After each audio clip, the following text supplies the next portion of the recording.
What's up, Chris? How you doing, bud?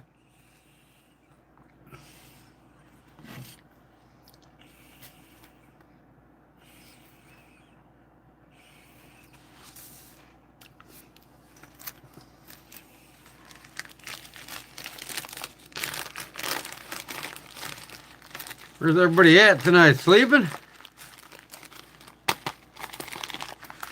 You all getting off a Rochambeau? Rochambeau! Not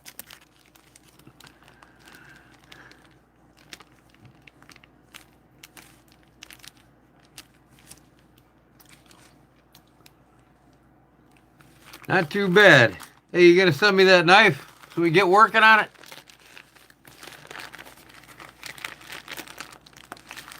You got one with you said nickel silver bolsters, but you got brass bolsters on the one you showed me.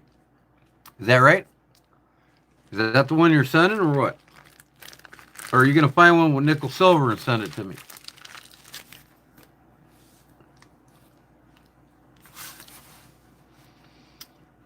Josiah Ridgeland, how you doing?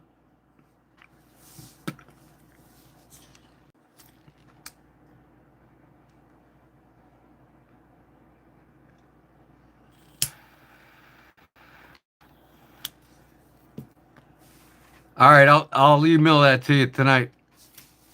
My address. I thought I did, but probably not. So I'll get you the address tonight or by tomorrow for sure. And then cost.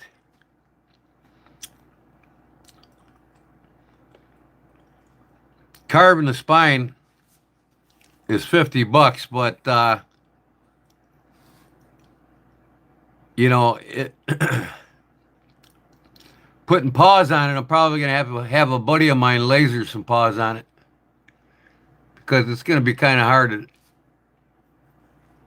to do them with the drum. It'll take forever, and I'd have to charge more. So I think I'm gonna have somebody, a friend of mine, laser the paws on for you. You want paws on the bolsters too, or not? And then you wanted that name that you gave me etched on the blade or on the bolsters?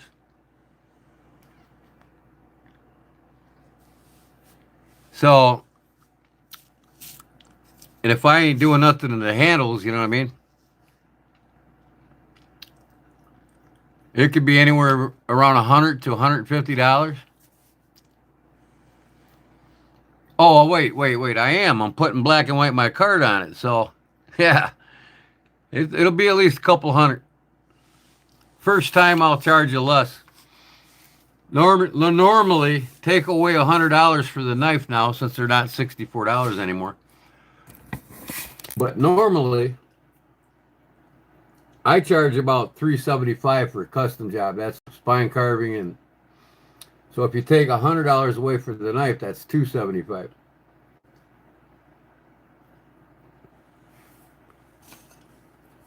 So we'll try to get you around that 200 range if that's what you're looking at.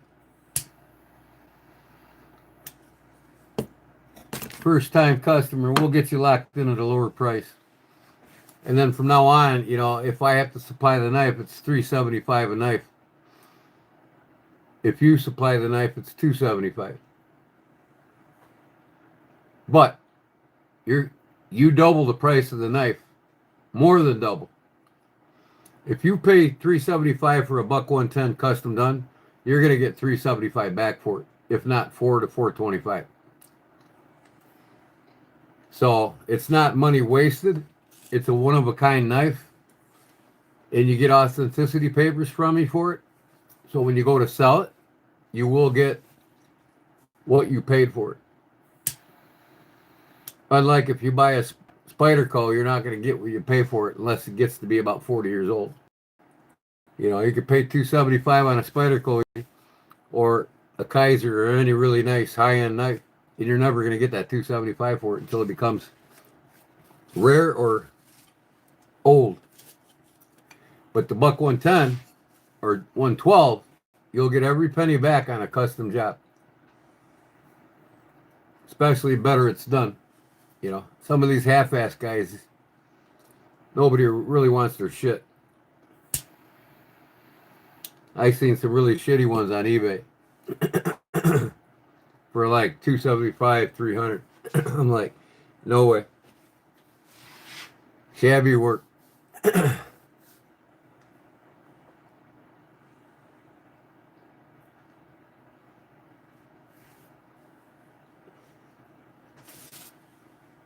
I got me a piece of my homemade cottage cheesecake. It's half cottage cheese and half cream cheese. Oh yeah.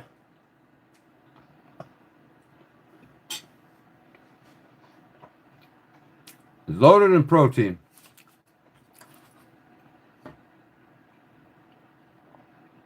So I'm making a turkey call here, and tonight, while my box is in the drying mode right now, I got the box glued together. I'm going to be carving a turkey scene on this. This is the top. See how it's rounded? This part goes down on the box, and that's what scrapes and makes the noise. So I'm going to carve a turkey on here tonight. Not carve it. I'm going to wood burn it on there.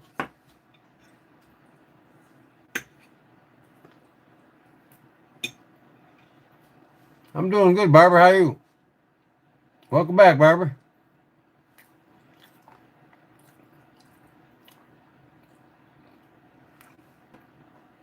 Man, everybody that I messaged and said that I'm going live ain't here. I know where their priorities are. Sleep, old fuckers.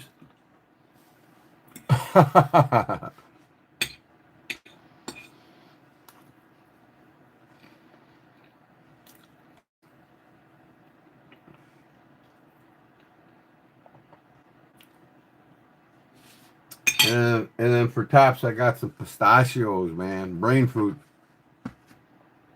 I'll eat them in between the cheesecake.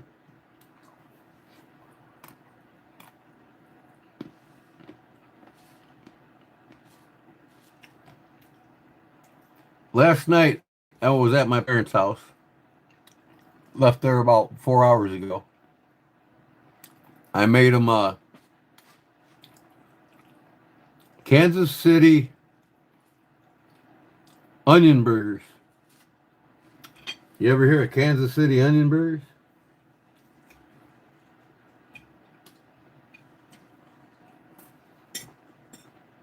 My wife said they were the best burgers she ever ate. They're smash burgers with onions smashed into them after you grill the onions with a slice of cheese on it. And the buns, Milano buns, man. Oh, man.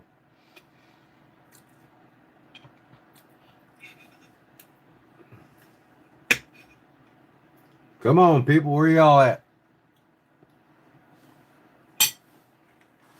Wake the hell up. 7 watching and 5 are too shy to say shit. You saw what, Barbara?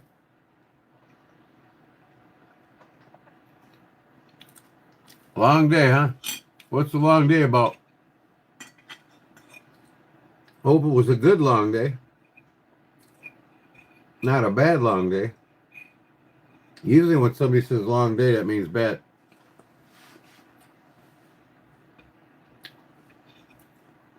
Every day should be a good long day.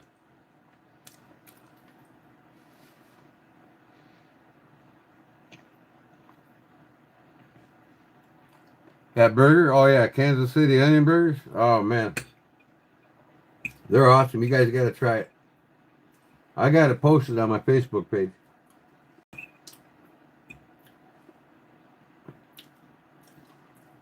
But you can Google it.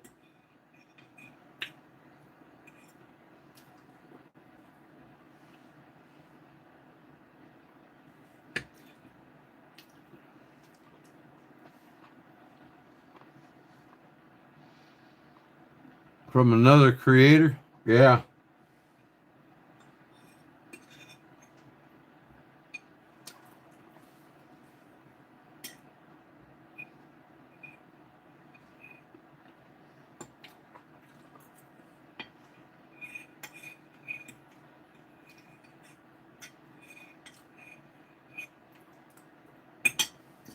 I got Jerry's spoon done. I want to wood burn some flowers on the top, like a floral pattern. It'd be pretty cool.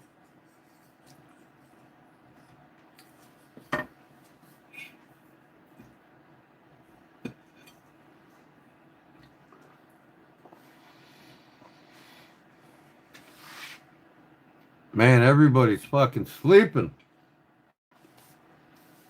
Ain't nobody from Rochambeau come over yet.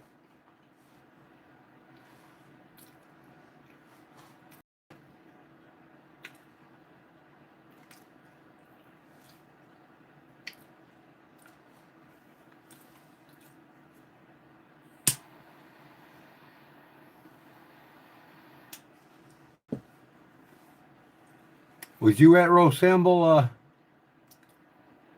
Chris? Now people are texting me. Oh, my buddy. Instagram. A buddy from Florida. He used to live up here. We used to fish together all the time, and he moved back down to Florida. We haven't fished since.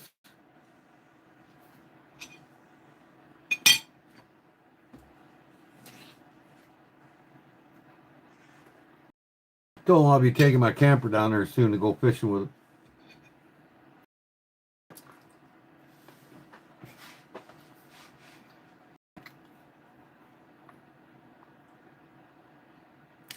I am blessed. I'm 4 years out from cancer. There you go. Drop that glucose in your diet and you won't have to worry about it. Cancer can't live without glucose. I mean, you got to have some glucose in your diet, but you get it natural glucose from fruits and vegetables. That's all you want, man. And stay away from modified corn starches. That causes cancer too. Modified cornstarches are bad news for people. Bob's Plastic Wrap. What's up, Bob? How'd you get a name? Bob's Plastic Wrap. Is that a YouTube channel or what?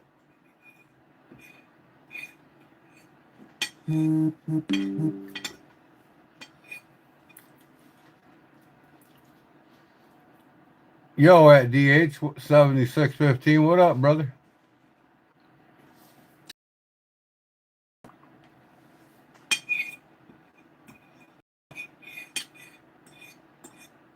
Do we have any turkey hunters in the crowd yet?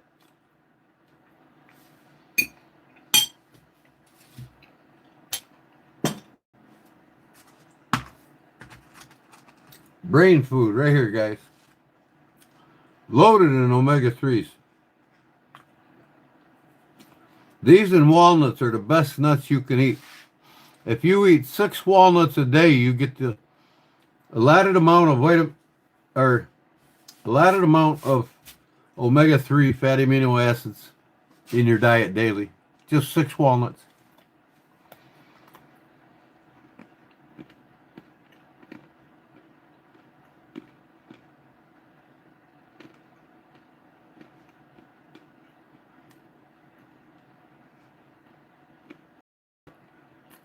Yeah, pistachios. They're loaded in omega-3s. Pistachios, avocados, and walnuts. 6 walnuts a day, the daily amount of omega-3s that you need. Or the extra virgin olive oil.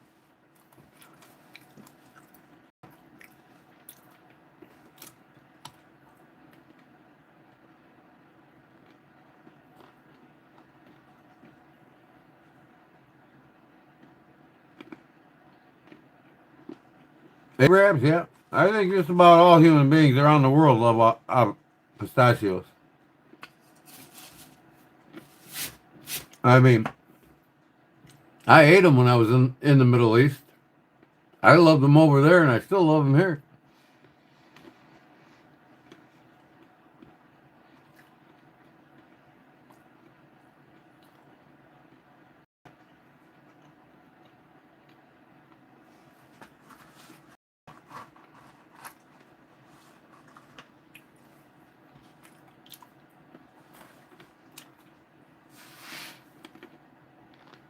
Clip Rye, what up, brother? I'm going to the post office tomorrow for you, Cliff.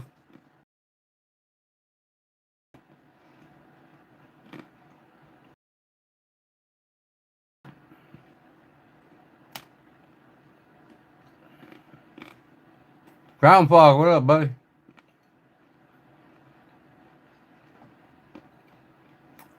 Who's Bob? Ground Fog?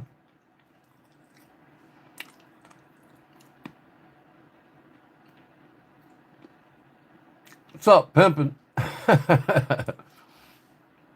I just got done eating a piece of my homemade cottage cheese cheesecake with strawberries on top.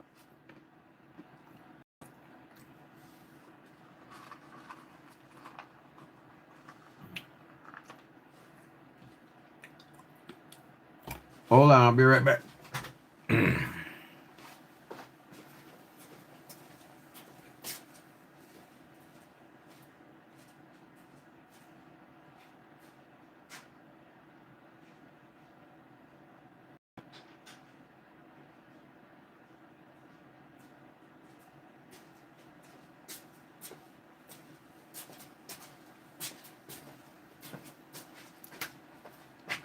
My turkey call box is glued up. These are just shims. This walnut, they're just shims, but you can see in the inside. It's cherry wood and maple. That's what the outside's going to look like. With a stripe. Tiger maple and cherry wood. And the bottom's the same.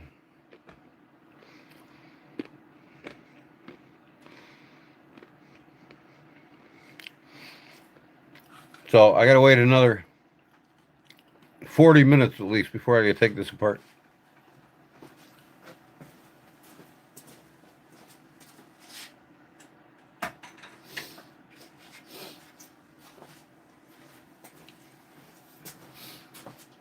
So, in the meantime, I got a couple wood burning projects. Jerry spoon, I'm going to put a floral pattern halfway down it.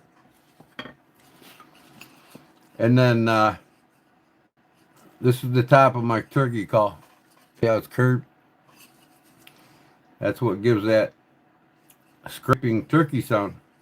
This is cherry wood. It's one of the best woods for the best sound in a turkey call. If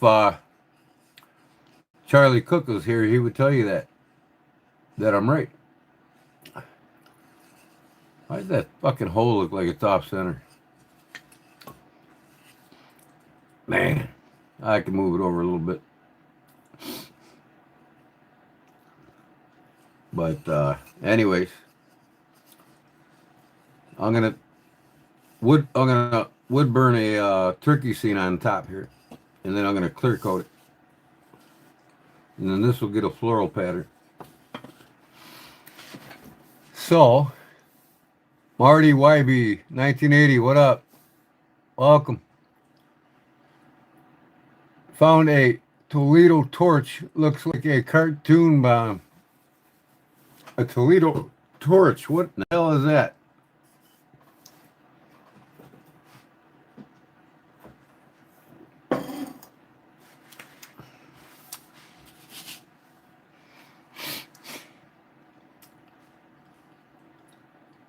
Hello again. Hello, I think I remember a song like that. A song. Chef Rocky's in the house. What up, my brother? I made Kansas City onion burgers last night for my folks for their dinner. Oh man, I tell you what, my wife said them were the best burgers she ever made. Smash burgers with grilled onions smashed into the burger.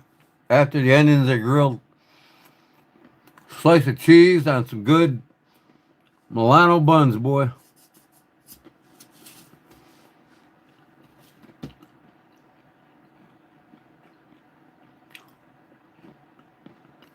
So I'm gonna split my screen here so I can bring up a pattern for my turkey call.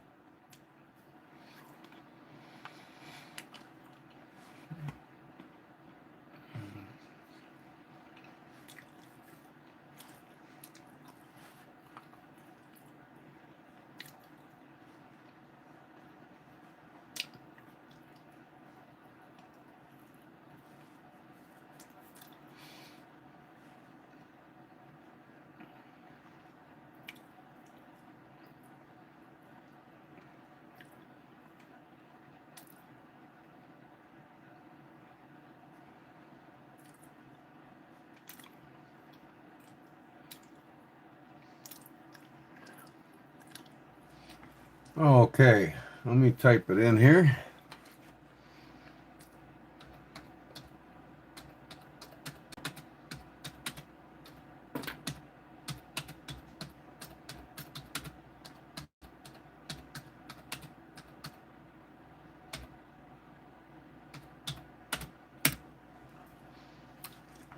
All right.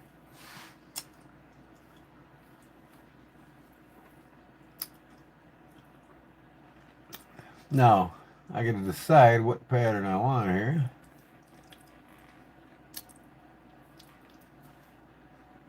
Smudge spots. Yeah, this is the knife I carved and gave away at Jerry one. I'm going to wood burn a floral pattern on it tonight. But first I'm going to do this. This will probably be the last project, depending on how late I want to stay up on it.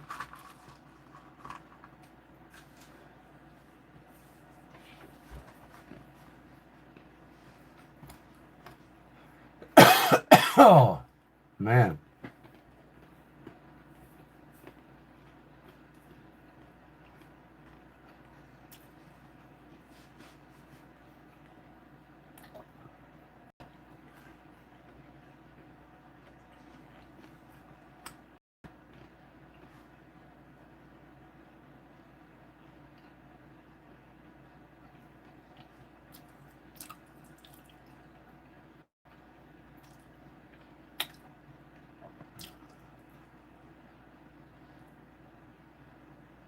I'm not sure how extravagant I want to get on this turkey on this.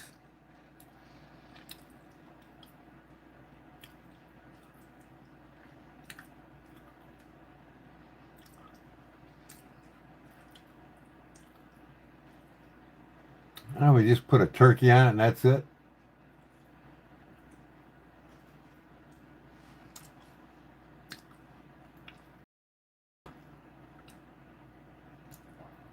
Maybe I'll just do a turkey head. What's up, Brown Sugar? How you doing? Welcome back. How many is all were on Roll Shambo tonight? Who else was live tonight?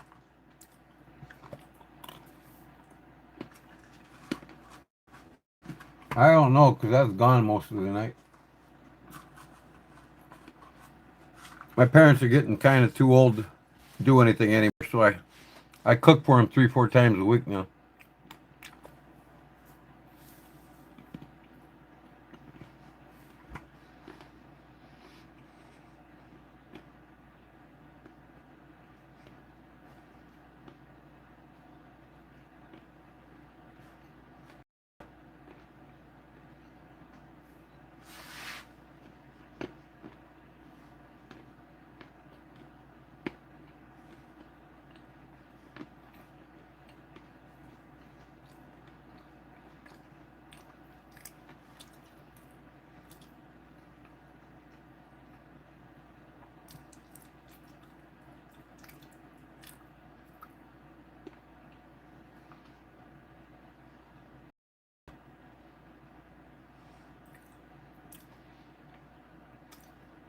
Trying to find a pattern here I like.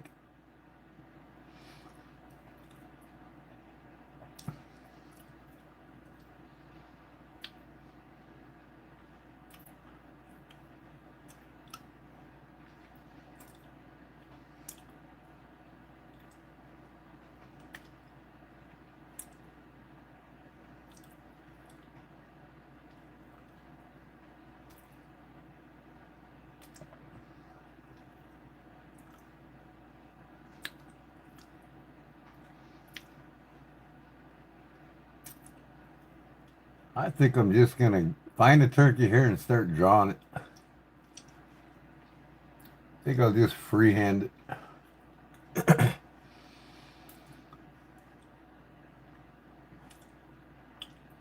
It don't have to be anything special.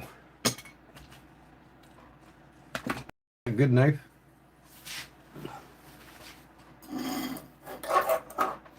This is what I've been carrying the last week or so. Made Italy. Extreme ratio. Extrema ratio.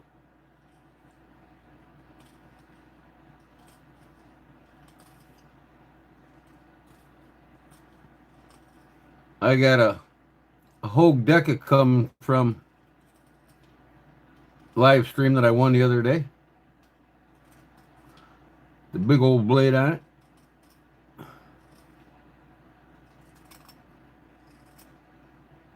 I finally won something. Boomer's blades.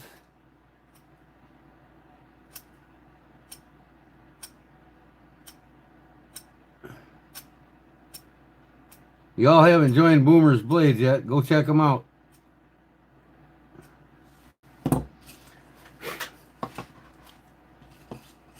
Okay.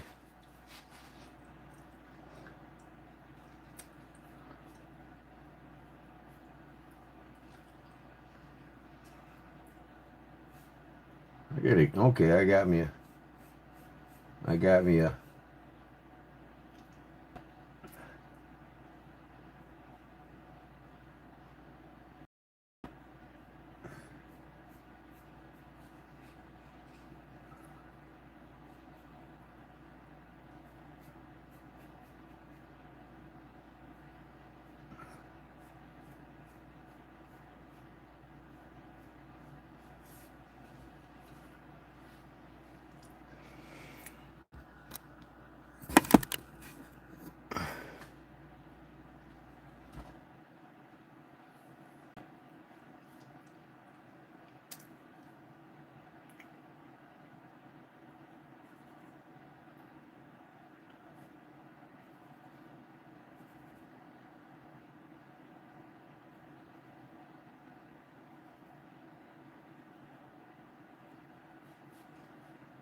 There's uh, leaves around the turkey, so okay. Now,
is that a tonneau blade? Well, yes, that is a tonneau blade.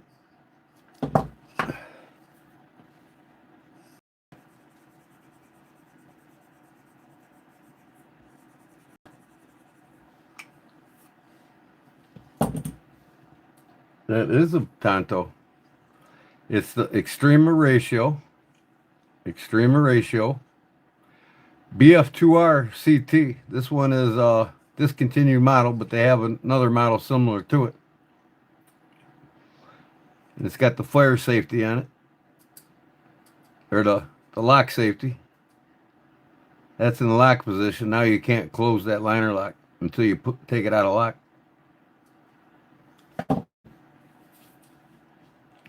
Till you take it out of lock, you can't move this liner lock until you take that out of lock, like this. Now you can move it. It locks the liner lock in place so that the knife, never comes undone.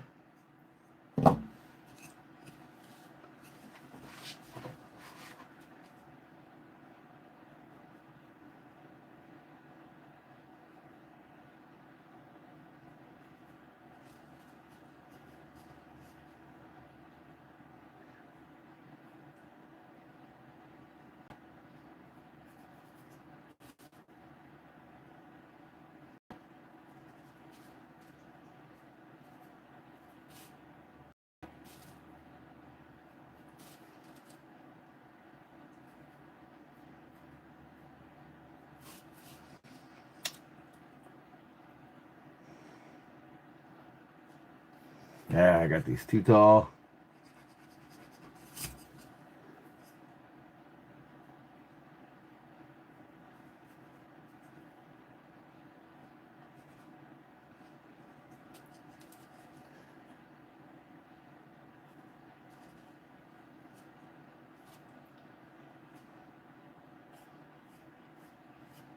So we'll go around, around, around. No, that's not going to do it.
Yeah, I'm woodbirding this on after I draw it.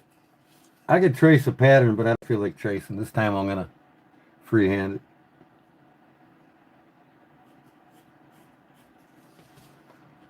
I'll get these maple leaves out of here until I'm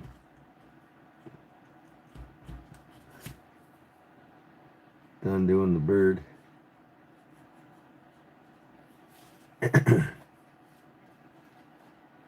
Put that big old beard on there.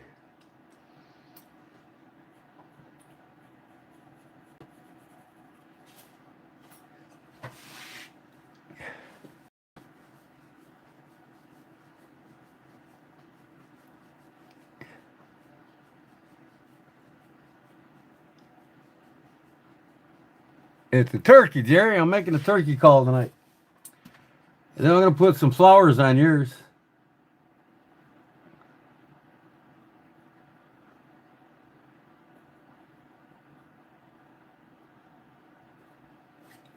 Like 3 of them with vines going down on little leaves.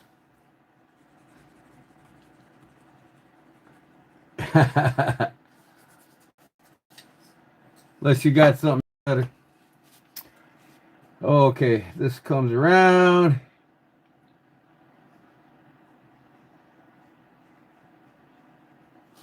Ugly old turkey head.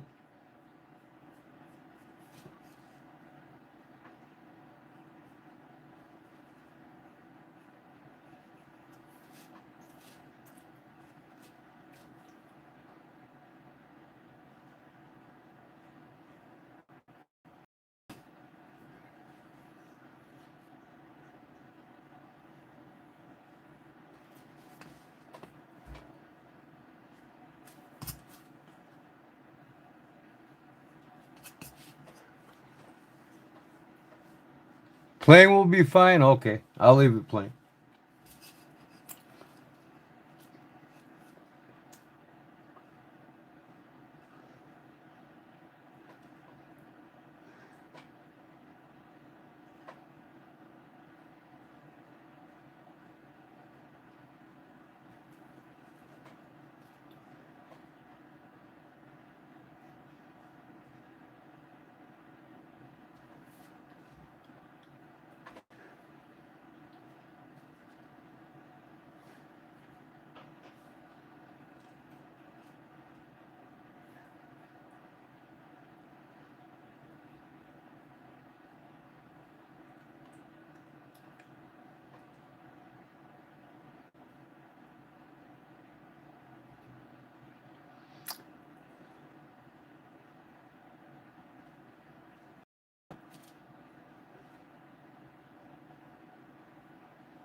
Getting there.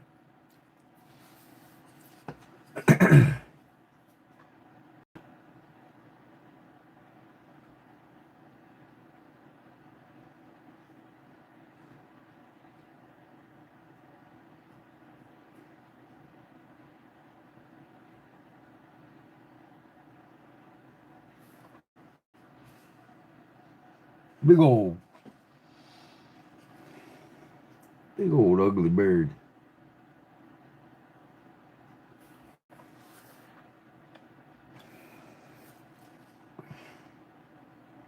Alright, let's see what kind of mess I can't make out of that wood burner. But I'd like to put some leaves around it. But I don't really care for it. I might just do a... oh.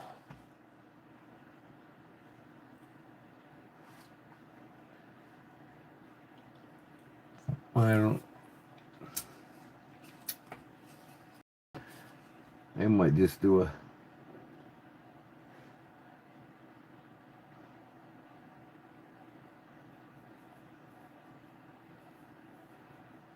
just a line here.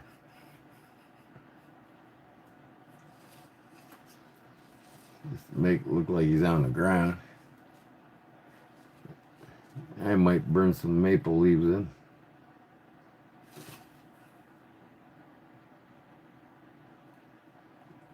I can do that while I'm burning.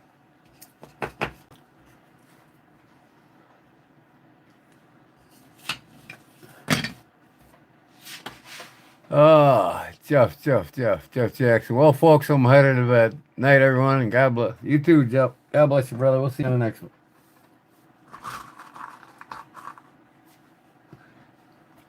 All right.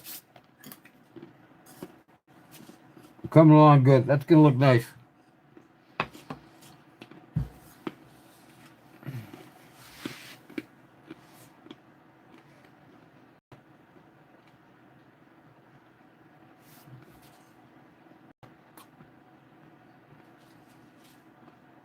Taking up the whole thing, that's for sure.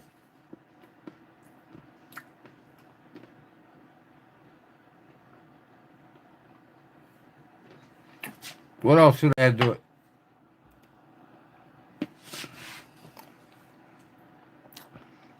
I think that's good enough. I might put maybe 2 or 3 maple leaves in here on each side. That'll be about it.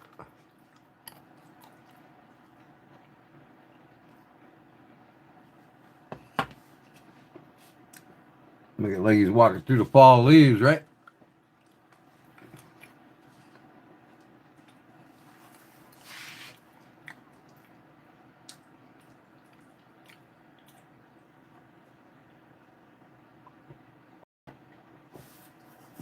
Ah. Oh, damn pipe fell over.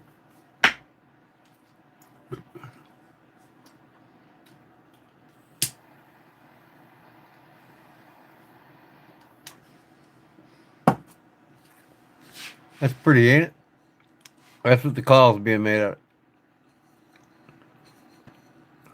I had it for a handle for a fish net, and I decided, well, I'm just going to use it for a call. But it's cherry and maple that I glued together. That tiger maple, that's pretty.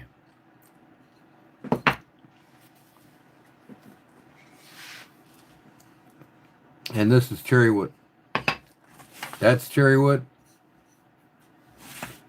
I might make a phone stand out of this.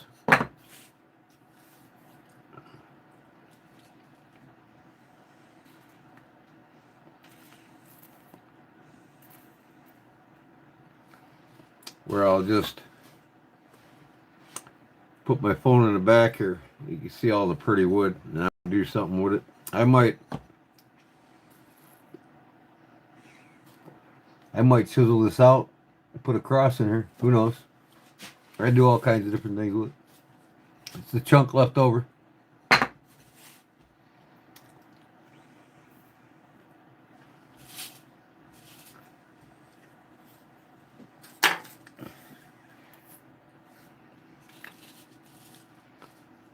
So I guess I'll go get my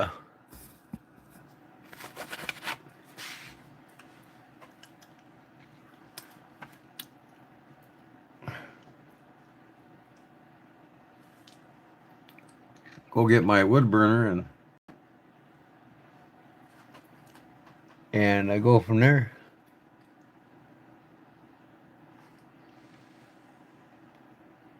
To hold a pirate light. What's pyrite light?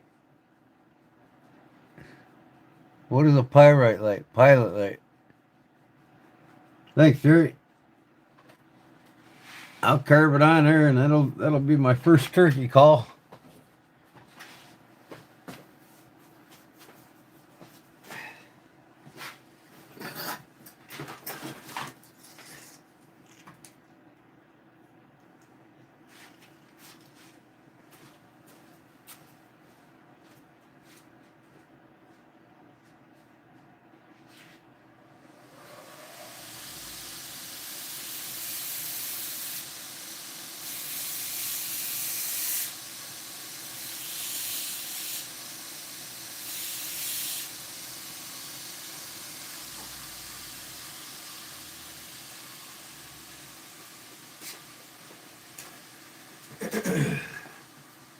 Kitty. Hi, kitty. Oh, my kitty.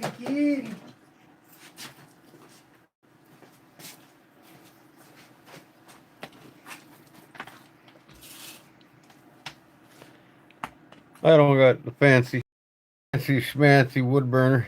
I got the basic. But it does the job.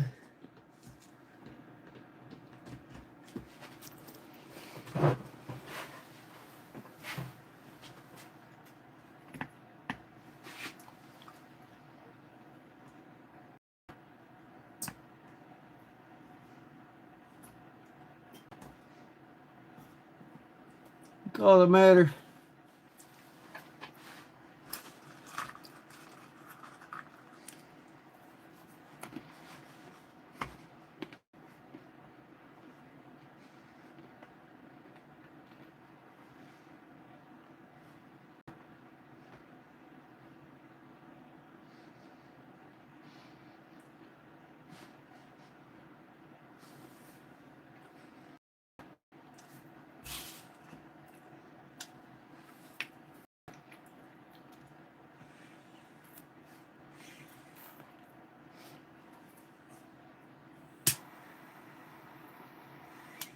Take about 5 minutes for that to get nice and hot.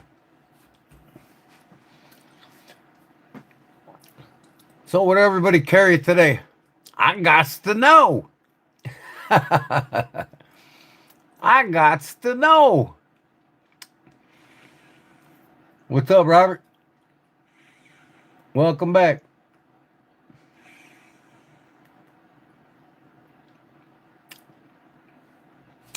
I'm wood burning a turkey I just drew on here. I'm making a turkey call. This is the top of it, the soundboard. Not the soundboard, but what scrapes soundboards on the sides. The sides of the call are called the soundboards. And then this is, as you can see, rounded over. And this side will stay raw wood, and I put chalk on the soundboard edges, and this will scrape on that and go, you know what I mean?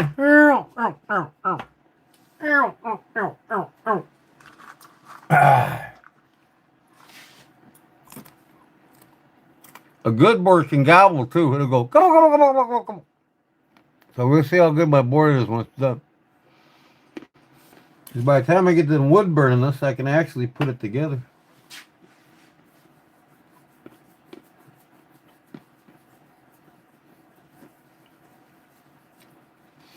I carried a large case XX Stockman brown bone in my G-Man side slip. Cool. I carry one in your slip almost every day, brother. This was in my pocket today. Had this in my pocket with an Elnox, old antique Elnox I carry today.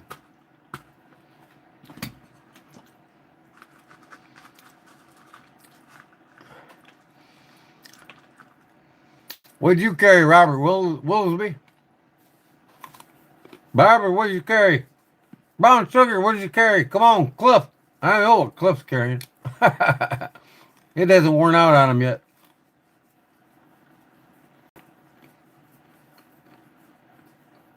You got the wallet? Awesome. Did you fill it? Cliff's got one coming tomorrow in the mail. So you and Cliff are the only two to have it so far.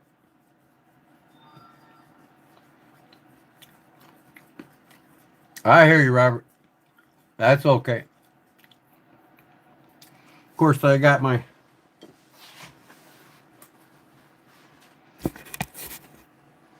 this bad boy on my, of course.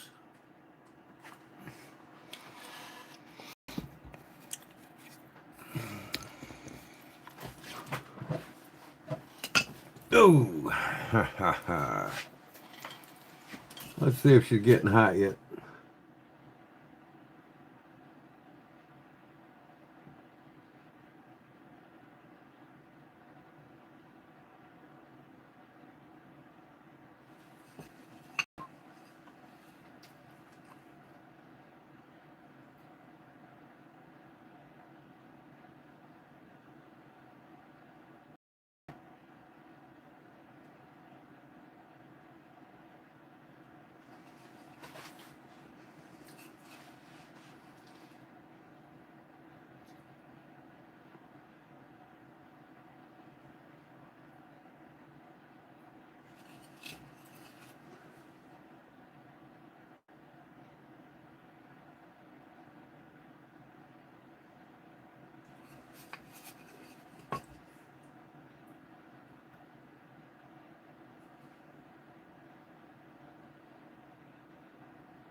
I remember I have the wood burner every time I find it again. I'll need to try it out. Yeah, that's another cool thing to do. Burn on leather too, you know. You can burn on leather too.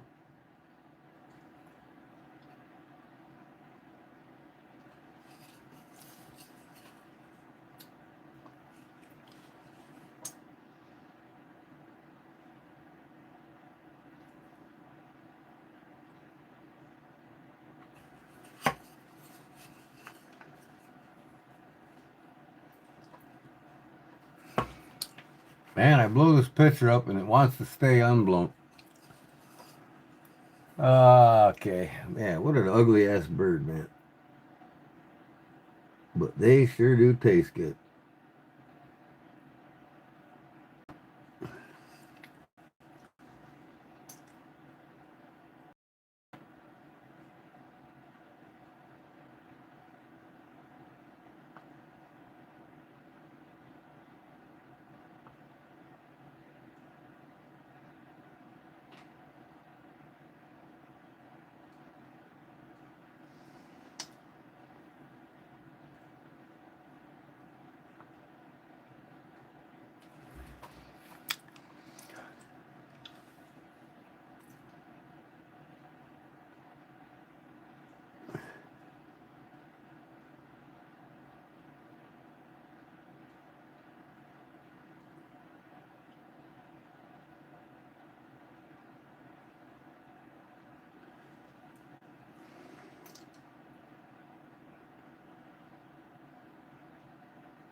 I'm burning the beard, man. The beard.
The fuck did I do there?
Almost there.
Almost done.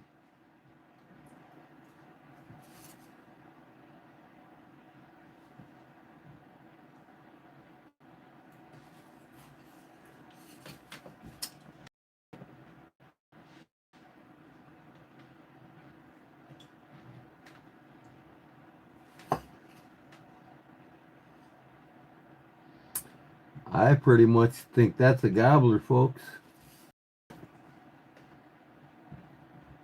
A rooster. A cock. That's one gorgeous cock.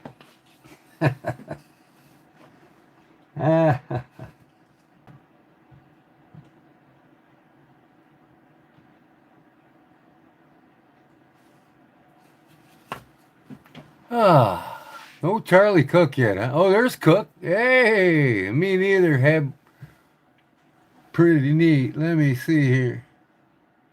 Welcome, Charlie.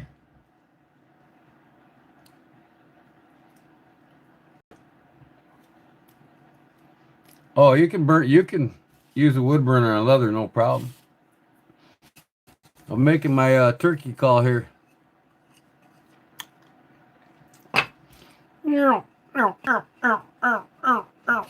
Yeah. All right, I think it's time to take my clamps out my box and get it ready.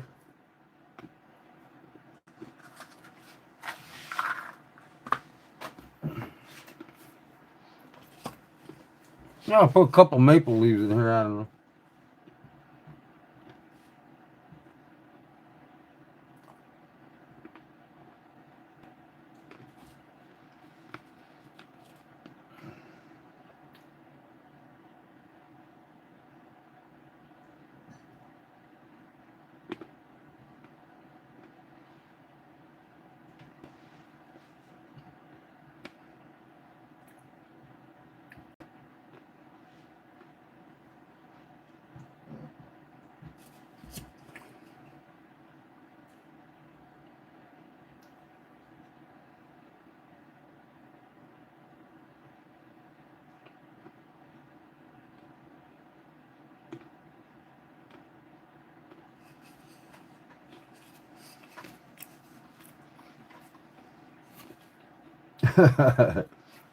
One on each side or what?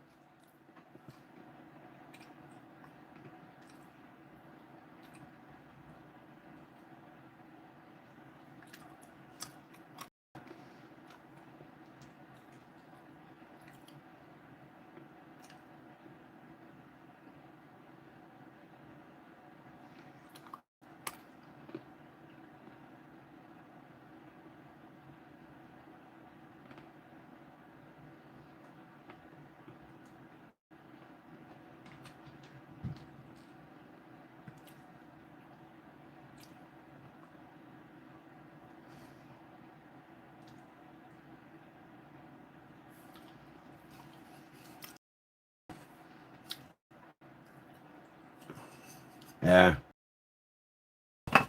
that's fine. I don't want to go too crazy on that. Okay.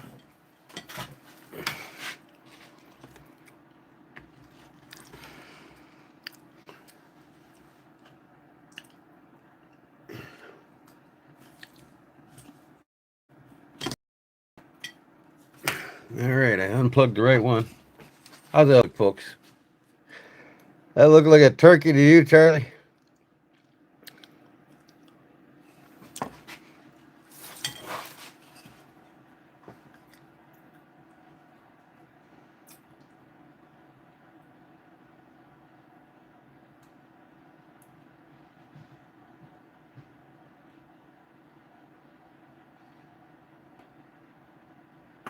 Look like a rooster you've shot before? That'll do. He gets the picture across straight.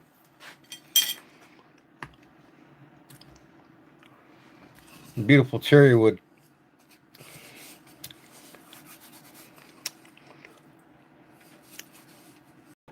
I might just oil this instead of shellacking it, and then leave this bare so it scrapes good on the chalk on the soundboard.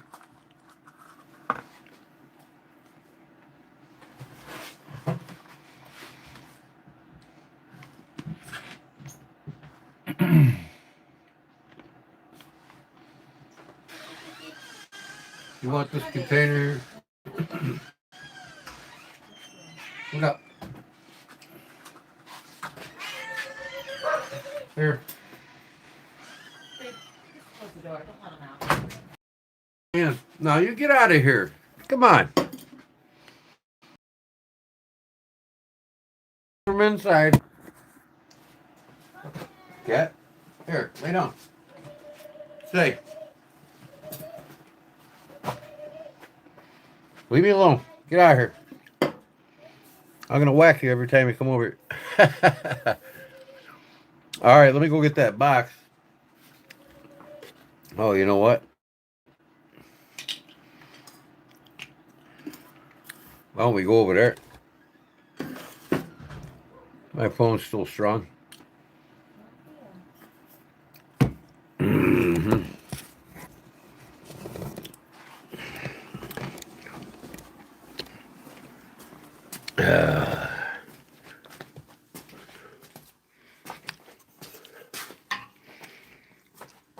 Where am I going to set up here?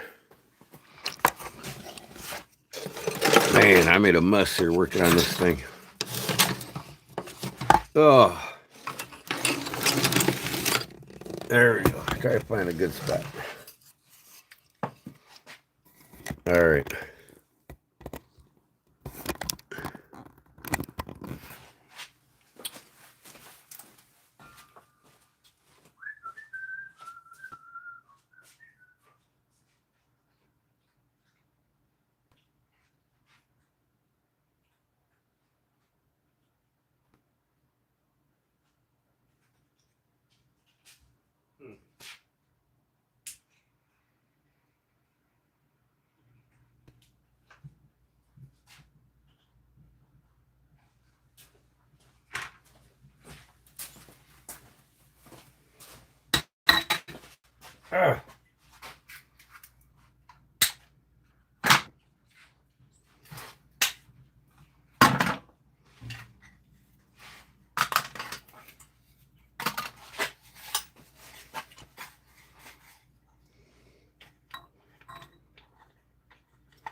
There's the size. Let's see if I get a better view of this. Tiger maple and cherry. The ends are black walnut. Tiger maple and cherry. Just leftovers, whatever I had.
and get that roundedness to it.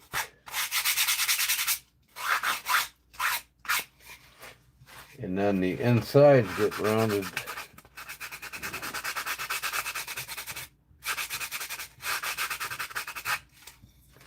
These sides are 3/32 wide.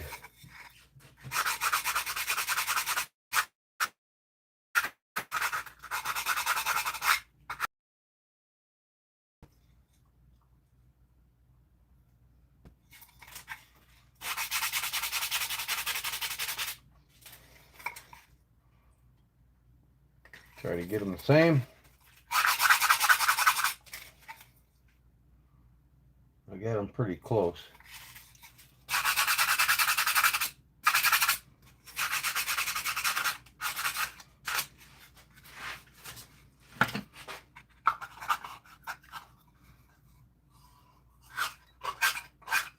Of course, it's not going to make much noise till I get some chalk on these soundboards.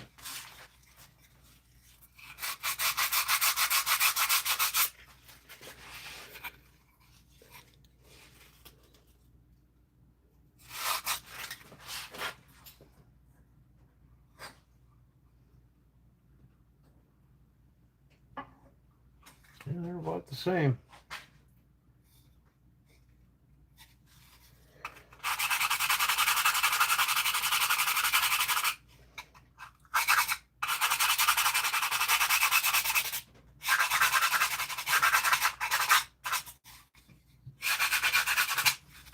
It's trial and error, really. It's my first one I've built.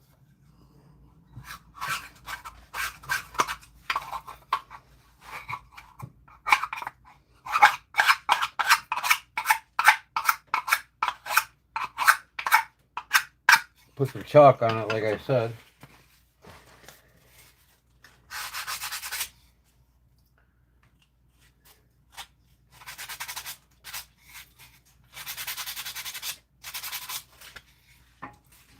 I need to get a screw and a spring.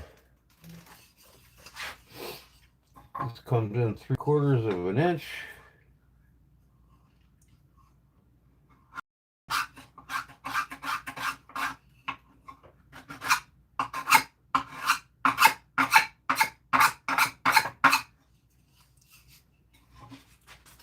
All right. I could sand the rest by hand in my other table, so then let me put this where I want it, right about here. Well, let me just lay it out real quick instead of guessing. 3/4.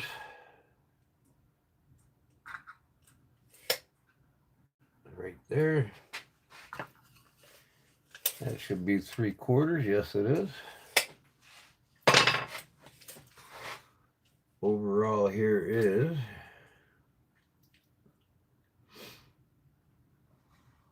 1 5/8. So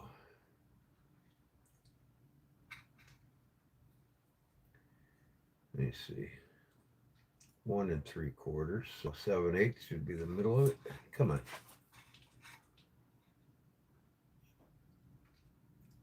Just under 7/8 right there.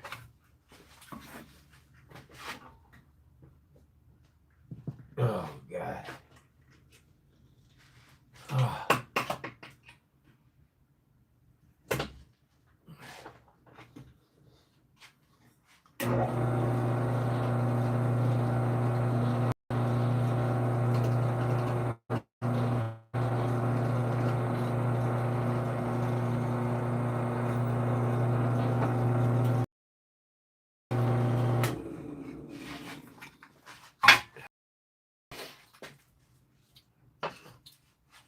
I gotta countersink me a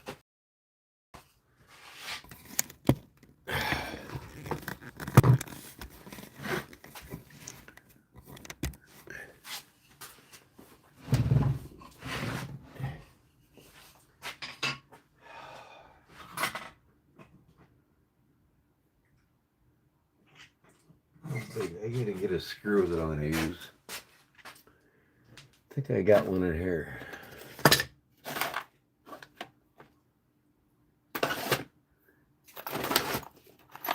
Probably not. Never seemed to amaze me.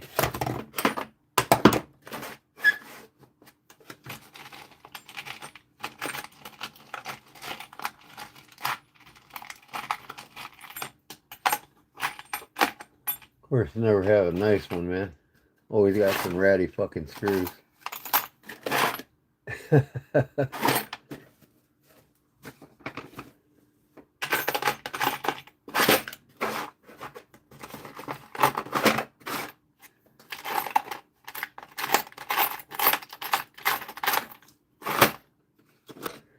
Look around till I find something.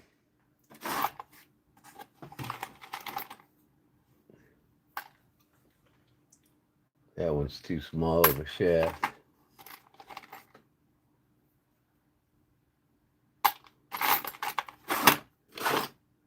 Let me see. Oop.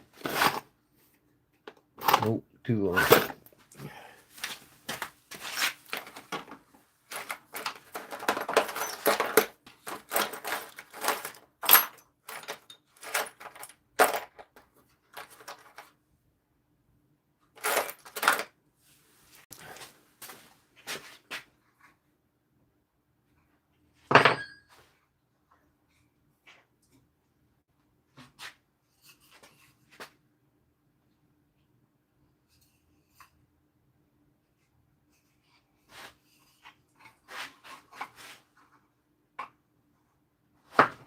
Come on.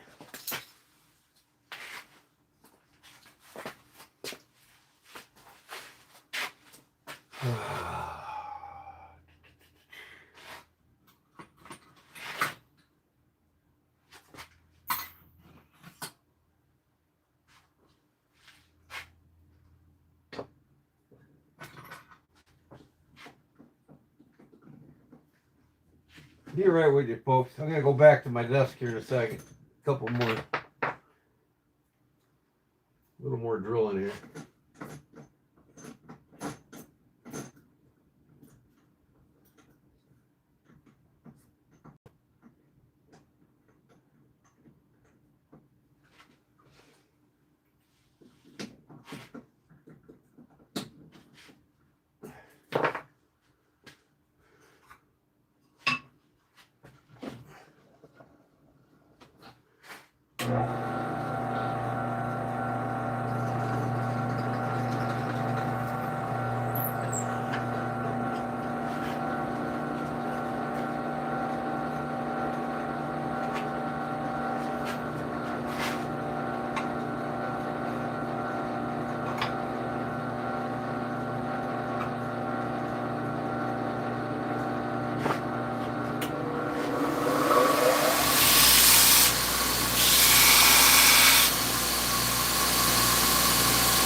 Now I gotta find a spring.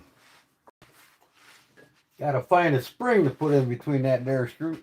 But I gotta countersink it first.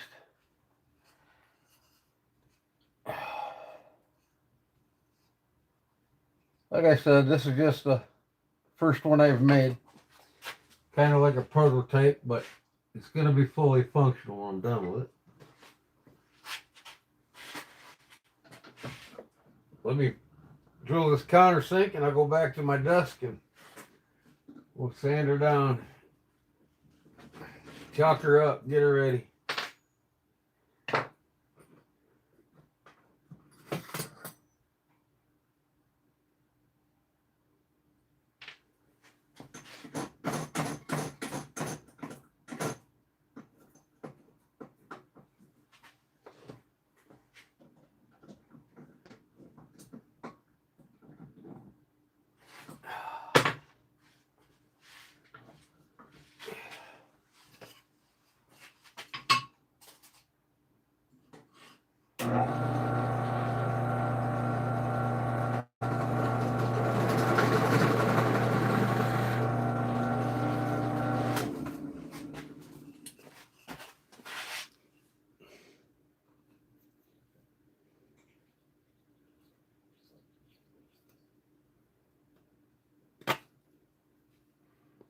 Boom.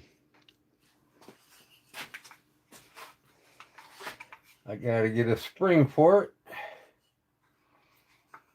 But I want to make sure that this ain't too long. It looks like it's a little too long.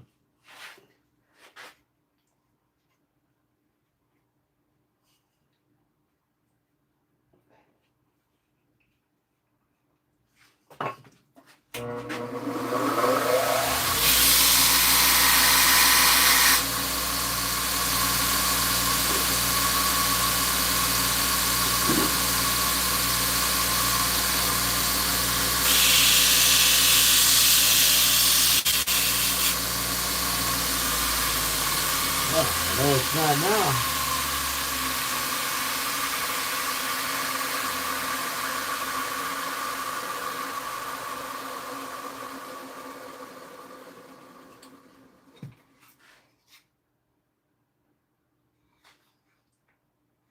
Oh, I need to get a spring before I even do this.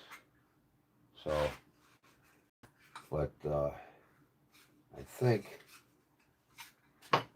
that is good enough. Let's see. Pull a screwdriver here somewhere. Of course not. Never have what you need when you need it.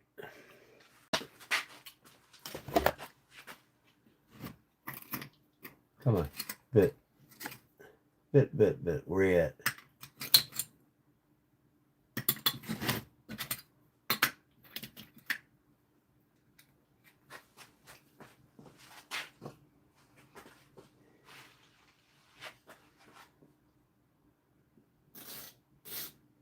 Come on. Really?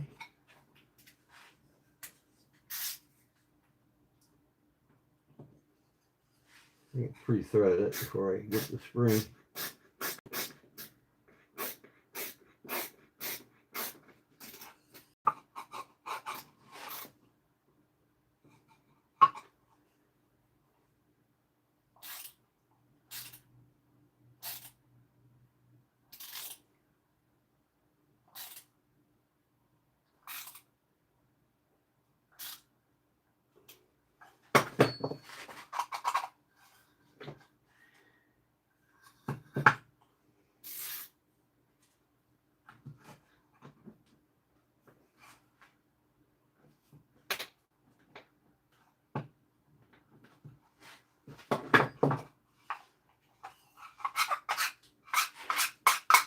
All right, let's go get some chalk and see what happens here.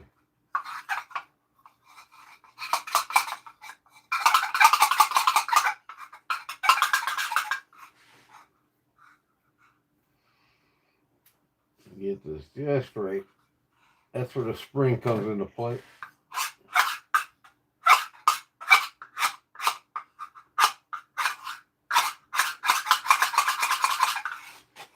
Okay, go back in the other room. Guys, I've got to go, says Charlie. All right, Charlie, man. I'll make it short on this when I'm done with it. If you want to see it done. Thanks for coming, brother.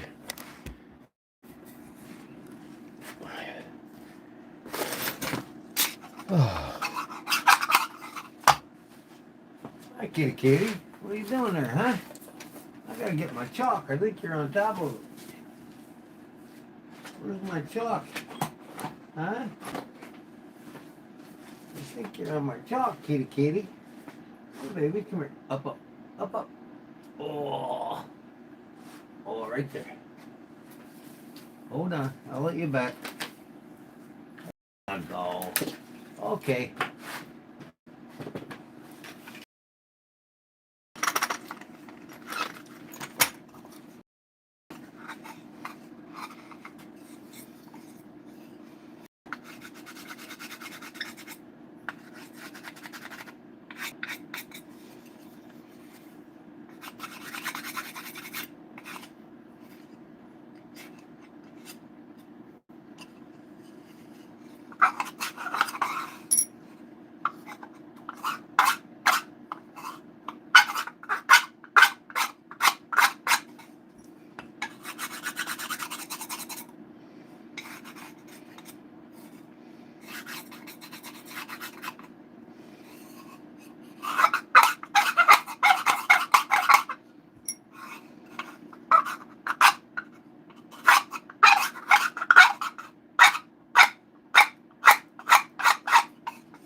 It's not. I need my screwdriver here.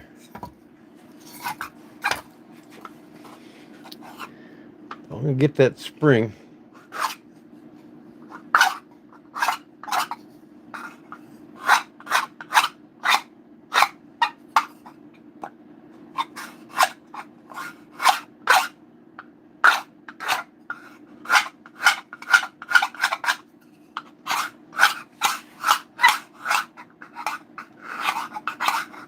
Man.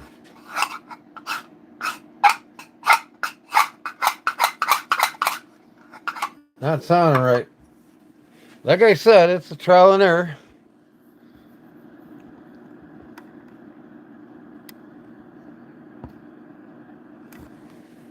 So, let me see here. Where the hell's my lighter now? It's in my back pocket. Oh.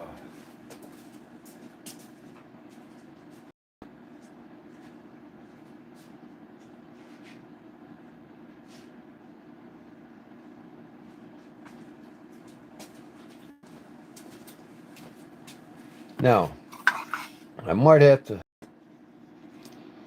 take some more of this out, but it doesn't show the print. So I'm going to take this off and chalk her up really good. And then you could need, the guy put shellac on it, and that'll harden it up, and shellac on here, so that could be a difference too.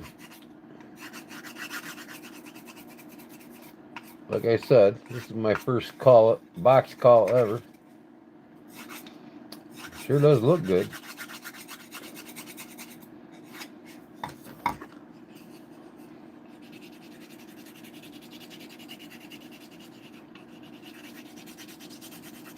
I mean, I made this right, and it's made from cherry wood, so we'll see.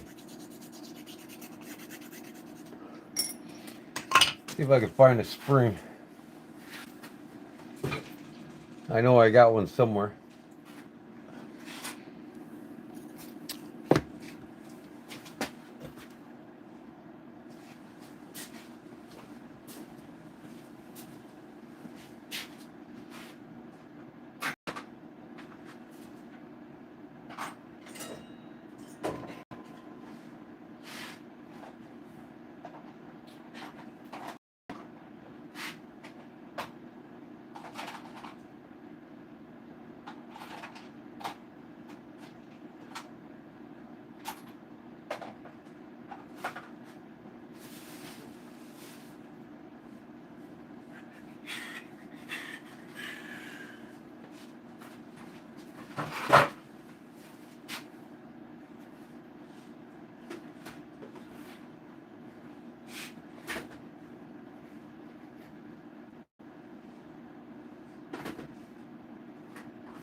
Okay, I found one.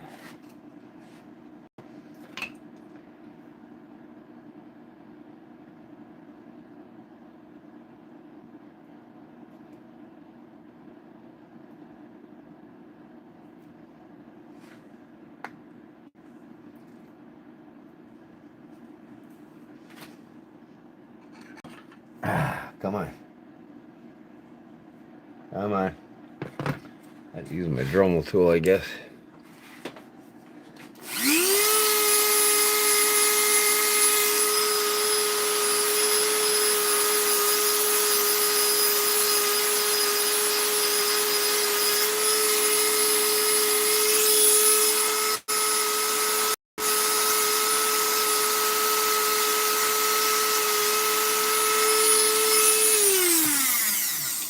Tough spring. Where are we at? Right there.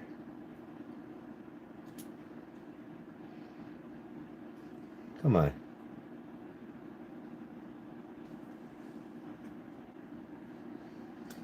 Son of a bitch.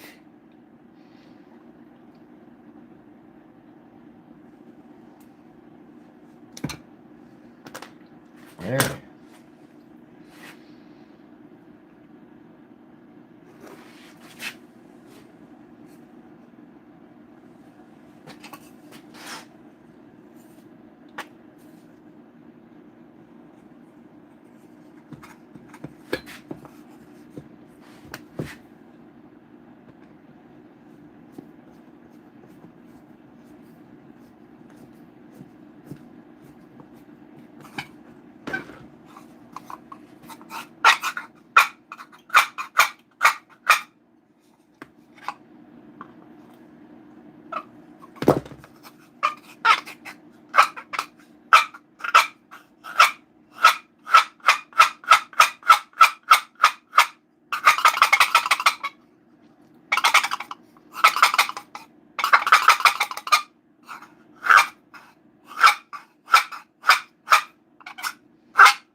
Sounding good.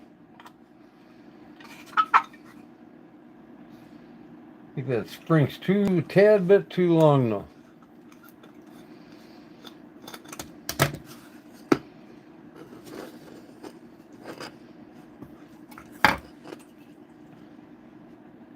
I'm going to take a little bit off that screw too.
Okay.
I think I gotta put some more play in this the screw hole here.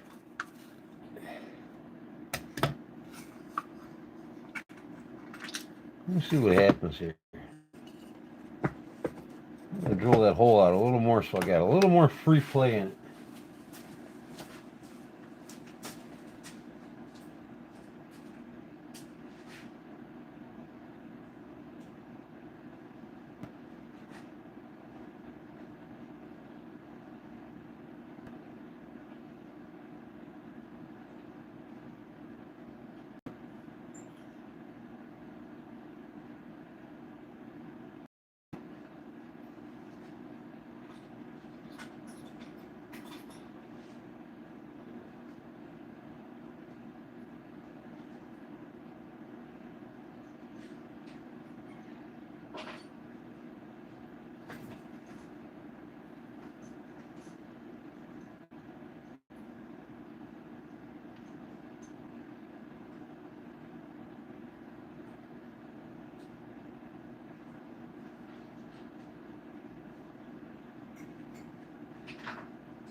still thinking I need to take a. This is a strong spring, so I got to take a little more off of it.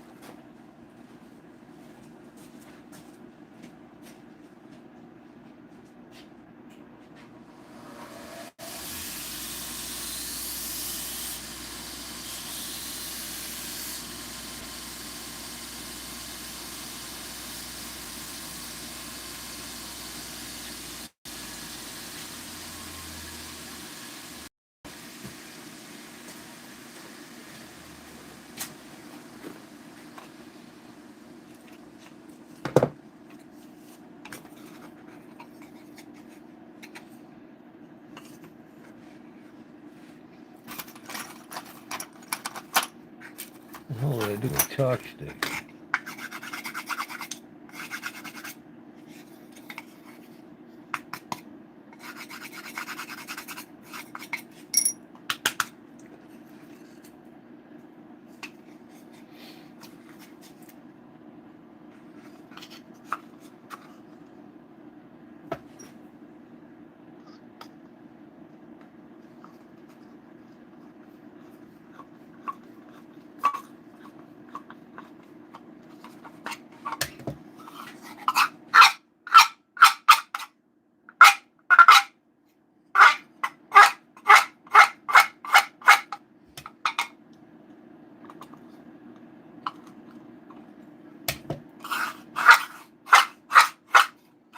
Sounds better when it's looser.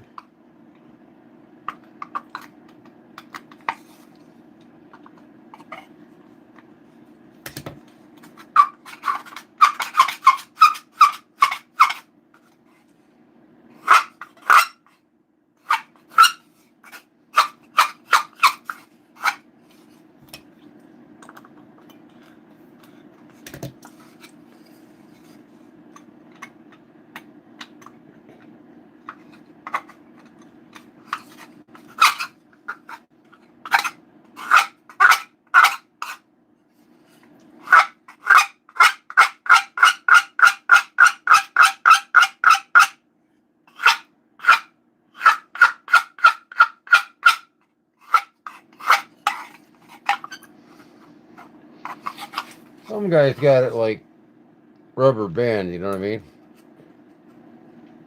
They got a rubber band on here and a rubber band back here.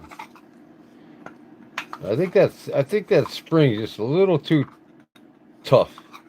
You know what I mean?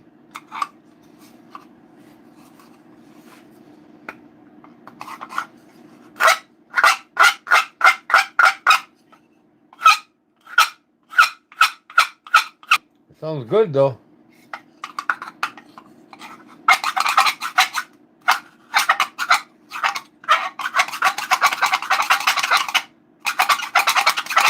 Trying to get a gobble. I think that's it. I mean, get me a different spring tomorrow.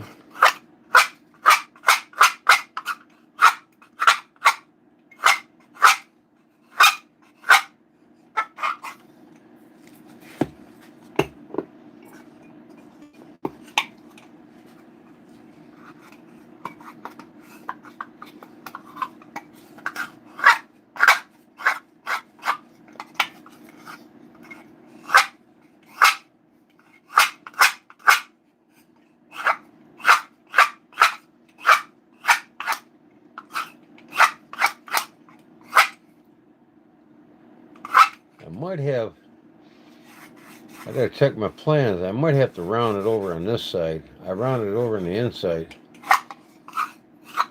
But it does sound good.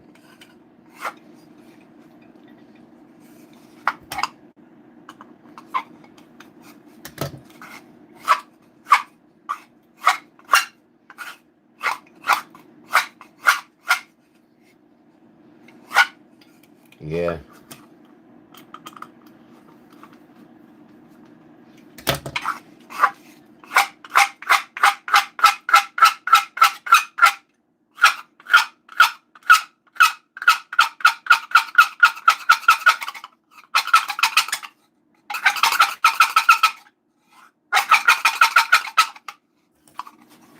think that'll do, folks. I'll get me a weaker spring.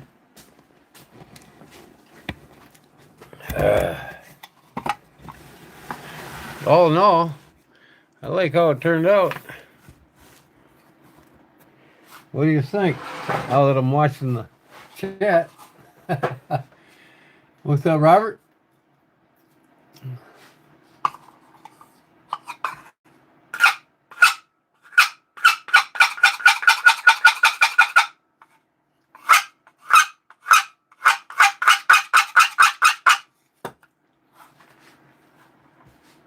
Hope I'm not waking my wife up. I didn't think about that. Yeah, the inside's curved, not the outside. That's what. It makes sense because this is curved. So you'd want the inside of these soundboards to be curved in, not on the outside. Curved in, not curved out.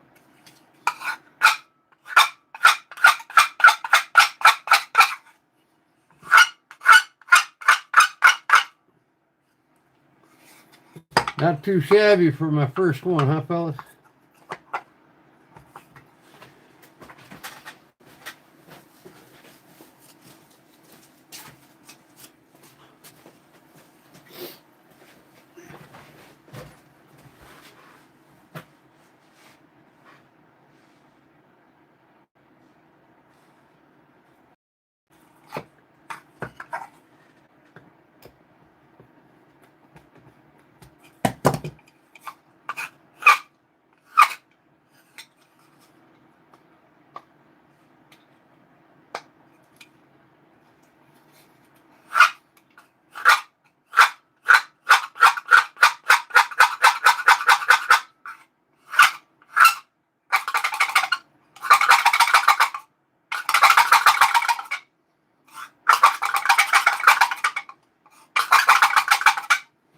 Go, go, go, go, go, go.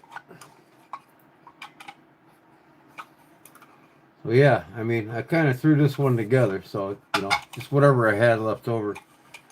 So I think I'm going to make another one, but I'm going to go ahead and, like, do some solid maple, and just like you seen in the intro picture, I want to do a solid maple one.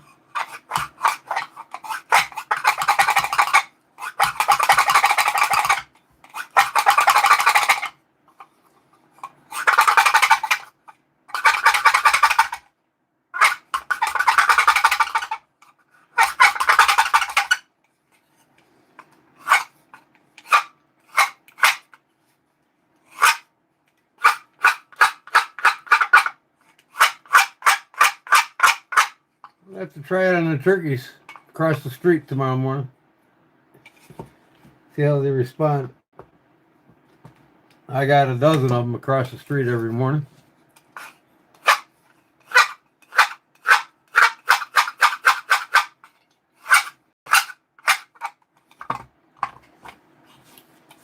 But there she is, folks.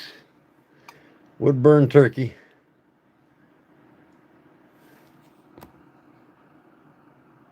Couple maple leaves on the ground. But not bad for freehand.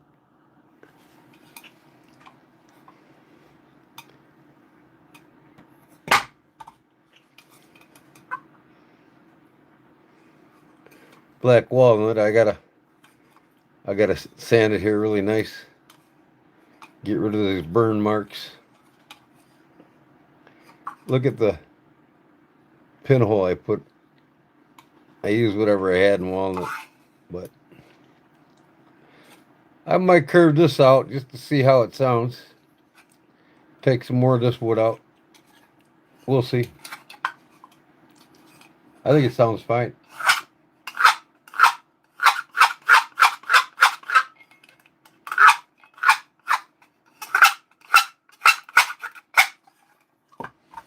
We'll see tomorrow.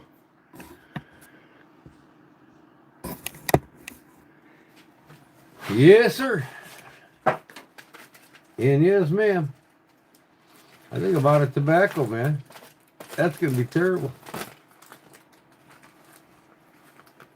I was gonna get some tonight, but I forgot before I got home.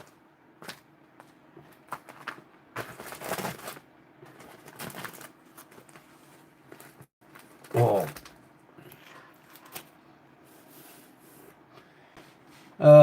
Hey Jason, bro, what up, Illinois? What's up, Jason?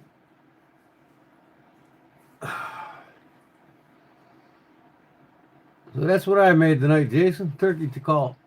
Box cup. I need you to, I'll send you some lids and I need you to laser turkeys on it. Turkey scenery on it for me. If I make a half a dozen, I'll put some, once I get a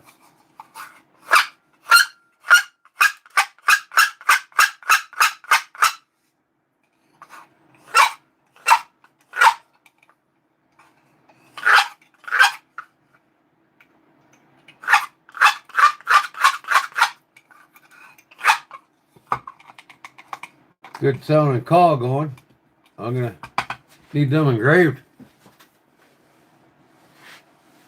You're up, you had to pee. And what do you see? Me. Now, where did I put my damn lighter? Always where I don't want it.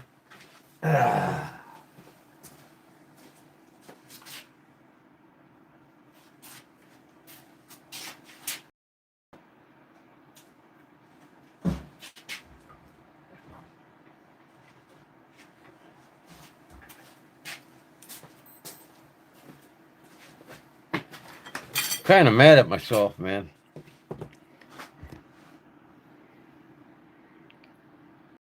It's the top of my dial on a $500 watch, and it's pissing me off. So now I gotta sand the shit out. Oh well, shit happens.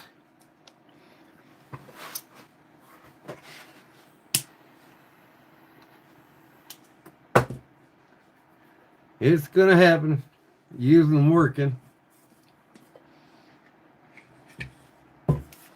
Just can't. Anything over 200, I'm not gonna wear anymore. I don't mind scratching a $150 watch, but man, a $500 one, it just really burns a hole in my ass.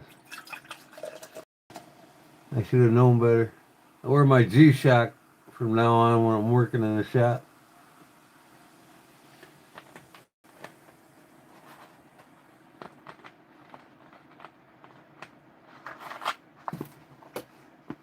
Man, I got some lag time going here. My fucking video's behind one or the other. Wow. I think my video on my screen's behind. Let me reset.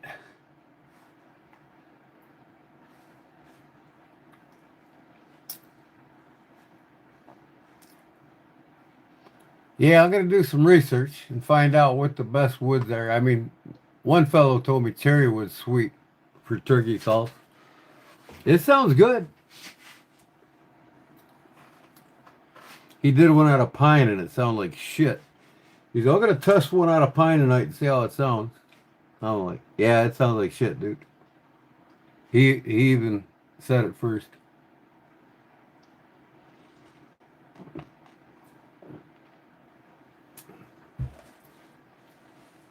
Oh, nice. You got the sky done and the green done, huh? Now you just got the red left, huh?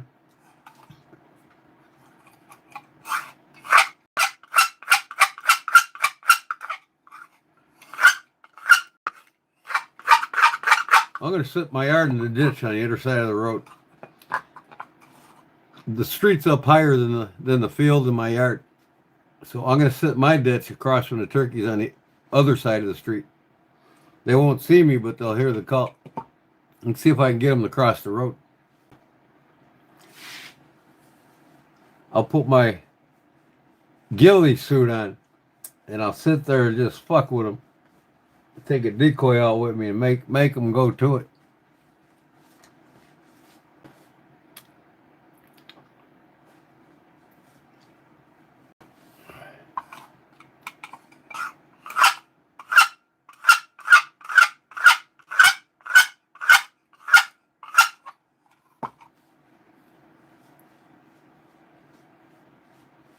Start of a joke.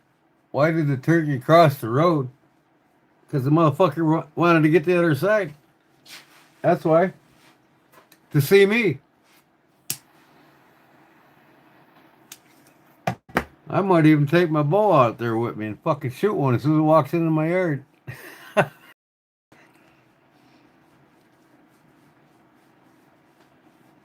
We do have two turkey seasons here, in the fall and the spring. I'm going to have to check first, though. I don't want to whack one out of season. That's all I need is conservation to come by my house.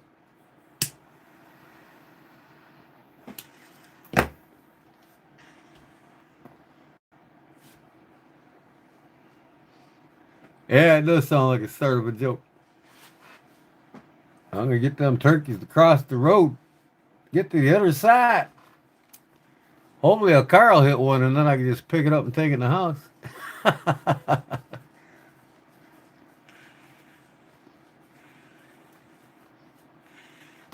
Would that be something? A car hits one of the turkeys I call across.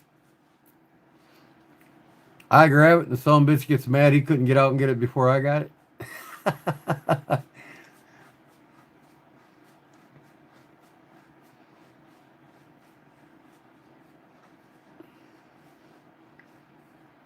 Oh yeah, you know it.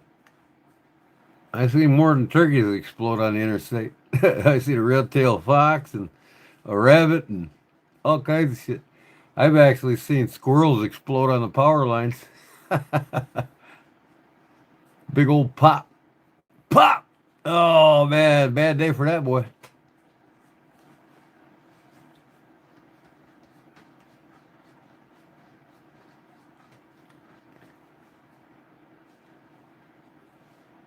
As soon as they hit the ground, man, that's it.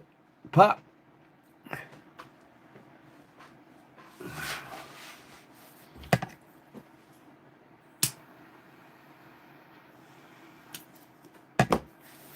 I might have to go to the truck stop and get me some fucking tobacco. Y'all go on a country road alive with me. Remember that truck stop I went to buy that knife that one day?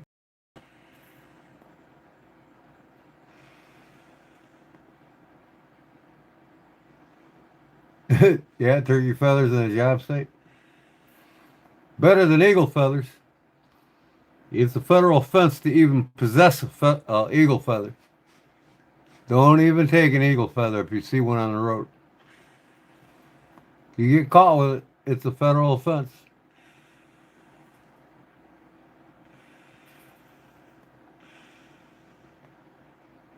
Here in Illinois, red-tailed hawk feathers are illegal to possess too. They're protected here in Illinois.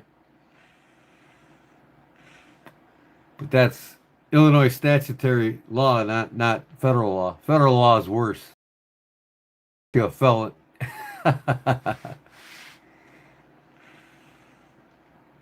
Illinois law is only a first-time misdemeanor.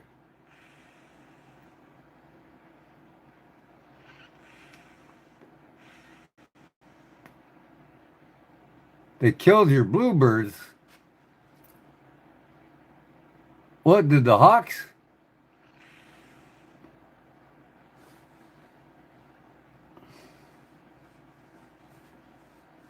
You know, blue jay is the only one of the only birds. Yeah, blue jay is one of the only birds that can mimic a hawk.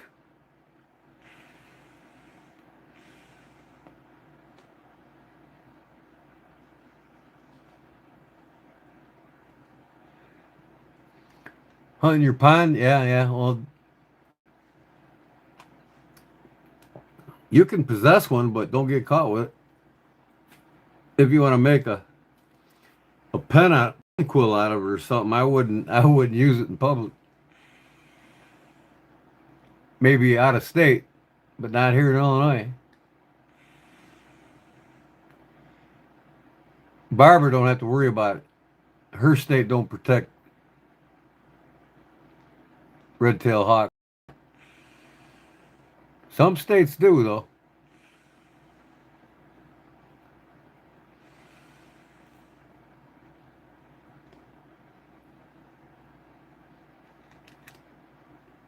Mockingbirds are protected there. Yeah. Where you at, Barbara? Out in Ohio or Utah? Or are you down there in Mississippi?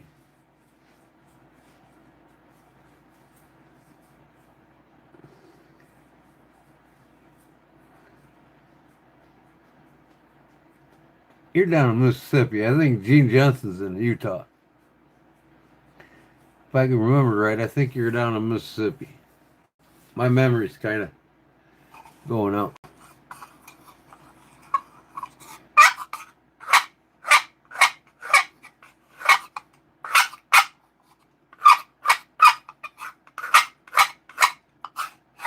I'll play with this till I get it just right. But yeah, I think I need a weaker spring so this front can go down and up easier. It's too tight.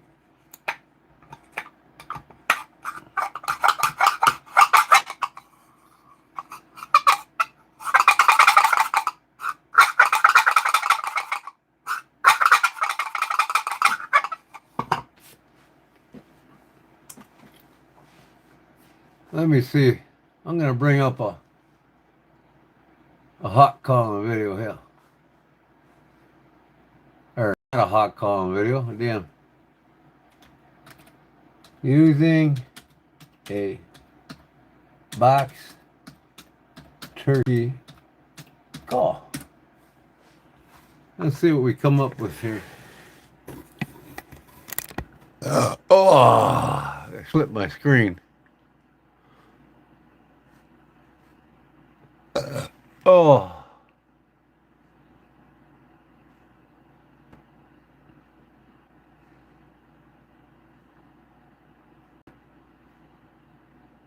What in the hell? I'm gonna have to bring up another one, I think.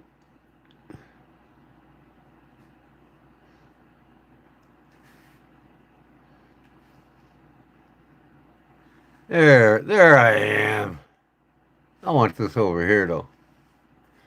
And this over here.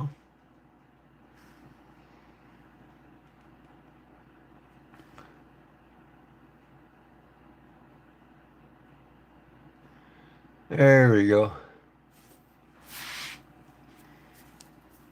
Okay, let's see what we got here. Oh hell, you put all kinds of powder on that son of a bitch.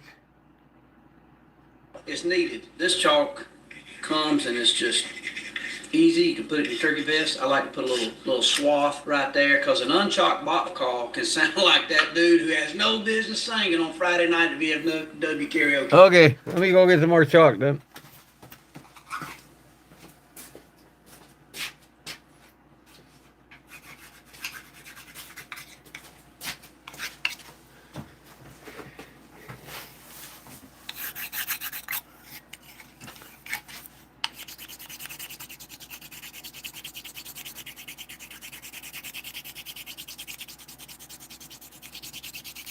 Put this shit all over my call.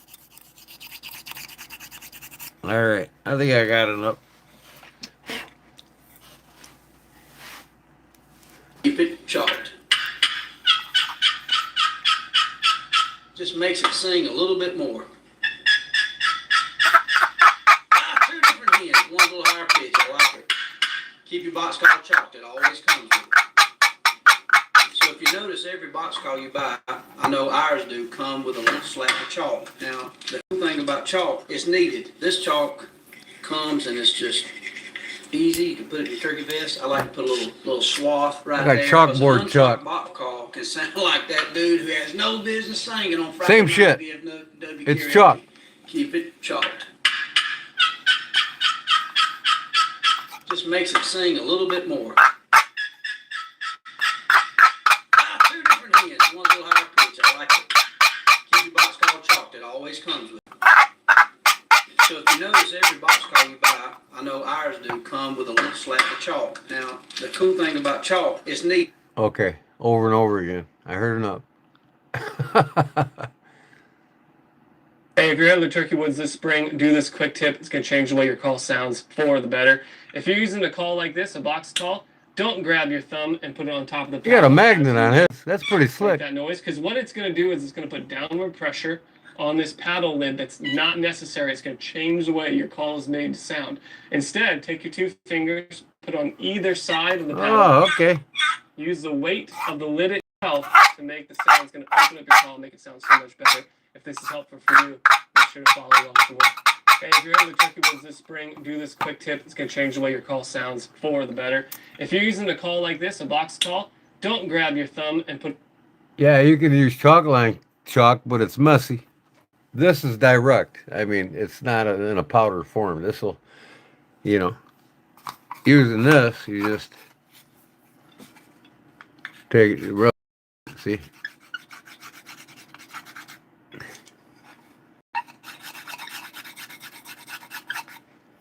And then I got a bunch on the bottom here too.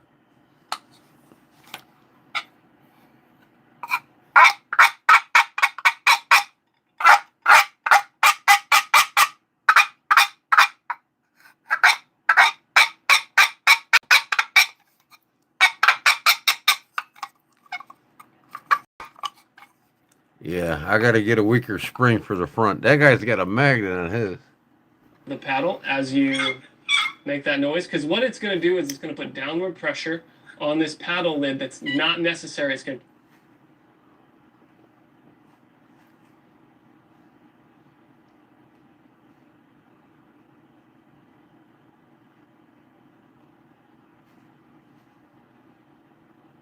That way, it'll increase your volume like 10 folds, where normally a lot of guys are running what's called flat like this right here, and it shoots the sound up in the, up in the trees, where if you're trying to locate a turkey before you go to another area, if you're going to run an owl or crow call or cut with a mouth call or other calls, you take that box call and you put it towards the area you think a turkey ought to be, and that volume will just jump out there.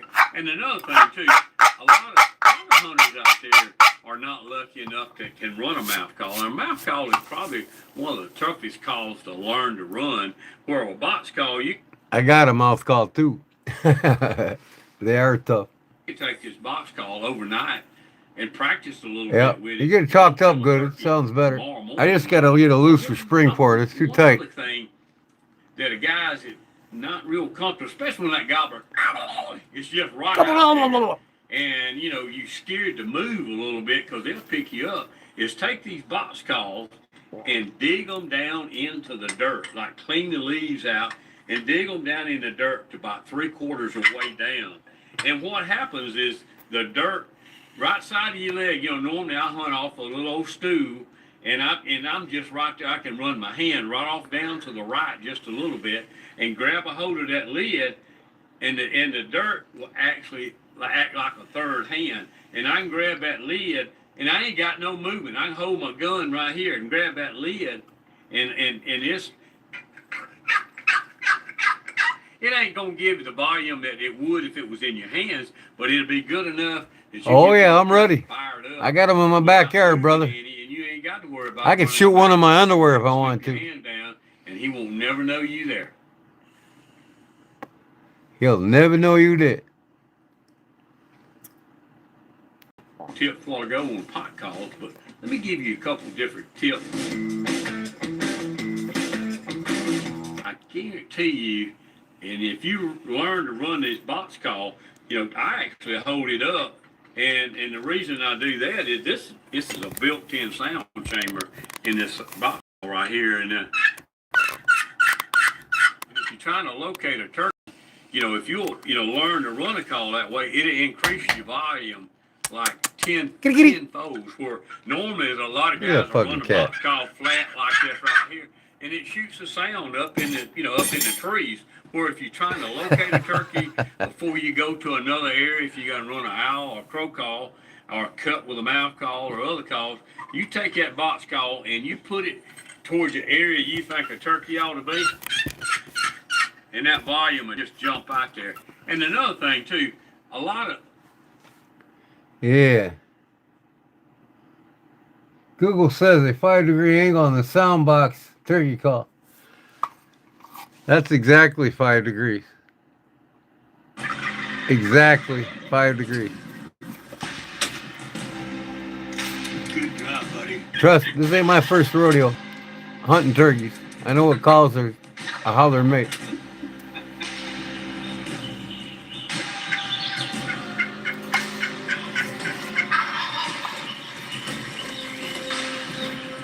Hey everybody, I'm Mike Pentecost, Woodhaven Texas Calls. I'm here today to talk to you about box calls. Hopefully we'll be able to go over some tips and tactics and Some tips and more tactics, knowledge about dang. using a box call, sounding like a turkey, giving you some helpful hints. Southern boys tips, telling you how to do it and right. techniques that make you a better turkey hunter.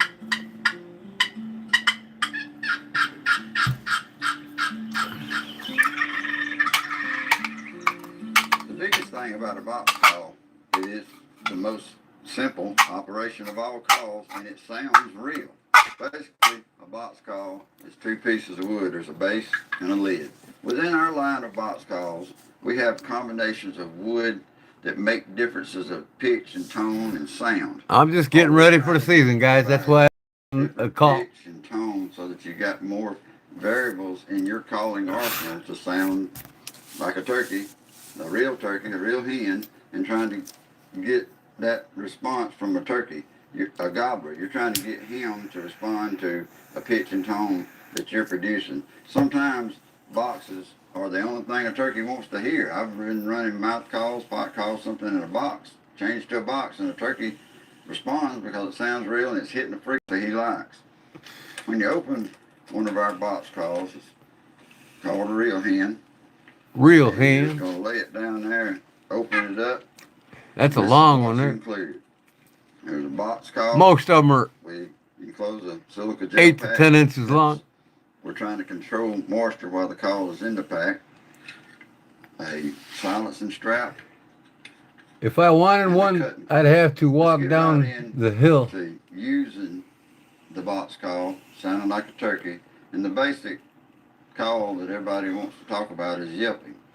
I got a stupid question, but does Our wild technique turkeys attack how to people? hold the call and make you a If better you caller. surprise them, they will, but generally, no, they'll run from you or I like fly to away. show people is we talk about chicken wings, and we do. If you surprise them, I mean, you come up on them, they don't see you.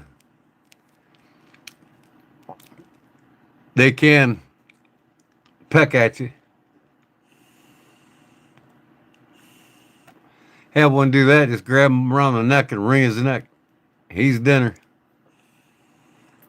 Just like a goose. I've had a goose peck me, and I just grabbed his head and wrung him out. Snapped his neck, and he was dinner. Just to emphasize that we don't want movement in our elbows. We want to bring our elbows. We're not trying to squeeze our torso, but we want to anchor. Yeah, and sometimes you so there's surprise not them. a They lot of extra movement. they Then can I want to just hold come the at box you. call base. Don't grab the lid on the top and the bottom. I want to grab it on the sides and take my hand, and I want to make sure that my wrist is where I'm going to run this call.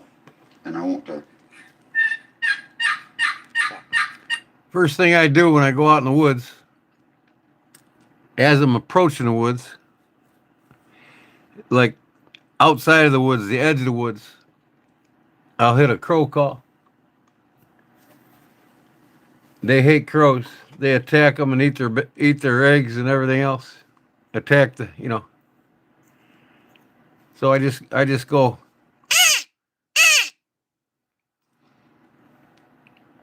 And then if they're present, you'll hear go go go go go go. They'll gobble, and then you can hear where they're coming from, where they're at. Once you locate them with a crow call, then you know where they're at, and you got to be alert. Move very slow. I do what's called a catwalk in the woods, not a human walk, where you come with your instep down first and your heel last. It mimics wild game more than humans. And don't step on shit like twigs.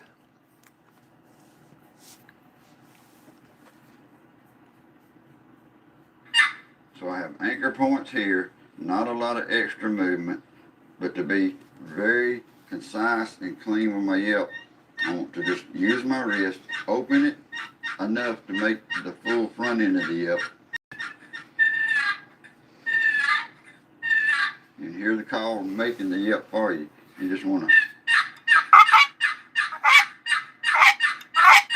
Turkey yelp has a definite beginning sharp and a definite ending sharp.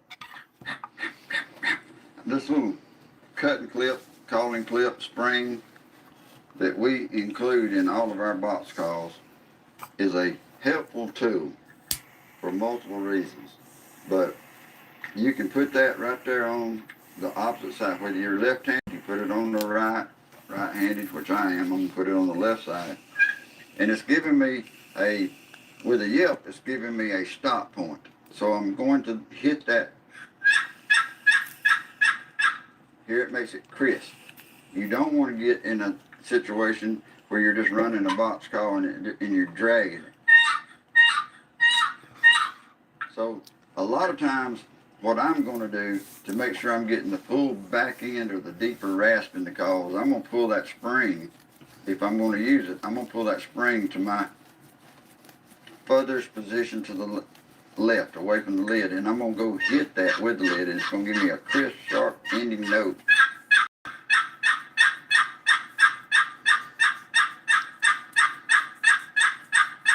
Hear how that crispness, that sharpens it up, gives it sound like a real turkey. That's what we're trying to do right there.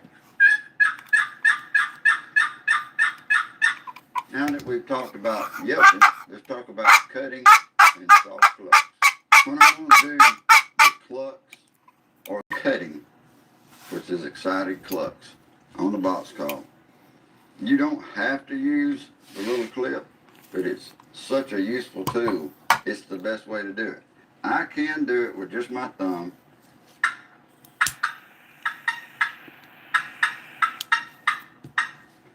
But it's so much easier to control if I use that cutting clip. It's what it's designed for.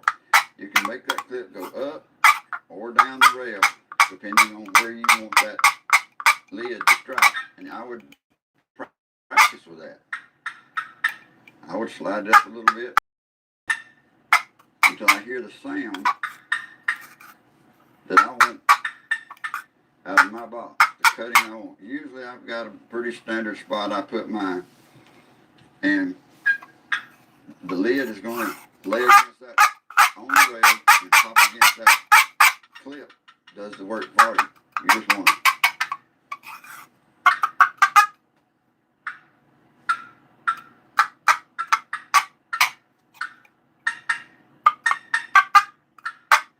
Want to do flat-handed, one thing, one sound. Sounding good, man. It's ready to kill. I can make that call make the same sound over and over. It's monotone. That's not what a turkey sounds like. He's going through and the way I get that with this concave lid, the lid, I call it dig dug. Dig and dug. I'm digging and digging, but I'm gonna get. I gotta make some, Cliff. Flat hand, and then I'm gonna hit. That's gonna make that thing. I gotta make one. If you want to wait another week gonna be the other before way. I send everything, I can make you one. And the cutting is doing, depending on how I'm striking my hand. I got the bodies. All I got is lips and the hooks and everything else on it. You know, when I get. It'd take me. I can get one done in a day. So, if you want to wait a couple extra days, I can make one.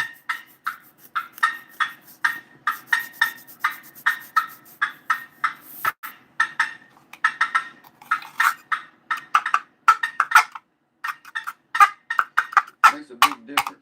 It sounds like a turkey and adding realism. Sounds like a real turkey.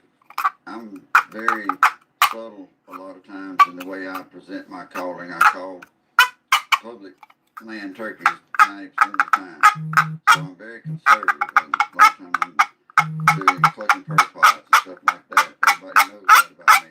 But I use my box call to do soft clucks and everything too. It doesn't have to be, or cutting. It doesn't have to be, again, just. Yeah, see, I need a lighter spring. Mine's too tight to. Yeah, I could still do it, but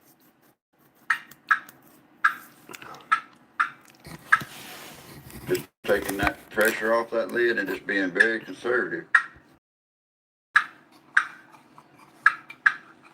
Sometimes that realism there, a slow, deliberate, not all hens are out there just going crazy.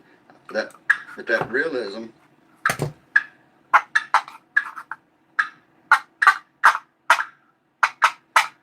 that's what you want to portray is I'm a hen over here just doing what I'm doing. I'm looking for a gobbler, feeding, just doing what I'm doing with my day. And the whole object is to get his attention and make him feel that that's so real. That's got to be a turkey. Let's go over a little bit more difficult call to do. That's the fly down cackle. In my opinion, the box call can create that fly down cackle in a very realistic way, and it's not hard to do. Little practice, and again, you can do all the things on a box call. I use that same cutting clip that I do my clucks against or my cutting, and the cackle. I like to do it where I feel like that hen is, she's coming off that limb. She's done tree calls, but she's going. It seems like they have an ascending pitch when they come off. Sometimes, I've heard them just go. They're just coming to the ground. They're not flying across the Chattahoochee. So you ain't got to. the Chattahoochee, huh? Just keep going and keep going. The hen's coming off the limb and she's coming down. She's just cackling because there's excitement there. If you were jumping out of a tree, you'd be screaming too. So, again, we're saying she's coming down, going to land on the ground, and we just want to. And you might throw a little. Yep, right in behind it. That's very real. That's adding realism. Again, I got my thumb basically holding the lid against the rail, and I'm going to try to hit it down here, kind of this bottom part a little bit, and I want to get that kind of a crescendo going up and then come down.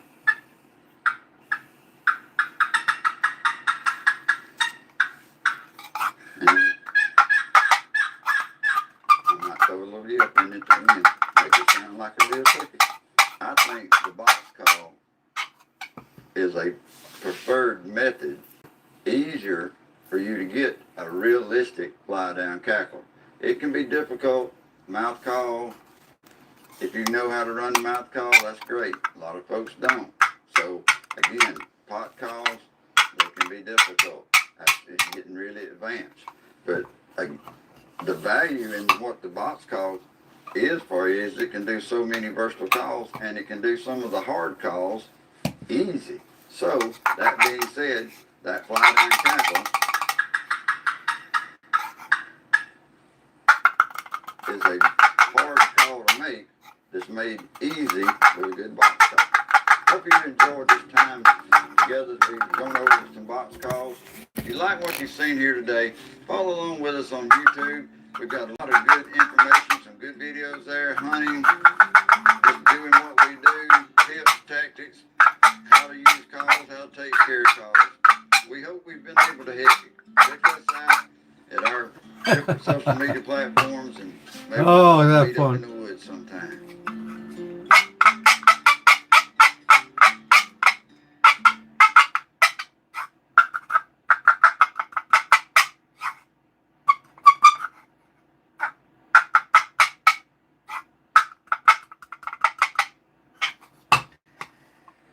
Okay, I'm sure I've done bored you guys with my turkey call.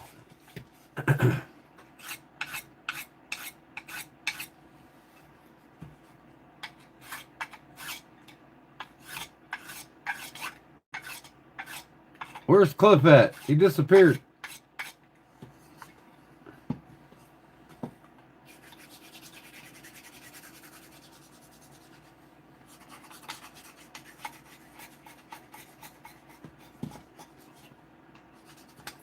Gosh darn it. Come on, man.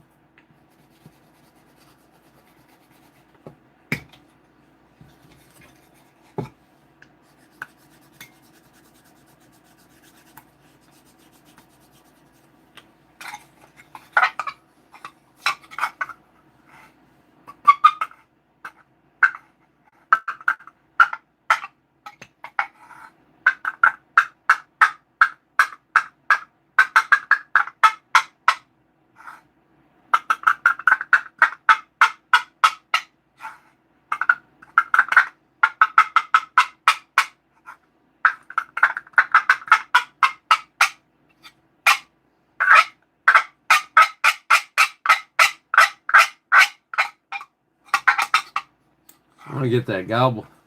Some guys can get a gobble of these.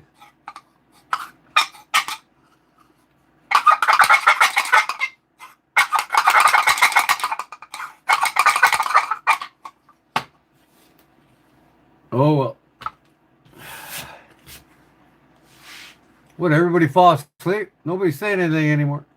It's only 1:40, man. I think that looks pretty sweet, man. I think that looks pretty sweet. I got to get the sandpaper out now and sand her down a little better.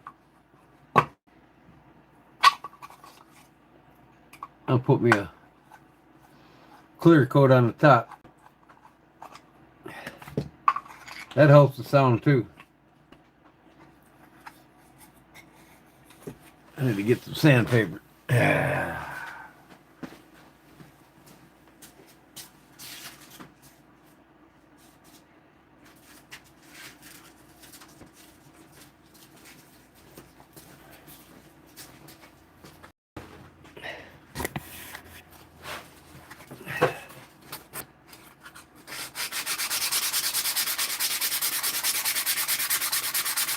First go by getting these corners off of here. I know what I can do. Yeah.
Barbara's hit the sack. Cliff's here, he says.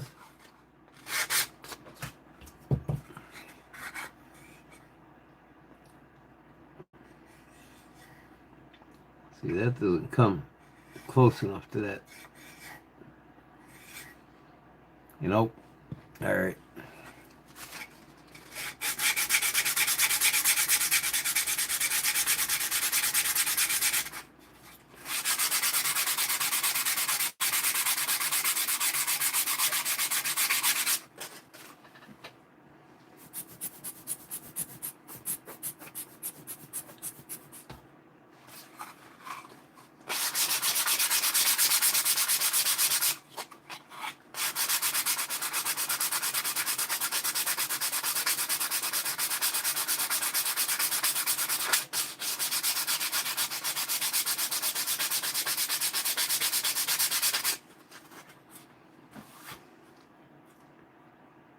Looks pretty good.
John Smith, what up, John Smith?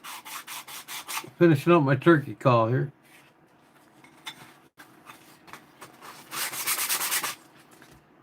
I would burn. You missed it earlier. You go back on my live and watch it, but I would burn the turkey on the lid.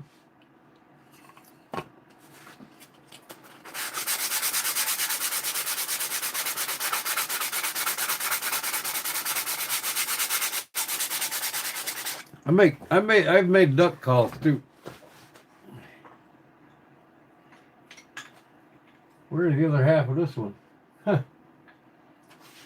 Other half of my duck call here's missing. I put it somewhere. I don't know where the hell I put it. I could find it.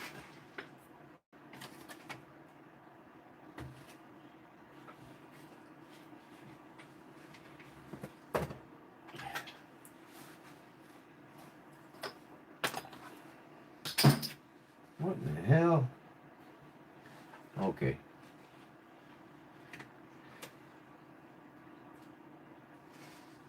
I don't know where it went. Missed the other half of my duck call.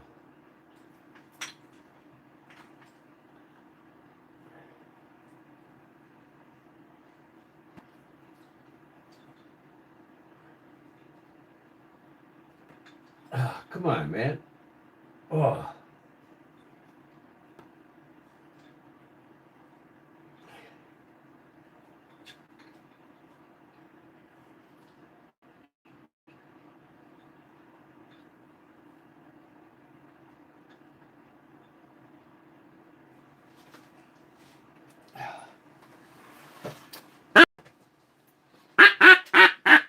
Here's one that I made.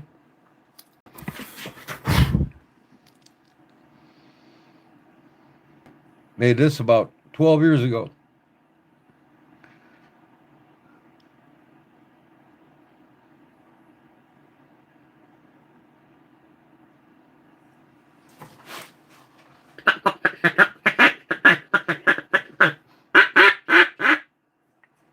I'll wake my wife up.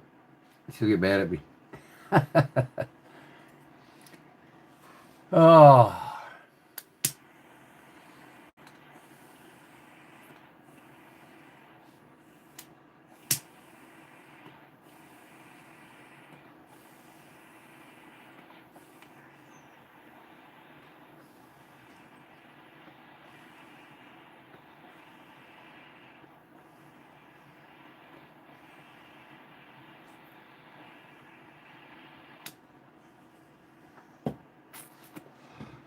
I'm officially out of tobacco. Man, I lost that other bag of tobacco at the concert, man. I just had to go buy some more today.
Here's where I need to sand it.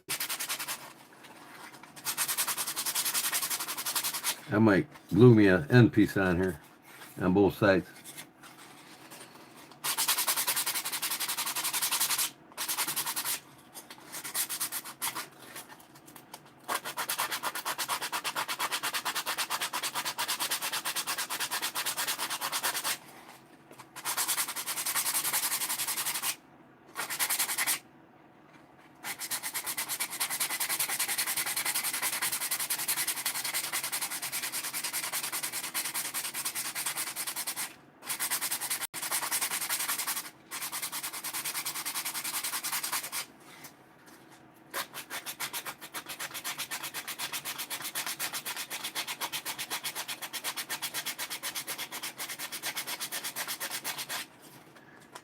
There, that's cake.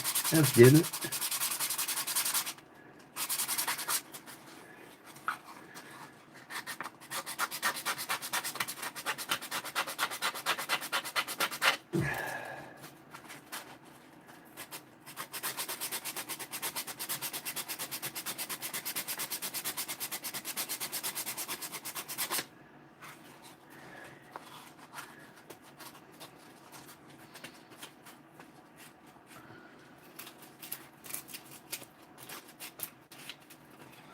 You're still here?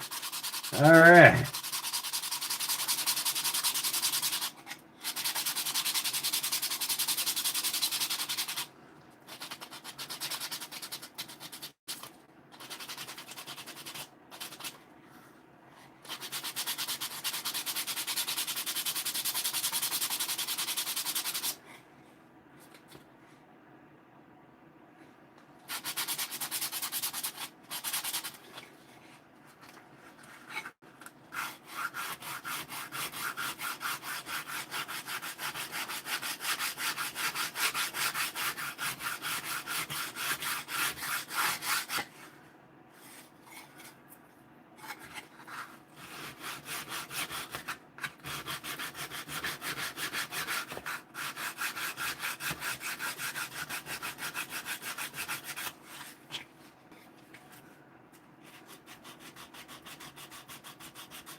You ever make a recurve bow? Yes, I have. And I do. We got all kinds of Osage orange trees here. I make them out of that. You know, back them with sinew.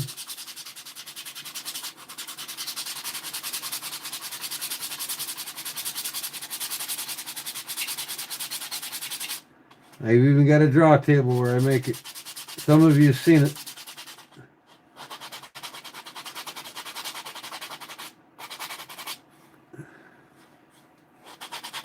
Draw table bench that I made.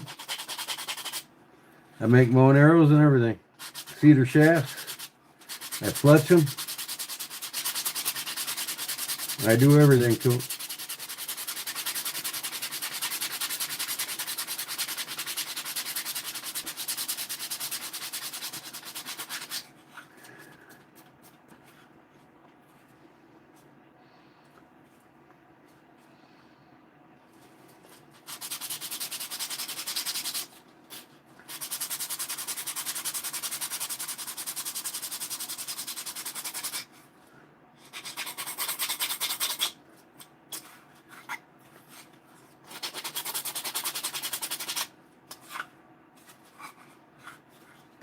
Okay, I guess I can switch to 220 here. I need to get a bigger piece of it.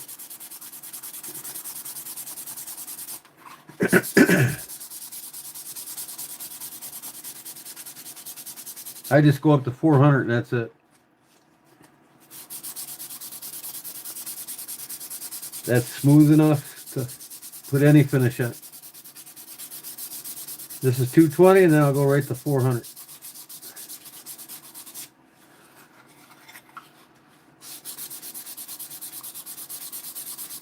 As long as you take the 100 grit and you get all the imperfections out of the wood. I got a low battery. My computer's telling me. Time to plug my computer back, my phone back in.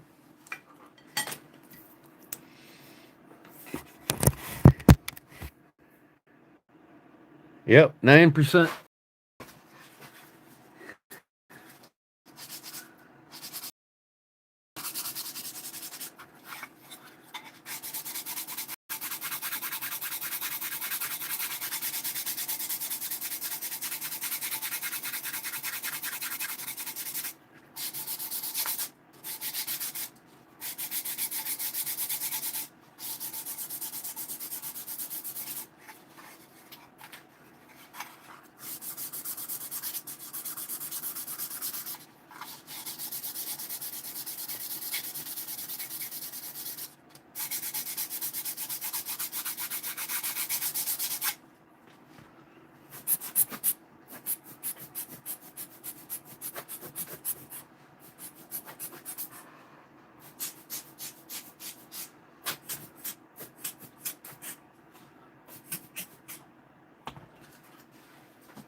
This will look nice when I get that clear coat on it.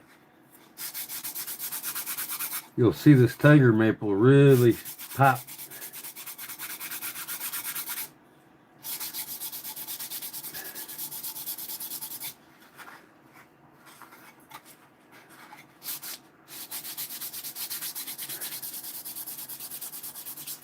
I might put this one on eBay.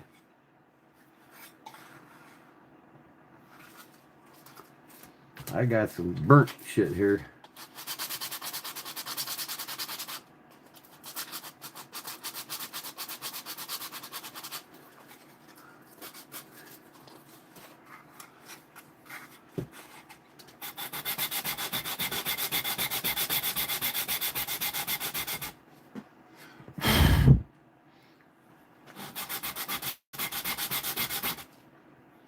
It's gone now.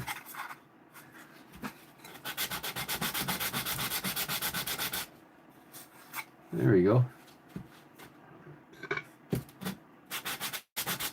It's funny.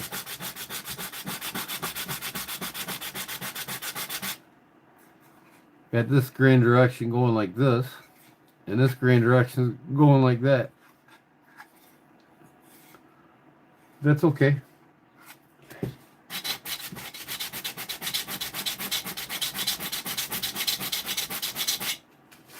Adds a little more character to it.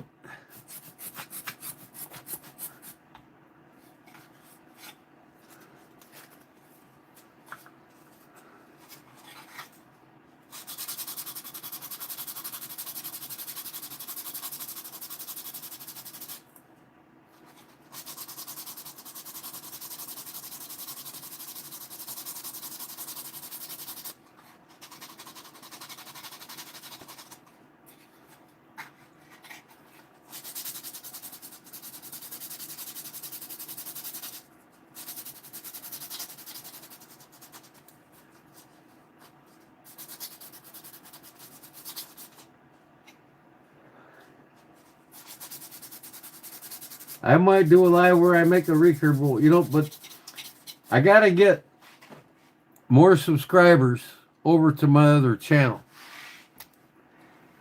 If I let you know what the other channel name is,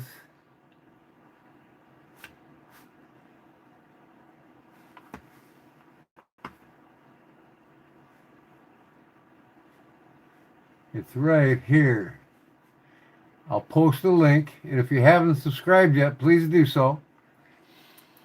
Because that way I can keep my knife channel a knife channel. And I'm gonna start doing my lives for all my leather work and all my backwoods shit here. Here.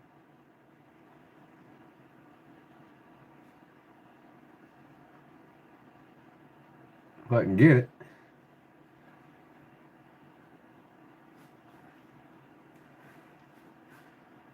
Right here, folks. If you haven't subscribed to my other YouTube channel, it's my backwoodsman. I started a channel for doing bushcrafting and outdoor survival and techniques.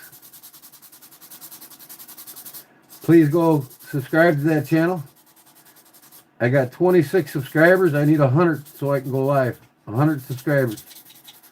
Until I get 100 subscribers, I can't. So if you get a chance, copy and paste the link yourself and put it on your Facebook pages, you know, your Instagram or wherever you can for me. That'd be great. Then you'll see me doing all this stuff, making calls, duck calls, goose calls, turkey calls. That's all going to be on that channel. So I separate this from my channel. You know what I mean? Anybody that's listening right now, please go click on that link.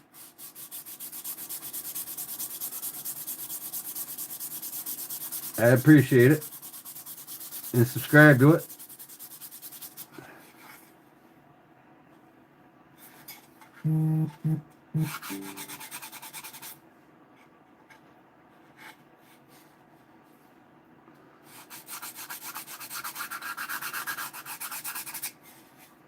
All right, I'm gonna go get 400 grit, and I'm done. And I'm gonna fucking finish coat it.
Take me about 10 minutes.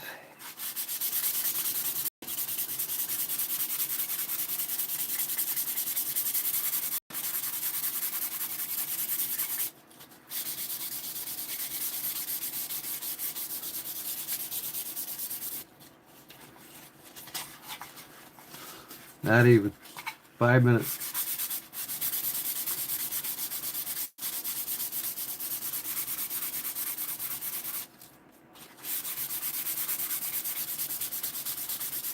Boy, this is gonna be beautiful. Beautiful.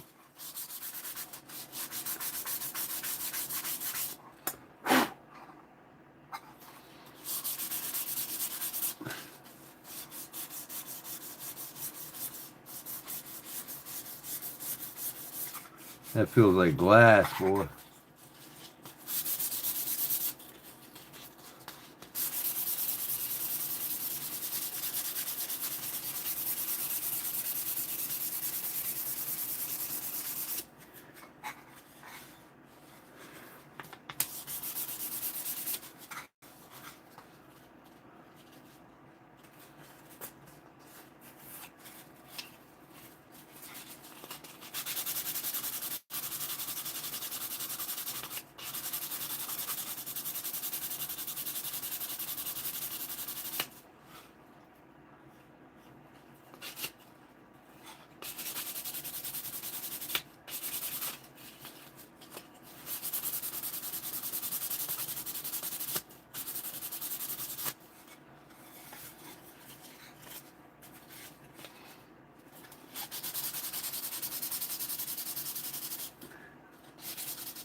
I think that's good enough.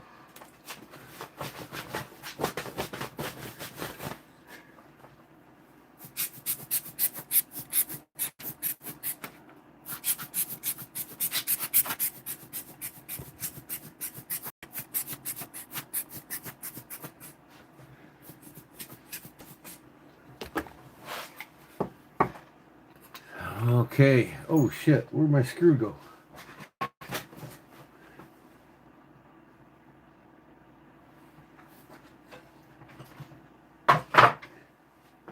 Come on, man. I'm gonna go get my fucking light now.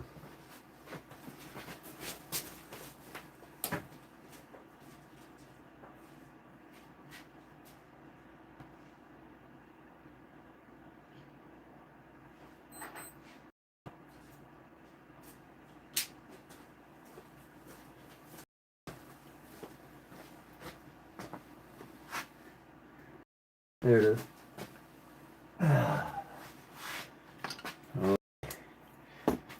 I'll put it back together real quick. Oh, I forgot to sand this.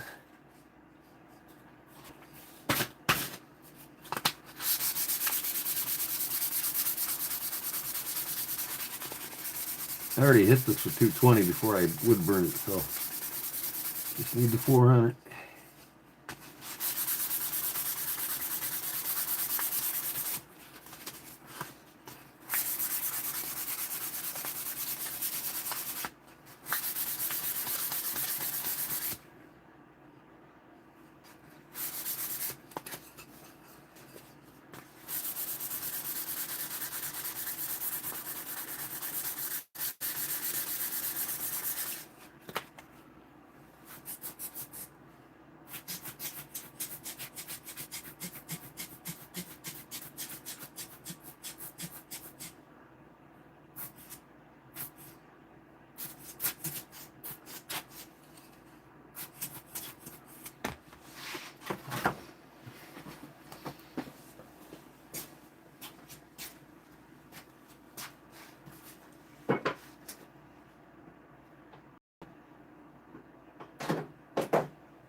acetone. Look at that, boy.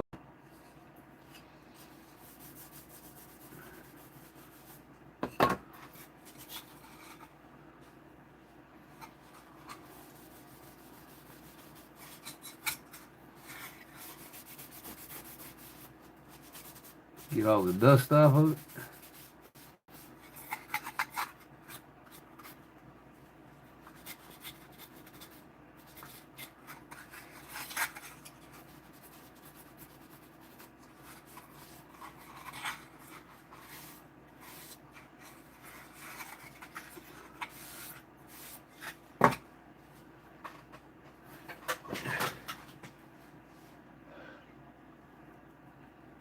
Now I had a spray can of it, and I don't see it, so I must have ran out. I'm gonna see what I got in the can. I'm gonna put it together first, real quick. See how she sounds. I have to wash it again. Get this chalk back on here.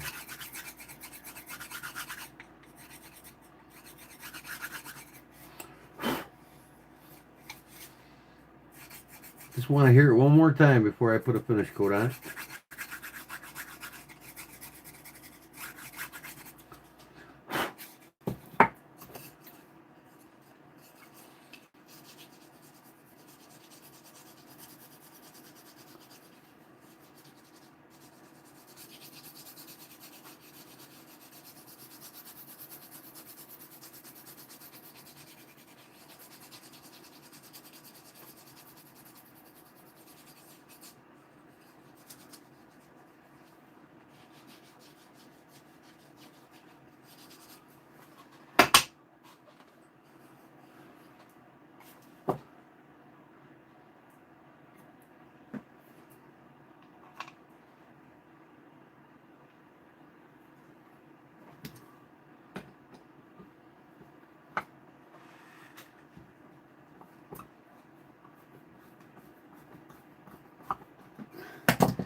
My line froze on my computer again.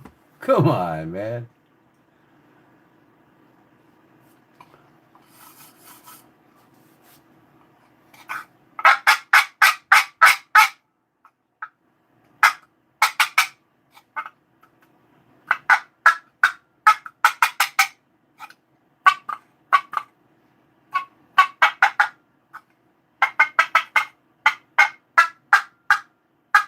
There's a sweet spot.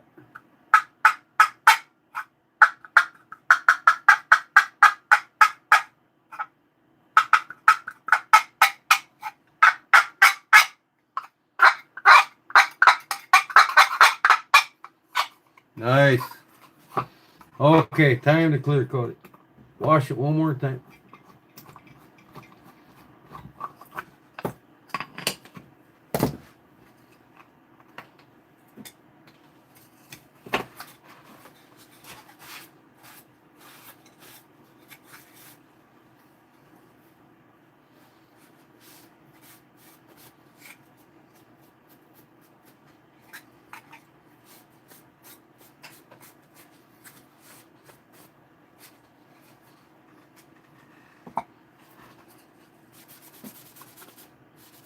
I'm not putting no clear coat on that. That's going to stay raw wood.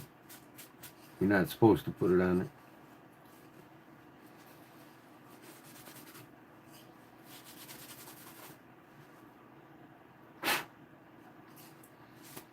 Okay, that's ready.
Okay, I got a pre-stained wood conditioner.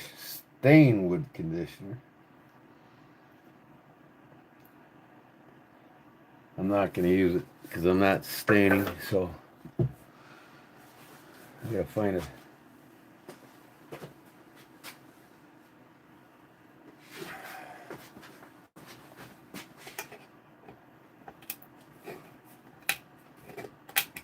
Huh. This probably hasn't been open in 5 years, man. Ah.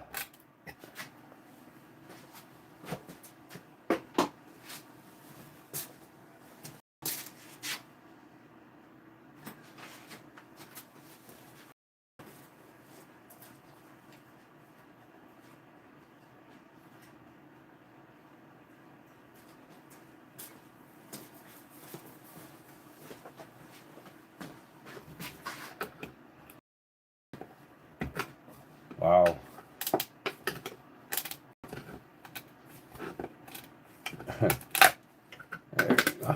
Rig open. There she is.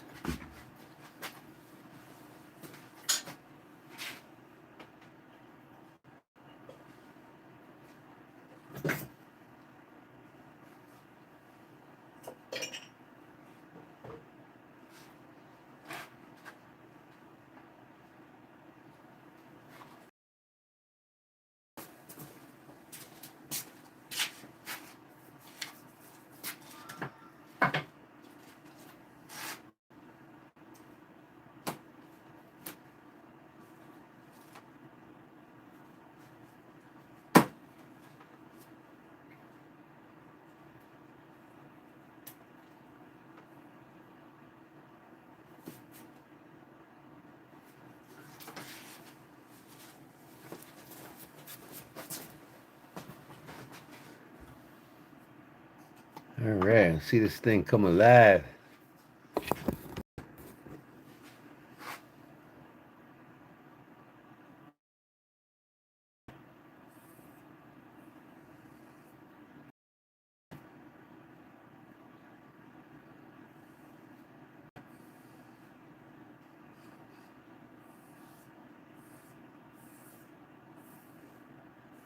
See how beautiful that cherry wood is.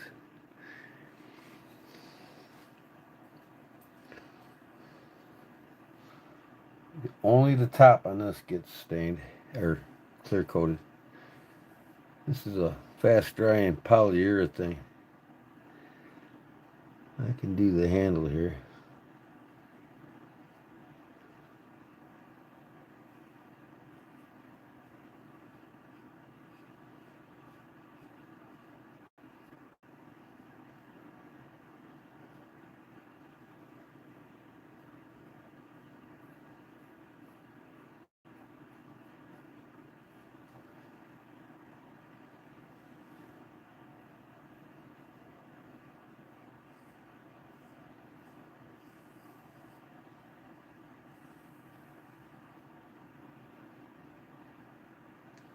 I might give it several coats.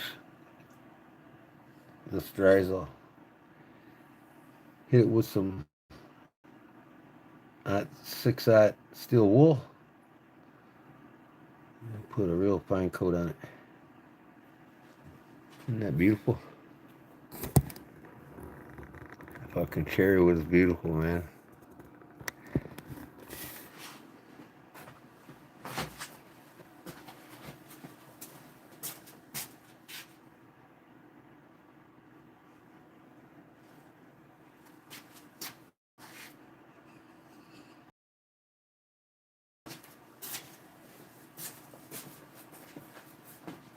Now, watch this.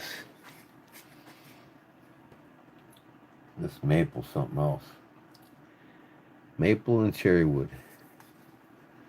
I'm going to have to put my hands inside of it.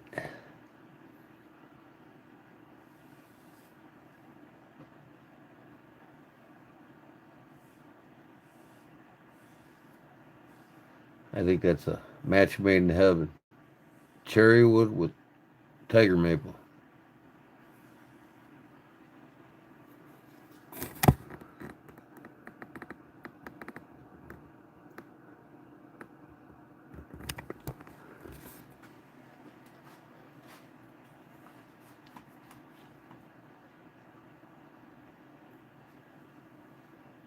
All right, Bob. Good night, bro.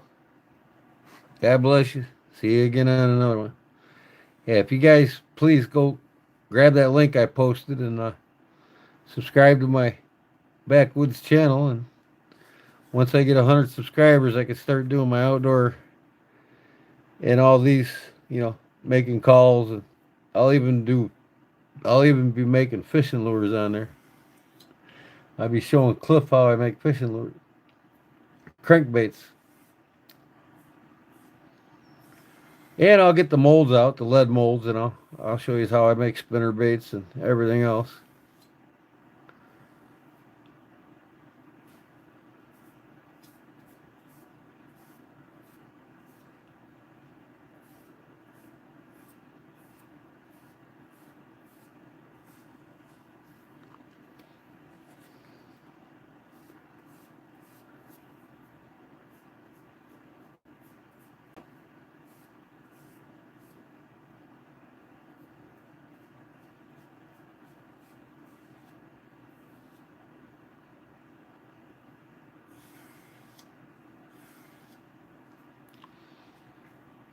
All right, now I got to be careful here. Got to hold my fingers tight. So this thing doesn't fly out of my hands.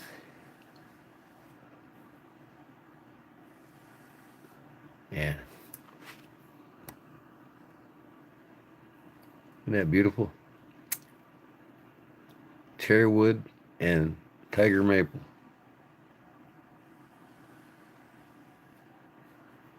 This is the stuff I used to make. This wood came from I was going to make a fishnet handle out of it.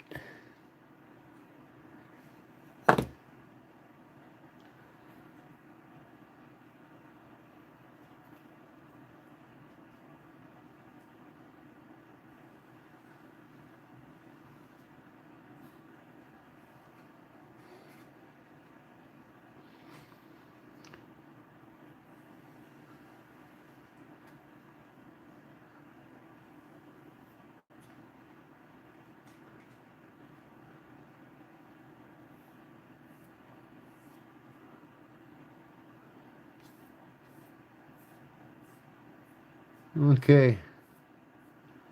This will probably take most of the night to dry, so I'll probably be a little tacky when I wake up in the morning. But it's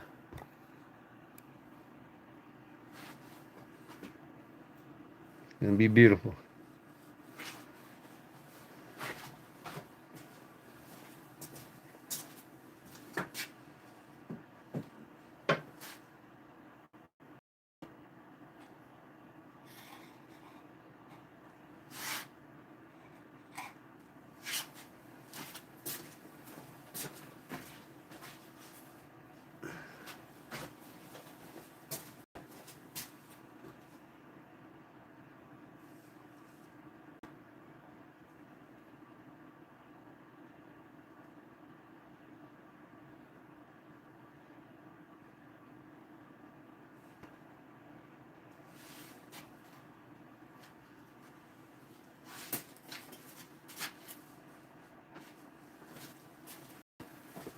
Okay, put my lid back on that.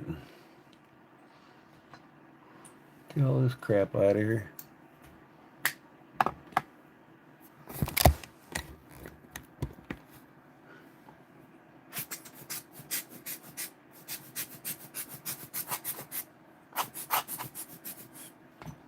Put my spring and screw by it so I don't lose it.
Okay.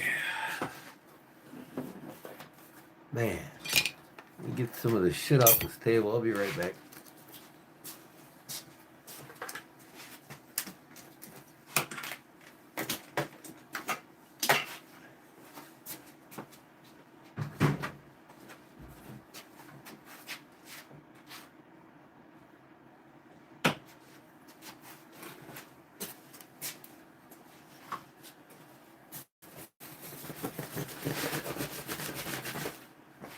All right.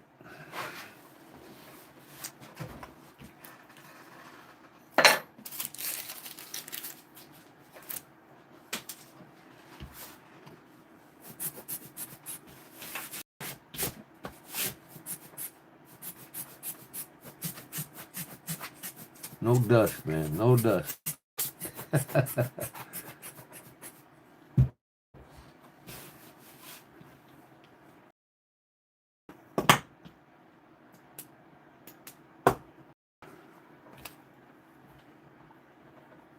This fucking thing, I don't know. Put new batteries in it, but it don't work. Might have to throw that one away.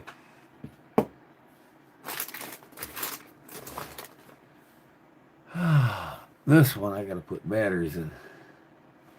I take these batteries out of here.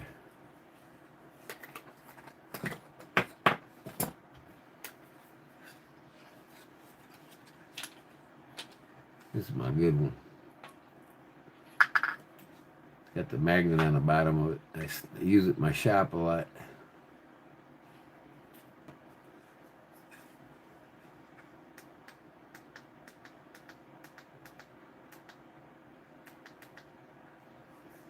Quantum.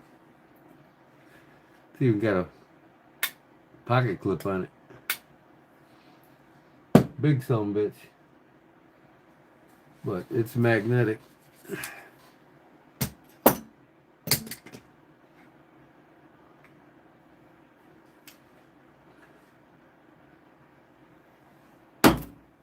When I use it in my shop, this thing is just a piece of cheap shit plastic.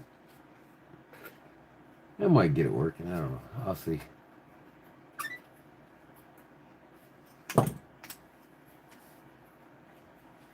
If your light doesn't have cooling fans, then it ain't a real light. Yeah, right. That's the new craze now in the EDC world, is fucking high-powered redneck fucking lights this size with a cooling fan on it. This is a Federated Auto Parts made in China fucking light, man. I've had this thing for 10 years. Still works great.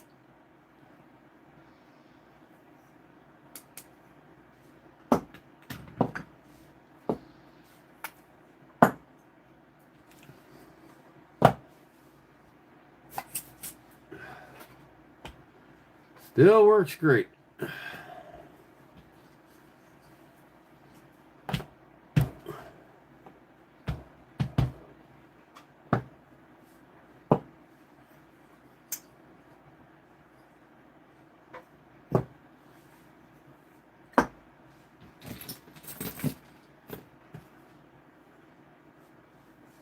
Fucking goose call.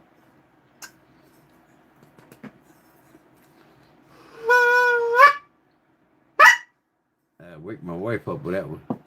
What the fuck are you doing? There's my goose. My little bear. Where's my rabbit? My screwy rabbit. It's here somewhere. Where'd my screwy rabbit go? Huh. I don't know. Ooh, I get any tobacco in here? I'm searching for tobacco now.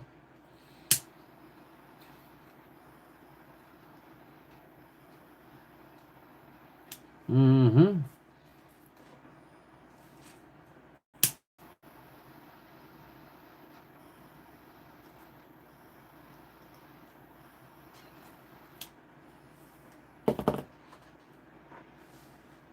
Paul Mills back in the house. He woke up. Vroom, vroom. It's his mouse. What up, Otis?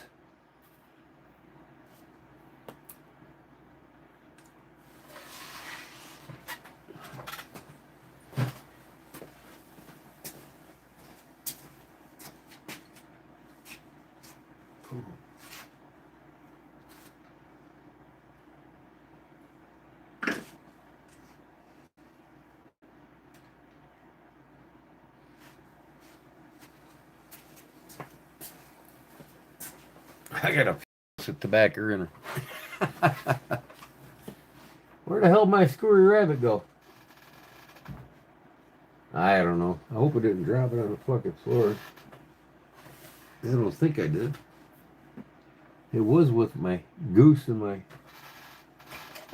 Where the hell did it go? Huh.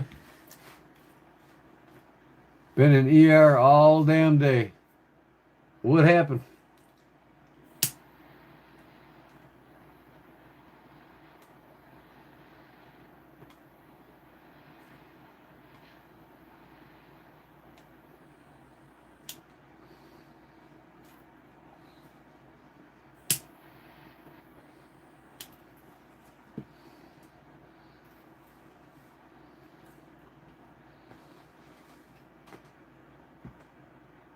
A couple more puffs left out of that pipe.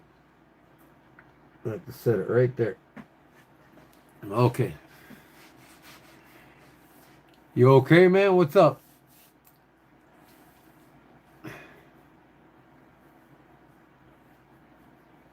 I was gonna say that too, and then I was gonna say April Fool's Day.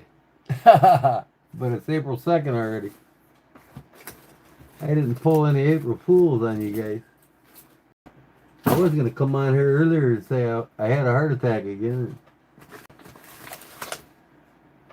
But that might not be the case for Otis.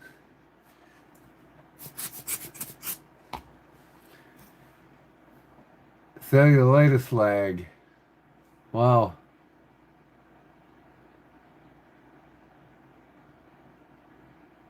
What do you feel that in your bones, your muscles? What? Cellulitis? Is that in your bones?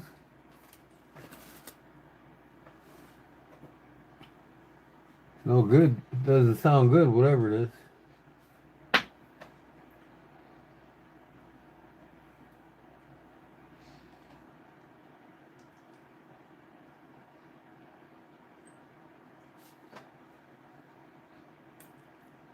You told me about this water drive last time you was here.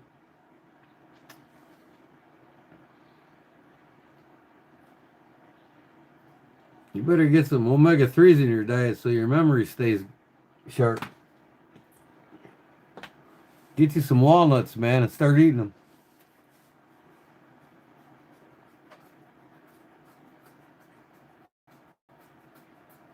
But the difference between a kid and a senior citizen, senior citizens don't carry these to smoke crack.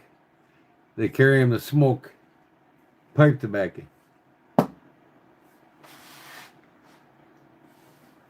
Yeah, you told me about it last time you was here.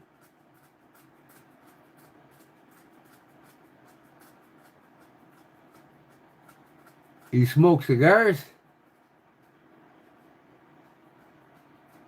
And you must have had a bad day with a rotten cop, because most cops ain't like that shit. Especially if you're an older gentleman.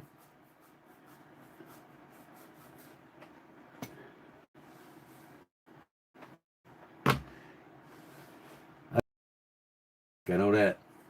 You got too much shit lingering around on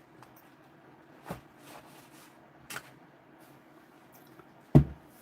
I'll get my crack lighter out. Young officer. I had a young dumb officer try to give me a ticket for failure to yield the right of way. And I just flat out told the son of a bitch, I said, how old are you? Oh, sir, I'm 20 years old. Oh, so you just got out of the academy and just got your fucking badge. So obviously you don't understand when there's an accident between two vehicles. And this lady pulled out of her driveway in front of ongoing traffic, meaning me. You don't give me the ticket. And if you do, you're one dumb son of a bitch. And that's exactly what I told him. And it says, if you don't like what I just said, call your superior right now and let me talk to him on the phone. Well, you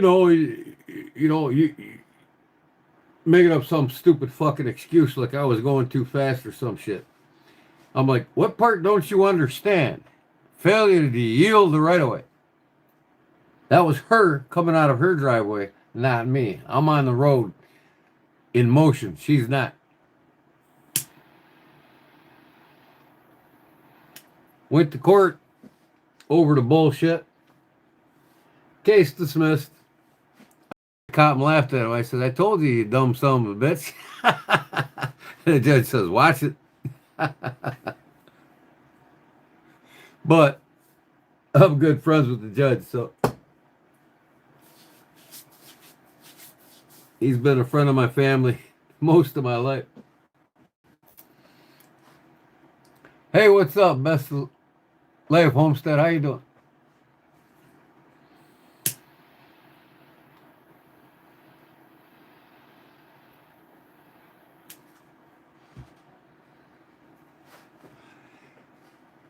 So any newcomers again, here we go. I'm going to put up my link one more time. Right here in the comments. Please vote. That's my new YouTube channel it's called Backwoodsman. That's my outdoor channel where I'm going to start doing things that do not relate to knives on it instead of this. But I need 100 subscribers to go live, and it's only got like 27, 28 subscribers right now. So please go there and subscribe to the channel. And share my link if you can, anywhere you can. I want to get 100 subs in the next week or so, because the weather's going to be getting warmer, and I'm going to start doing a lot of shit out in the backyard. My back 40. I got about 6 acres in my backyard. I'm going to start by building a hobo shack out there. I'll let you all watch me on that channel live, working on it.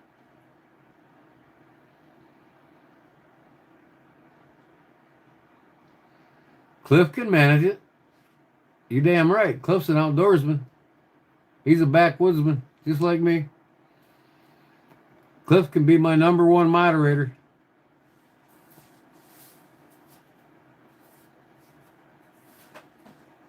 Ain't nobody with more knowledge than that man has. That I know in my 2 YouTube channels.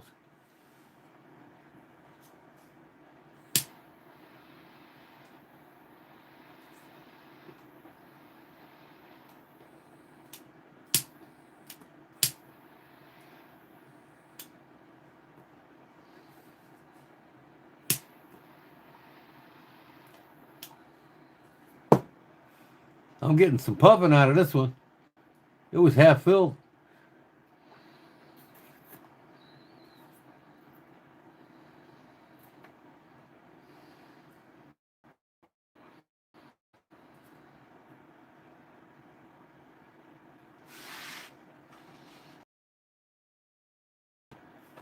Gitsy, Paul, and Cliff. That's right. So yeah, you guys. There you go, Cliff. Share my channel everywhere, man. You're my #1 mod for it. In fact, I'll go there right now and make you #1 mod. Oh wait, I can't until I'm live. I can't appoint no moderators until I get 100 subscribers. It'll get out of the woods.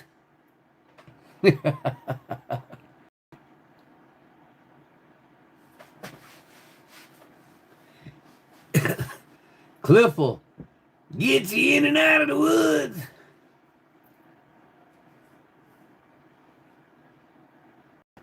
See, that's the safety.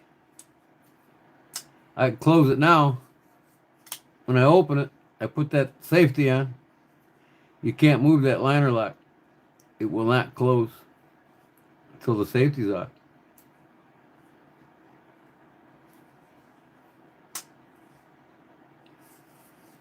Them Italians know their shit when it comes to making knives.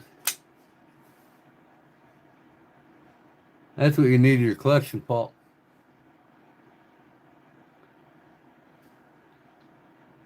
Extrema Ratio. They got some badass knives, man. Badass steels.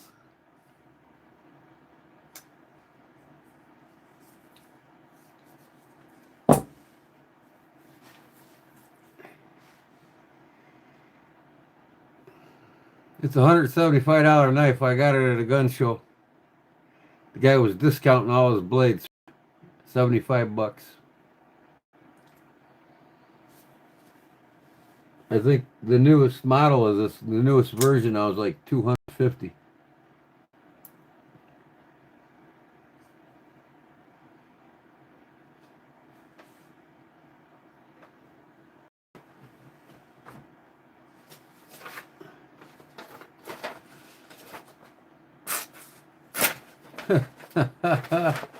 I've been doing a lot of cutting with it.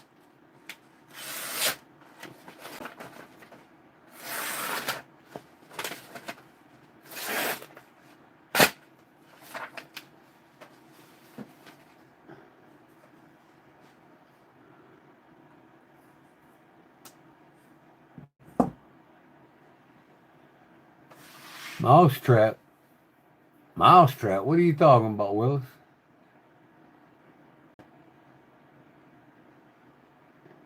I can get in, then you come save me. All right.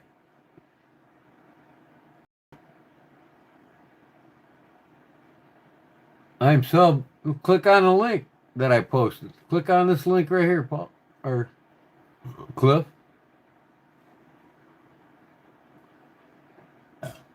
Click on the link. Take you right to it.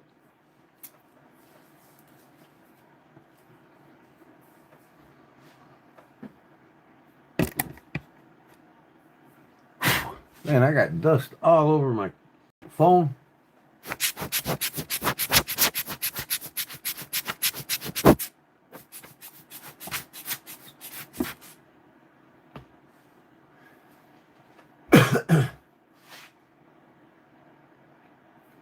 There.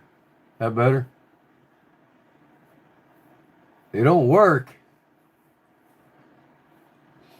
Well, type it in then. Split your page or write it down, and then if you're on a phone, write it down and then type it in the search engine. It's got to be exact. www.youtube.com/@1965gman.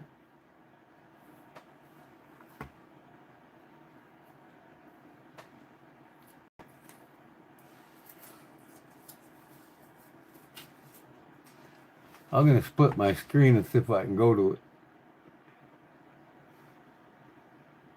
Let me see here. I've got 19 views. One video, 19 views, 23 subscribers. Let me see if it went up. Nobody subscribed since I posted this 4 fucking times already. Come on, man. I'm sure one of you ain't subscribed to it. I'm a quarter of the way there. I need 100. Or I can't go live until I do.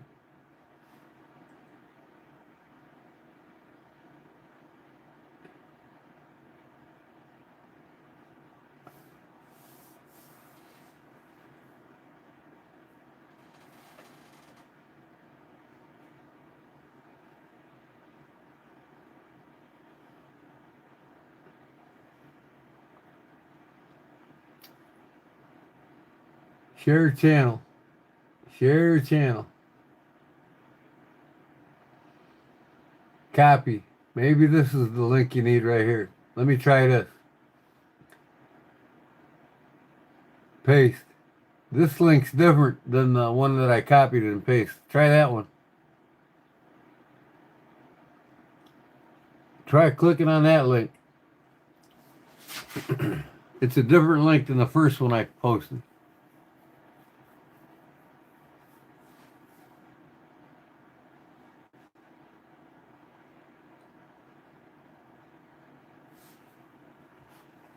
How many's watching now?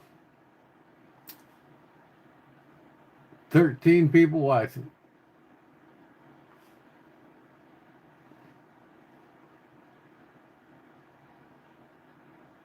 $12 watching now. Streamed 4 hours ago. Almost 5 hours I've been live. Tap the link and hit go to channel.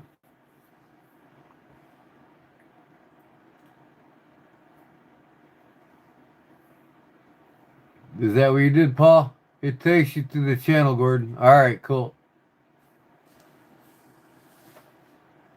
Please go there and subscribe if you haven't. I'll make Cliff and Paul the number uno doser when it comes to that channel. And you know what? That channel will go faster than this knife channel will. Especially when I start doing cowboy cooking on it. Cast iron pots and pans out in the wild.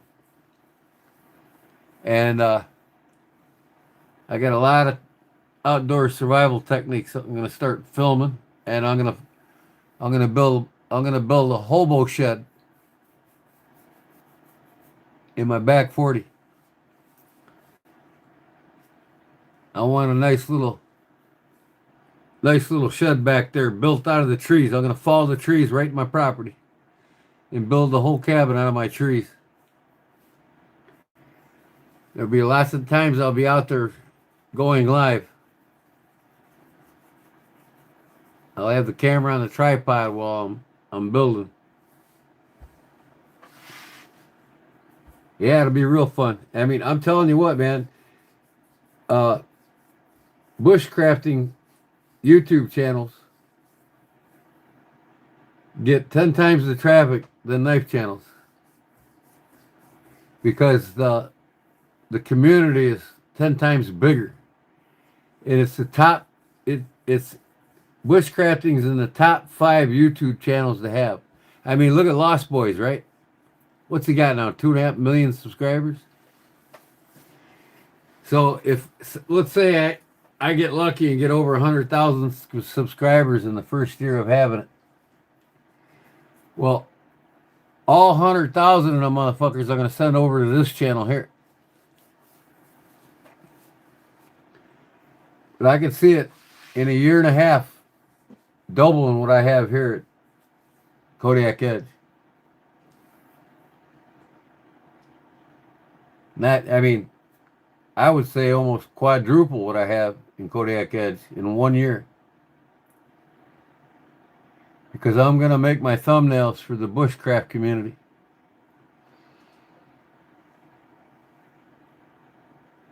You know, and I'll have videos in there too about survival techniques with the Victorinox knives. You know, with the Mora knives and with the Buck 119 series knives. I'll have a different knife and I'll review knives in it too. As best carries for the woods. So it's all going to be filmed outside. There'll be, you know, the things I make in here, like the calls, the goose calls, duck calls, turkey calls. I'll be filming a lot of that in here because all my tools are here. You know, and my hand carving and shit will be done on that channel instead of the knife channel.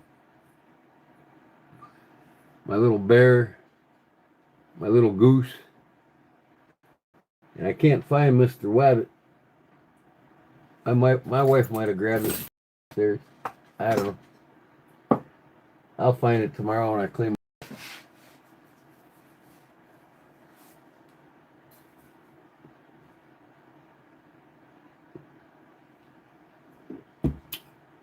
I'm gonna do the bear on all fours, not the standing bear. I'm gonna carve the realistic looking bear next. That'll be my mascot for Kodiak Edge.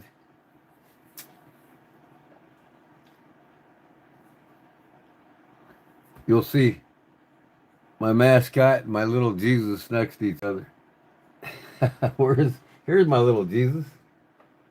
Yeah, there he is.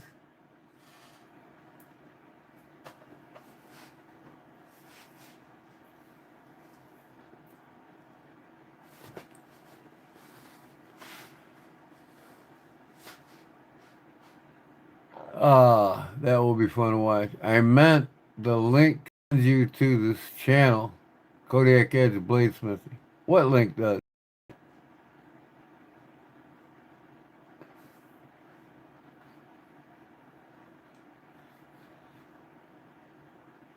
I'll get you one.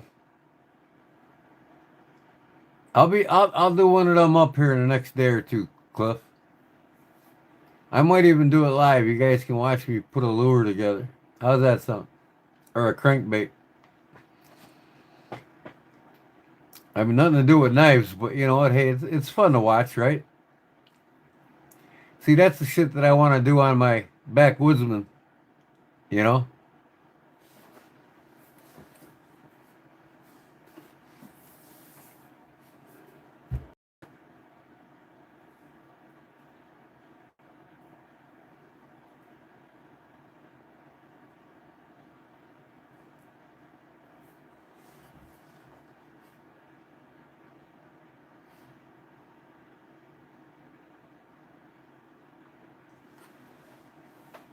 So, what time is it? Almost 3? It's still young. Night's still young. Man, I can't believe I cannot find Mr. I know he's not. He can't be back here, or did I push him back here? I don't know.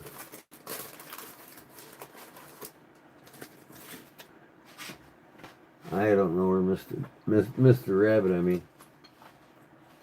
Oh shit. I gotta put some epoxy on this and send it to Jim. I forgot. I think Jerry got his. I sent him his. Coasters I made for him with my leftover epoxy. Put your drink on.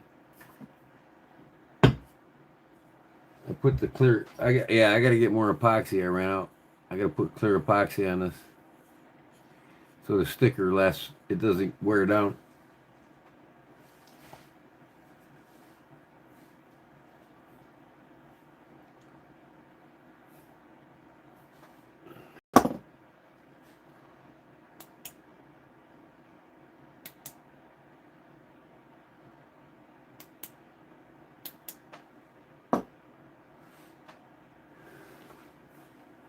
This is probably it. This is probably gonna kill it.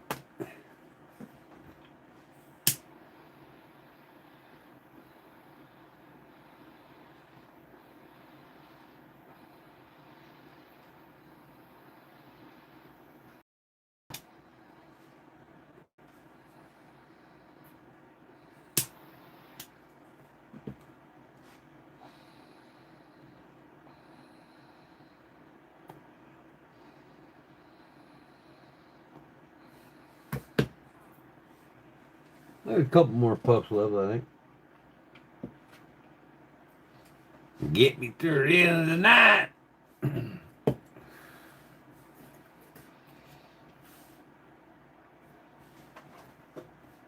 I gotta see if I got some cats that want to come in.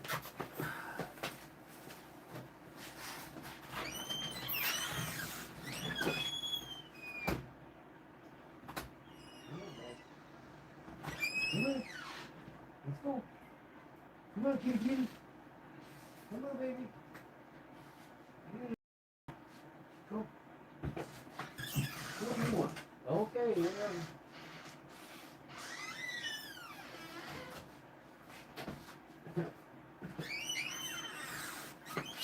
Two of my cats came in and one bolted out of the door.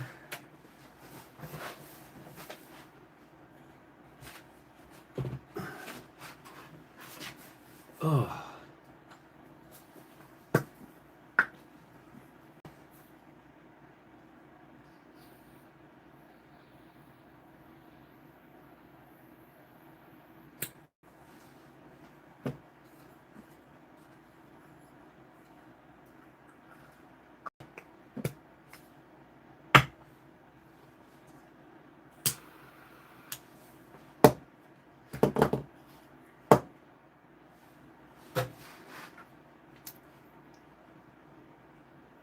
Okay.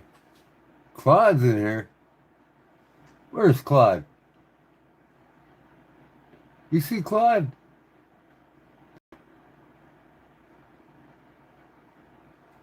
Chill Zone. What up, Chill Zone? If you're watching, okay, hi Claude. I'm sure he's watching. He probably watched earlier and decided to hit it. I'm going to look at my call, see if it's starting to dry.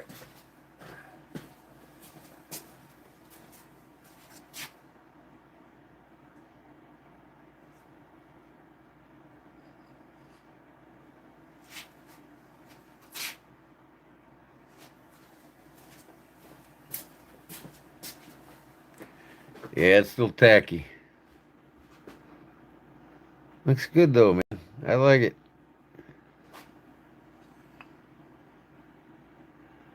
That part's drying fast here. I don't know why, but I'll hit it with some Scotch-Brite and then put another coat on it tomorrow. after I play with it a little bit.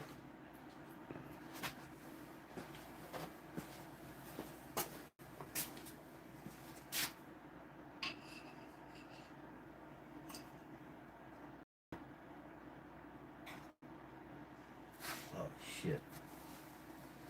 Why did I do that? Okay, whatever.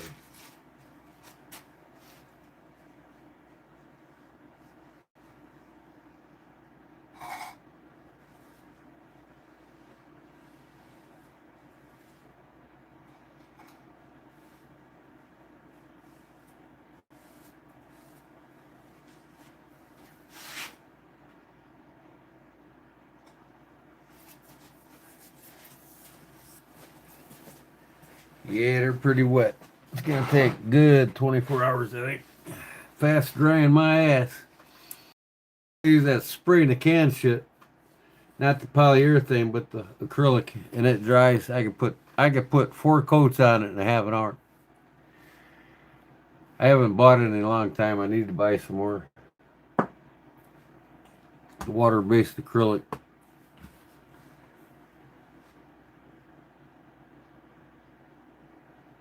Yeah, yeah.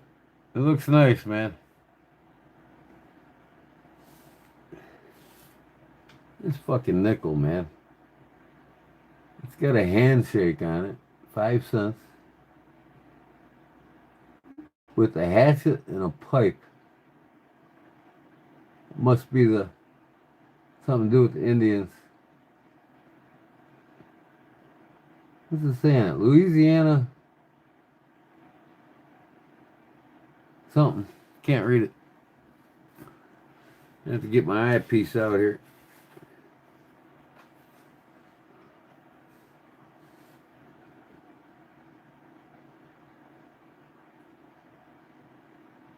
Louisiana Purchase, 1803. It's got a pipe and an axe. Pluvius Unum, United States of America. It's a Louisiana Purchase nickel. Ramen.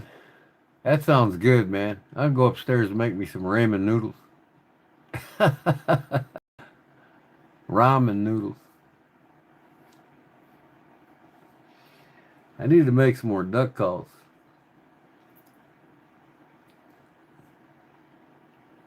Put them on my eBay store.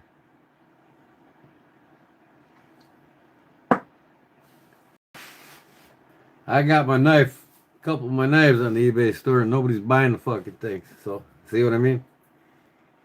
Unless I do custom work for people. I get most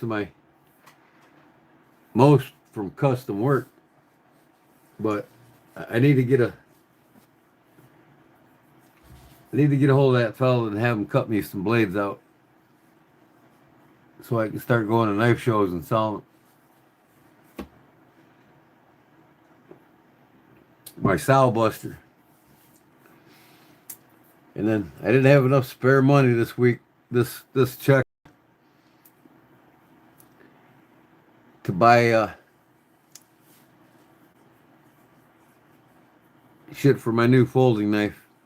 But good thing is I got a hold of my buddy. He's got a fencing and deck business, and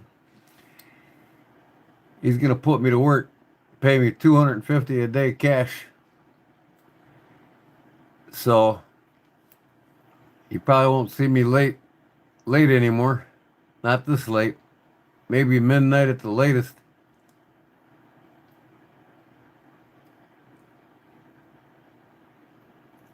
All I got to do for him, he said, is mix concrete. That's all he needs me to do. And he's got a big diesel concrete mixer. All I got to do is put fucking bags in it, mix it. We're doing the post holes and shit.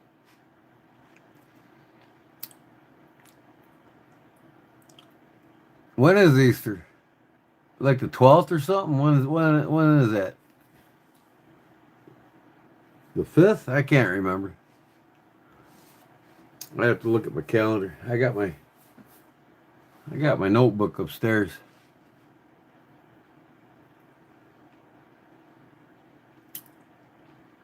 Sunday's Easter, ain't it? That's what I thought. It's the 5th. Yeah.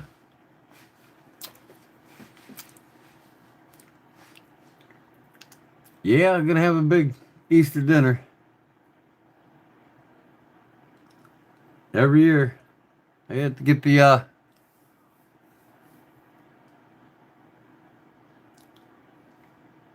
the opal number 13 out again for the cutting of the ham.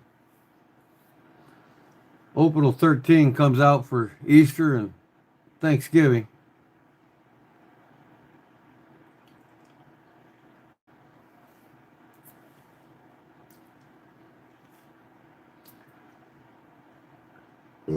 Oh shit.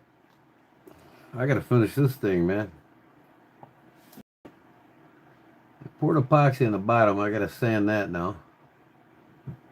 And buff it. It's ready to be sanded and buffed. So I can drill a hole in it and make the key fob out of it. It's got watch parts in it, remember?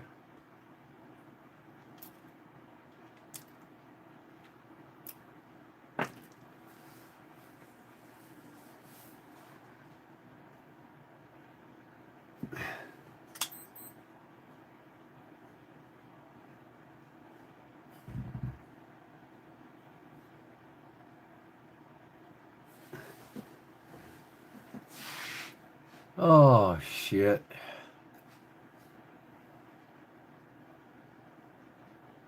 Okay, who's going to bed now? Milo inspired me to make spicy noodles for dinner. Milo, is that your cat?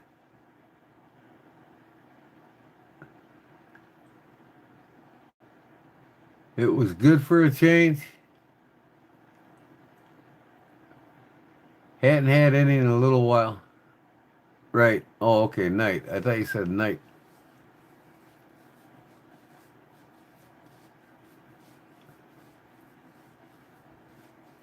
Me, Leo. What are you guys fucking talking about? I have no idea. Man, it's getting cold over here.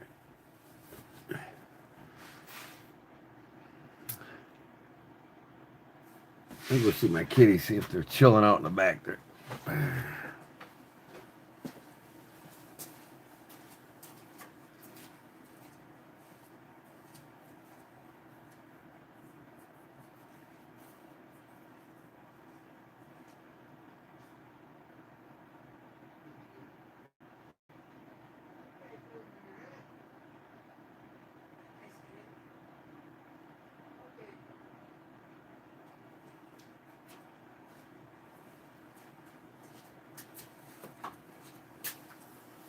One, two, three, four. I think 5 cats are in here. 4. Hold on.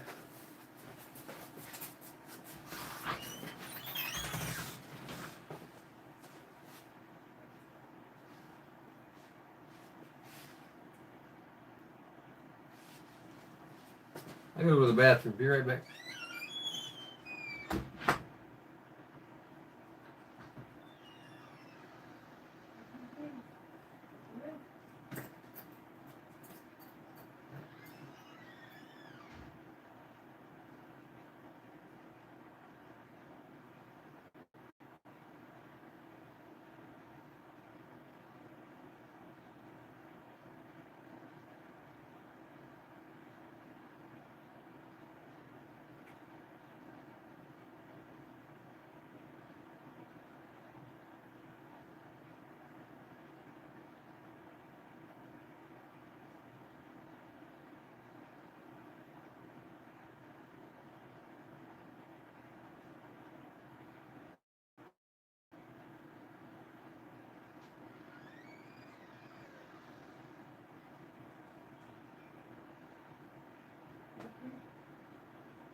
Man, it's fucking cold and it's windy out there.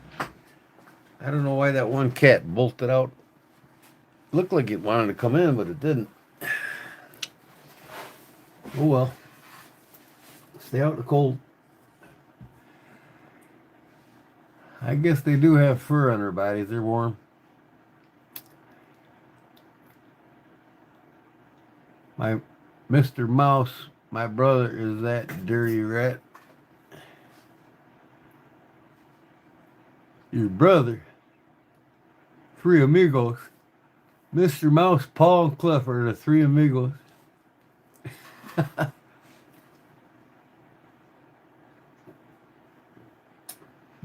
You guys are on all the lives together. Causing all kinds of hell. Man, I got some dirty ass glasses here, boy. Man.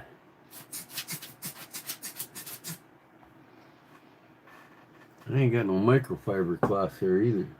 Where the hell they all go?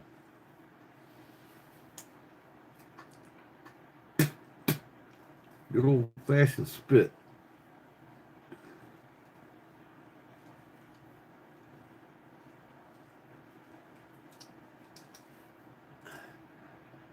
Oh, time to go get some more glasses. I'm gonna get some new eyepieces. I got 3,000 in my iPhone, so I'm gonna go get me some sunglasses, prescription sunglasses, and some new glasses, new shape, and get me some yuppie glasses.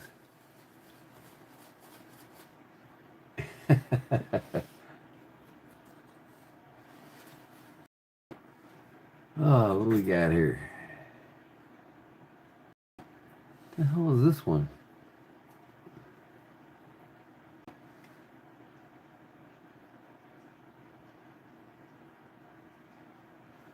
It's a fucking Hellbros watch.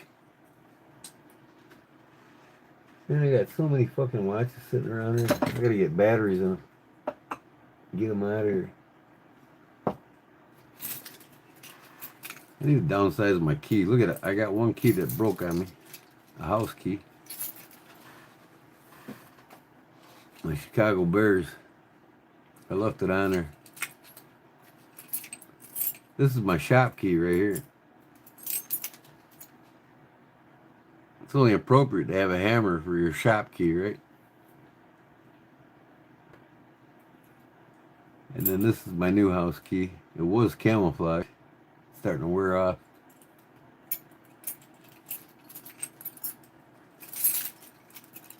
Here's my little P38 with a Velcro case. My little can opener. Remember when I made the case for this?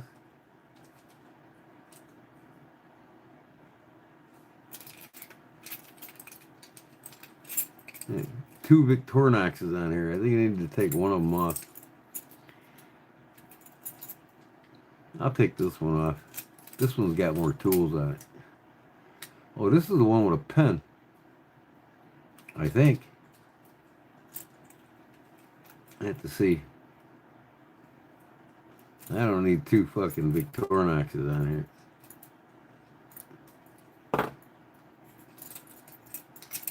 I thought this one had a pen on it. Yeah, it does. Check this out.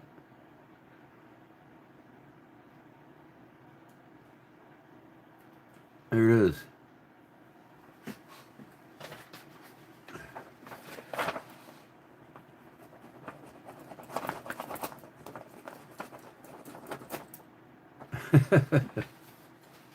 Never know when you need a pen, right?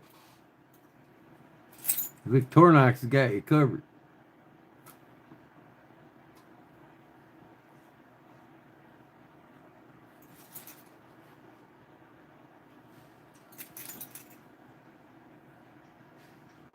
Can I find you there? Such a lonely place, such a lonely, lovely place. Hotel California. You guys are singing to each other? Man, sounds queer to me.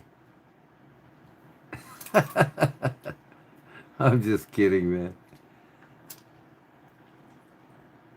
Got a little file on that one. I can file my nails.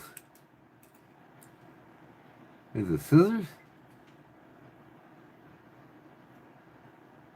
Nope, that's a little. Ooh, that's a sharp sound, bitch. Little sticker. What the hell is this one now? I ain't got no nails to pull some bitches out.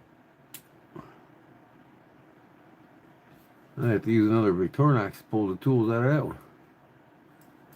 There, a little screwdriver will work.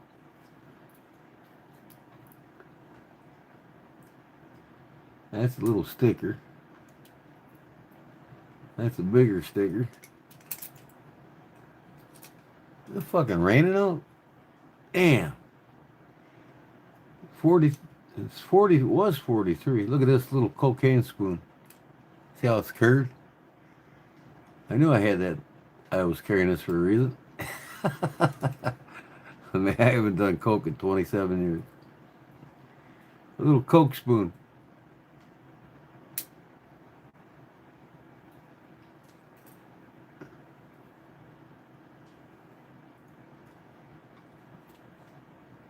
What the hell is that? A hook.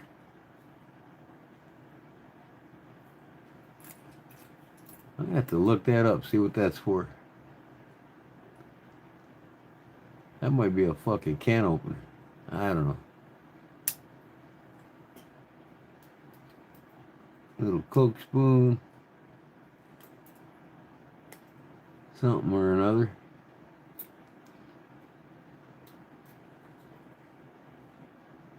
That's a screwdriver.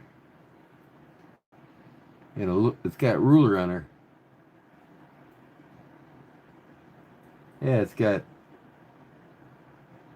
millimeters and inches. One side millimeters, the other side inches.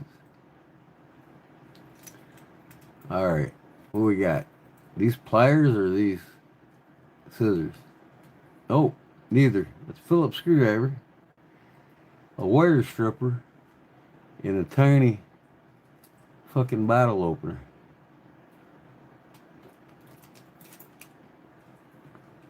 This thing's got some tools on it now. Another sticker. The 3 fucking knives in here. This must be the scissors. Oh yeah, now I knew I had scissors. I tell you what, man. And it's got a pen, some tweezers. A pen and tweezers, that's it. Don't have no toothpick. Well, some bitch. What if I want to pluck my teeth?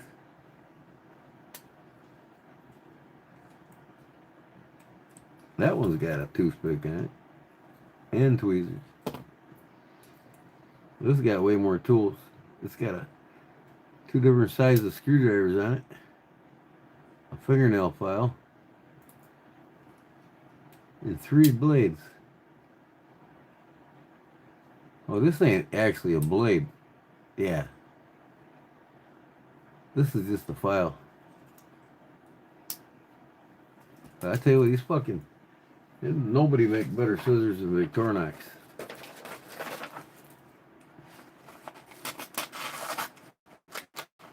I won't even cut with it, watch. Look at that. I'm not even going up and down. Man, they cut like you wouldn't believe, man. Victorinox has got their shit straight on their scissors. All the generic Victorinox wannabes, the scissors are garbage. Man, these things are fucking Victorinox are always spot on with their scissors. Their scissors and their pliers, man. They last. That's for sure.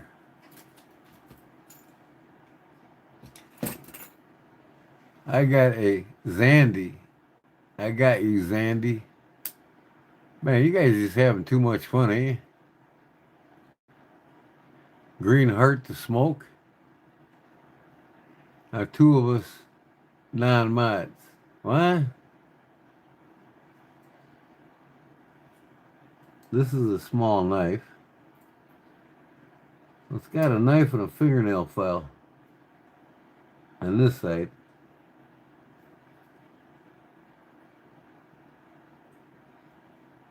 And file your nails. Got a little screwdriver. That's all on this side.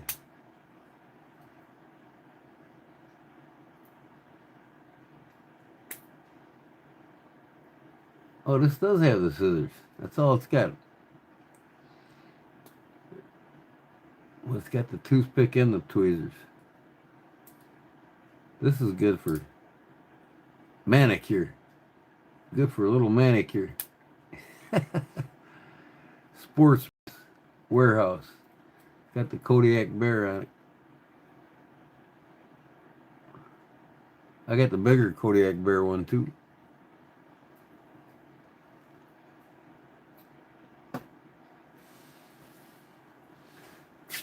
Ooh.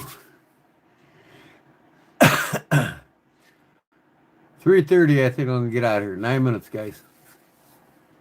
Got any ideas for future shows? Let me know now. What should I do with knives? Should I just, now that it's getting warmer, I'll be doing some bladesmithing on the anvil. I'll be pounding more metal again. I need to go to bed so when I wake up I can go get tobacco.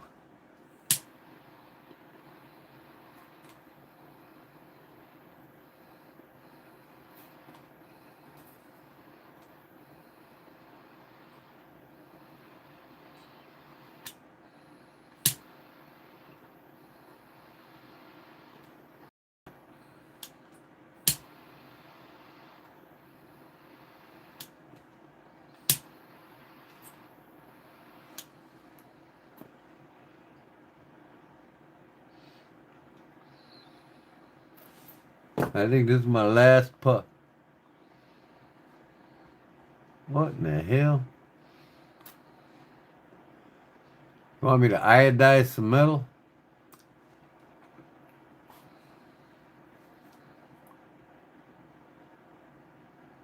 Make some girly knives? For you?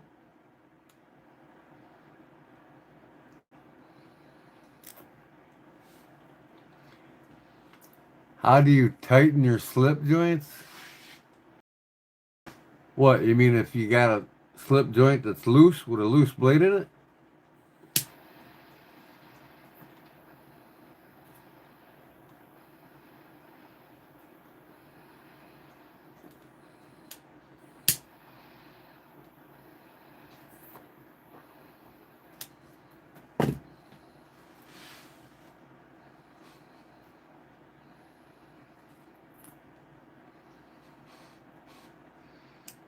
They gotta be repeened. You set the, you gotta pound down on the pivot pin and expand it more. And as you pound, it tightens up. But then you're gonna have to, use a belt sander and sand the bolster flush again because you're going to have peen marks on it. But that's how you tighten them up.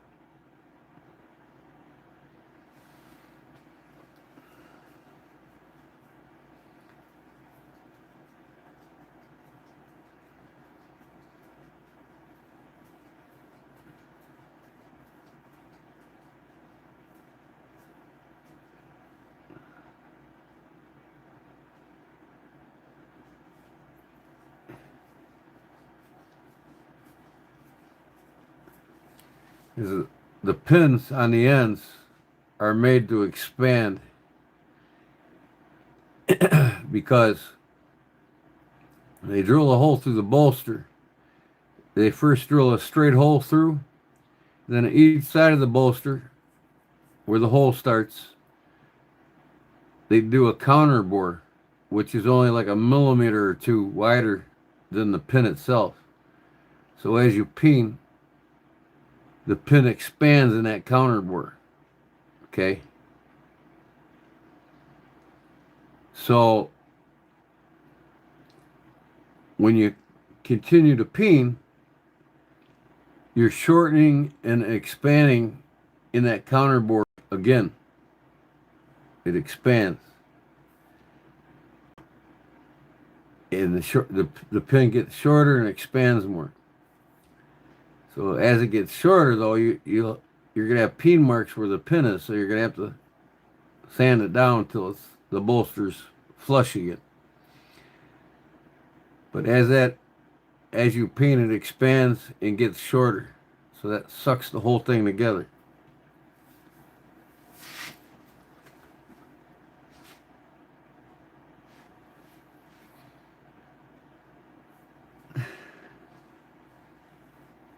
You ever gonna go back to Texas, Cliff, or no? You get too old, you might, huh?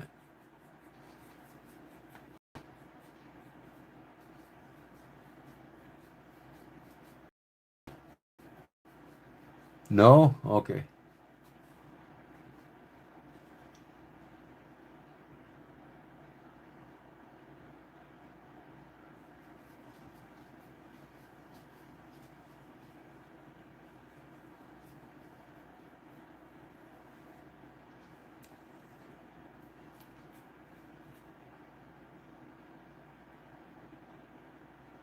I mean, unless, Steve, unless you know how to take a pin out of a bolster and a knife and put a new pin in, same concept though. You want to leave 3 times the distance of the circumference of the pin. You want to be that three times that circumference above the bolster. Then you gradually peen on each side, flip it over, peen, flip it over, peen. And then when you get close to the bolster, then you can sand the already expanded by then end of that pin flush with the bolster, so you don't peen into the old bolster. But the only other option is the way I told you in the beginning. If you don't know how to take the pins out and replace them, just take a rounded peening hammer and peen it, expand it more, and you'll feel it. Open and close that blade. Make sure you don't get it too tight, because if you get it too tight, all you really got to do is put the blade on a bench table and rack the blade with your hand like this. And what that does is it'll loosen that up. If you get it too tight, just rack the blade. And that'll do a little at a time until you get the play you want if you get it too tight. And that's how the professionals do it. And the reason why you can do that is because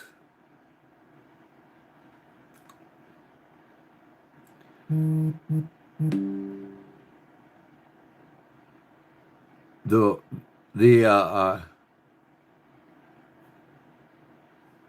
blade is always a few thou thicker than the rocker lock bar or the spring bar. Spring bar is always smaller than the thickness of the blade, like a few thou, only 3/4 thou thicker the blade is. Because if it was the other way around, if the spring or the rocker lock bar is wider than the blade, you could never peen this down enough to where the blade is perfect. Because what will happen is when you peen it down, if the spine is thicker, the rocker lock bar or the on a folding locking blade knife, they call it a rocker lock bar, not a spring. The spring's actually the piece that pushes up on And then on a traditional folder, the spring itself is the whole back, right?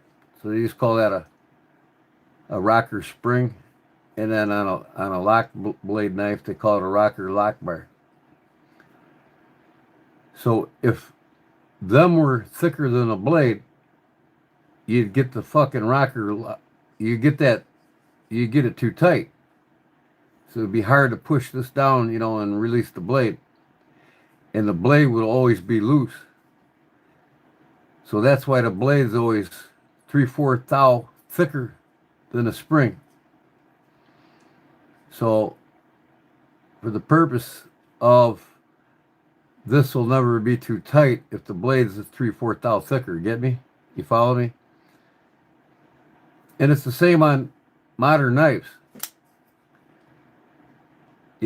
If you have a spacer here on a modern knife, the blade's always thicker than the spacer, 3/4 thou. These spacers here are 3/4 thou thicker than that blade. You know what I mean? That way you can adjust the screw and get the perfect tension you want and not be too tight on the spacers.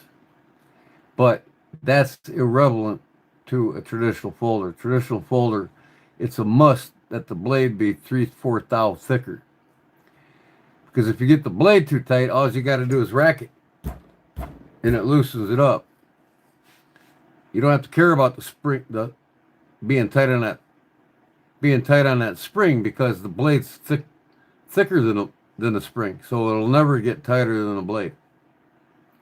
That's the reason why.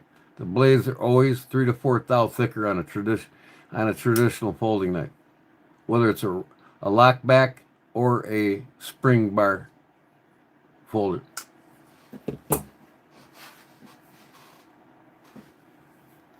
Send me a picture and a message on Instagram. Let me see if I can get there.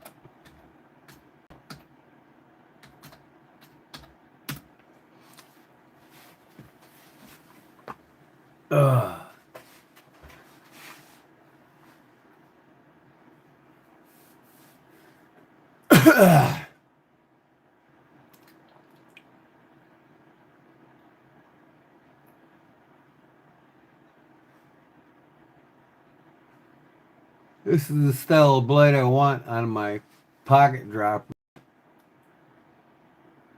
The rest, I want all black, like the last one you made. Okay. I got you. You want the cutout in it just like that too?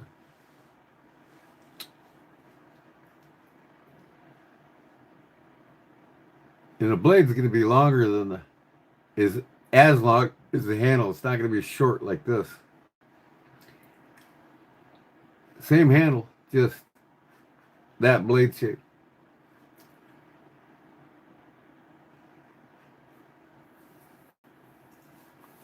Yes, and a goose call, huh?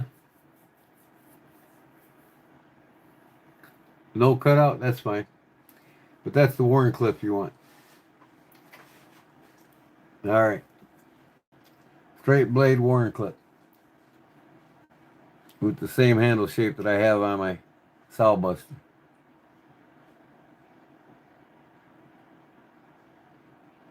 I just made one tonight, Zandy. Beginning of my life, that's all I did for the first 2 hours is make a box skull.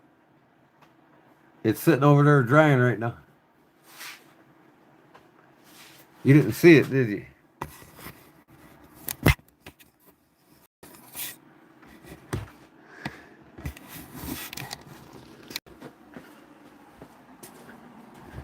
The box is upside down. See how it's curved? There's the lid. I got polyurethane on it. Ooh. And I wood burn a turkey on it. Cherry wood and tiger maple. That's gonna take overnight to dry.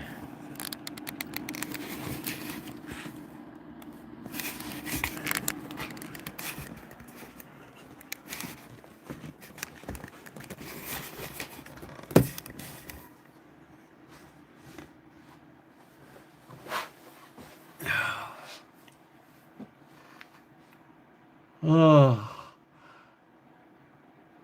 I got rid of my lathe, so my buddy's got a lathe though. I can make a goose call on his lathe.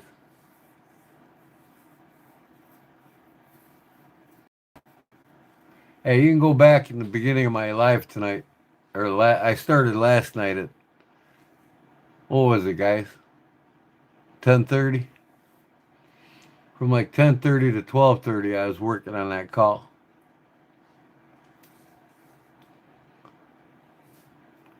You can watch me. I shaped the box. It was all clamped up and ready, glued up, and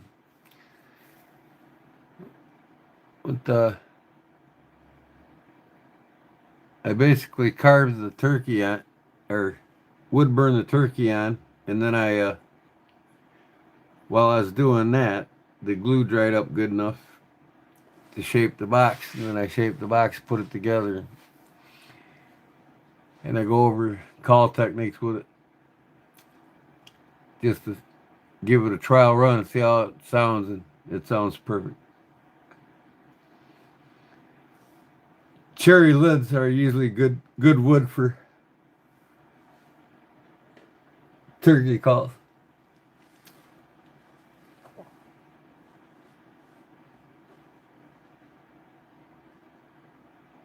Yeah, your grandfather did? That's cool. I don't want a goose call. Oh, okay. I got you.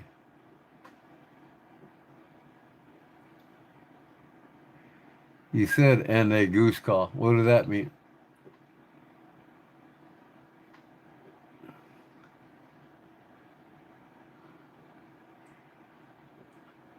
His was cherry wood also. Yeah, it's a great wood for. That's why I used it. I might be using cherry wood on the new ones I'm making to sell on my eBay store. I'm gonna come up with a different design than what I did tonight, though. A little bit longer. That one is 8 inches. Well, actually, the body is 6 inches, but the lid with the handle is 8 inches.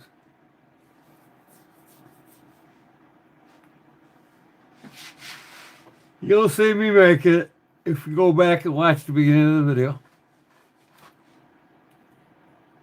I mean, I didn't show how I cut the parts out and glued it together, or how I curved the lid, but I showed how I sanded it down and shaped it with the sanders and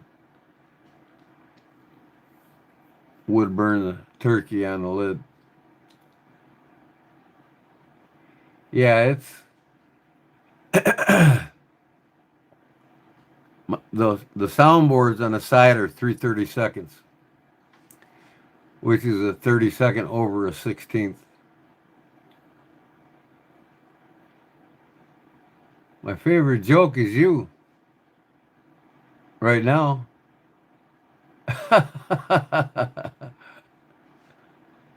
Joke's on you.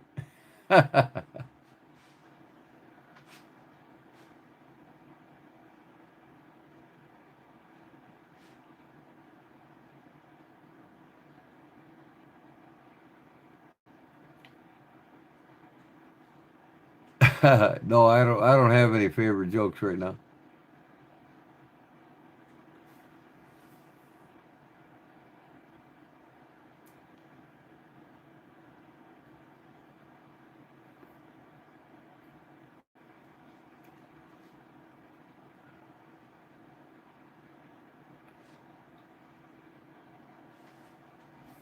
I do have a good one to confuse a blonde-headed woman. It really fucks them up in the head. You got to say it really fast too. And then when you're done telling the joke, they look at you like, "What?"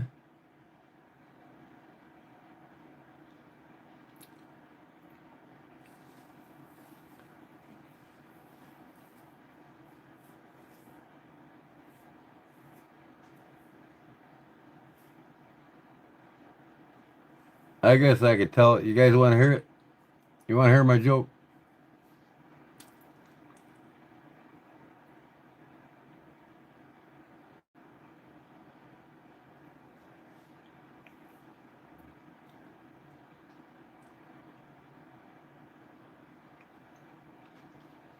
All right. This is what you tell to a. This is a joke you say to a blonde-headed woman. You know, blonde jokes, right? But you got to say it really fast because it fucks them all up in the head when you do. It doesn't give them a time to think about what you're saying. And when you're done, they're going to look at you and say, "What?" But here it goes.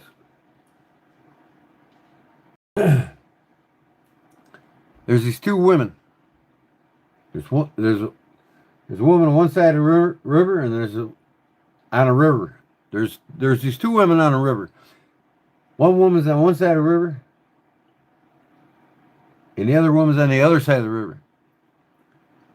Well, the blonde on the other side of the river yells over to the blonde on one side of the river, "How do I get to the other side of the river?"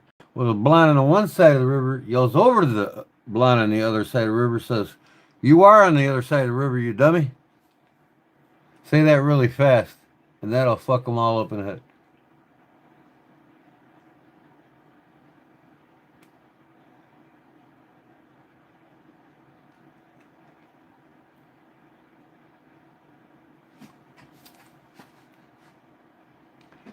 Basically, I started out by saying, there's two blondes on the river. Blonde on one side of the river, and blonde on the other side of the river. Well, the blonde on the other side of the river yells over to the blonde on one side of the river, "How did I get it to the other side of the river?" Well, the blonde on one side of the river tells the blonde on the other side of the river, "You are on the other side of the river, dummy." That's how fast you say it.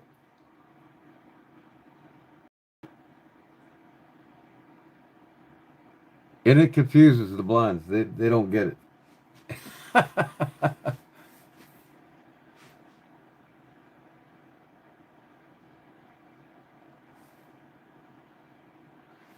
a brass pin here just sitting here. I don't know where the hell that came from. Probably my knife.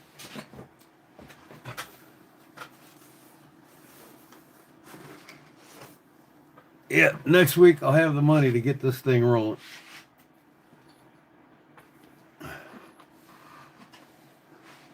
I'm looking around for that rabbit. Yeah.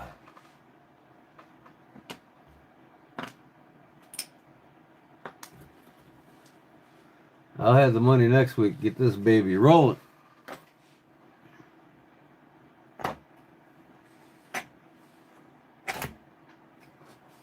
My new folder.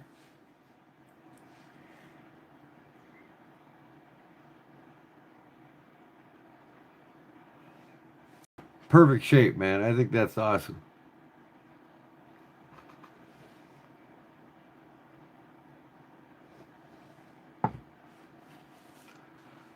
Uh-huh.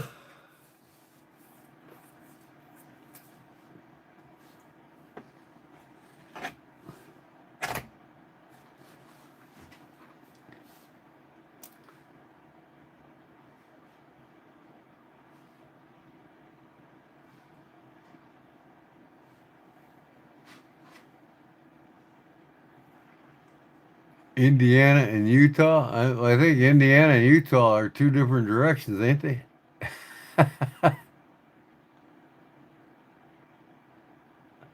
But north from what? Texas?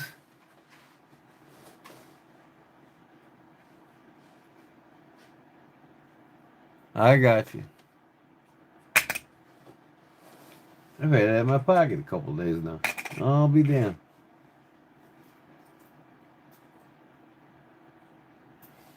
Yeah, Paul, I'm excited to get it rolling, but I can only do what I can with the money I got. I just paid a $2,200 mortgage payment. So, but good thing is next month my mortgage goes down to, I refinance and it goes down to $1,500 a month from $2,200 a month. And it's I'm going from 7.2% financing to 5.4, actually 4.9, I'm sorry. And I locked in which is good because the interest rates are going to start going through the roof. 7% in the next few months for everybody if you're not locked in. Yep, exactly. Extra 700. And I got to pay my fucking electric bill by the 5th. That's $1,000. Month and a half.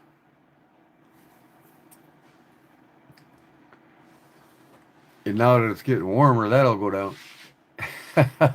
So I should have over $1,000 a month to it again.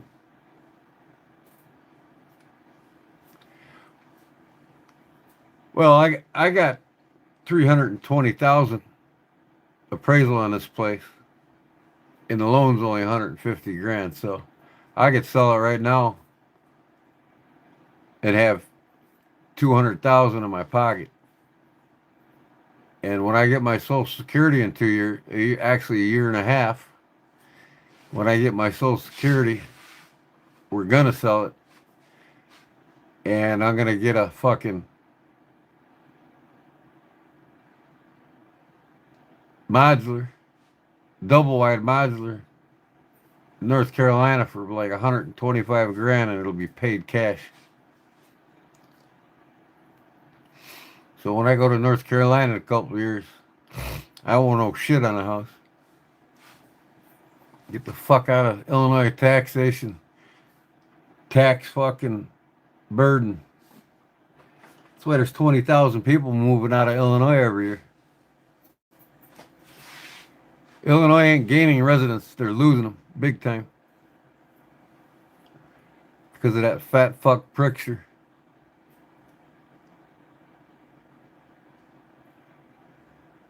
Oh, where are you living at? In Texas? Come here where it's 23 below zero and you got all electric. And see what your bill is.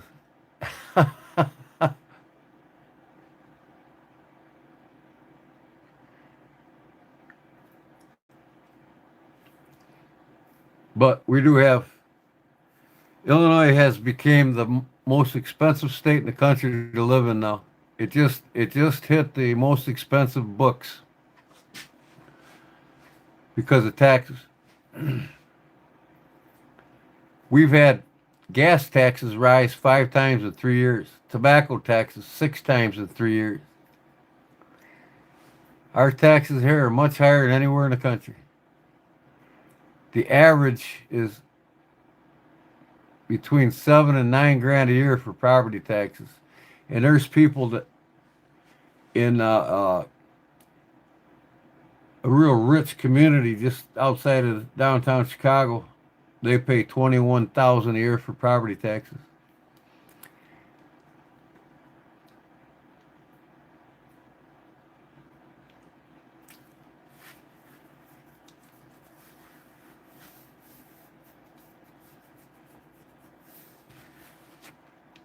Yeah, but you don't.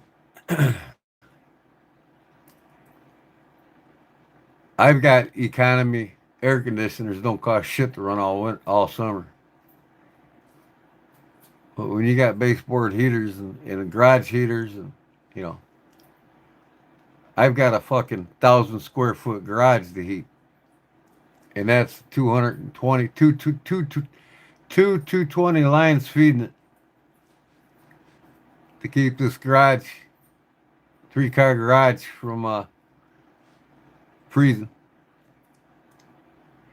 And 2, when you're in 23 to 32 below zero temps, them heaters run continuously.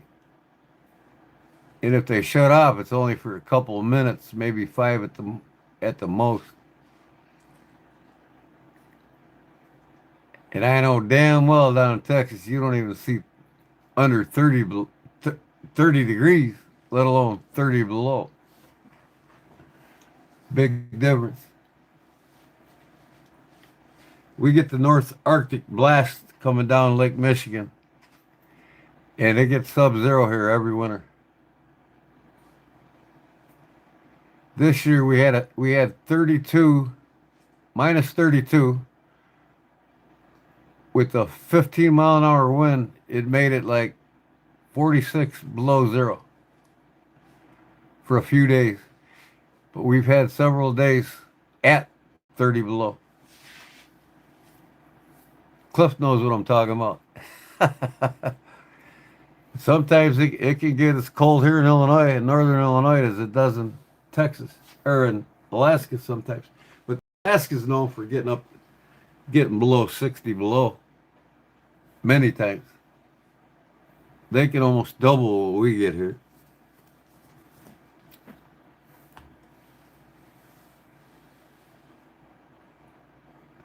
Hey, nobody can. They never do. Unless you go to the North Baltic, then yeah, it's much colder in the North Baltic than it is where you're at. 70, 80 below in the North Baltic Sea.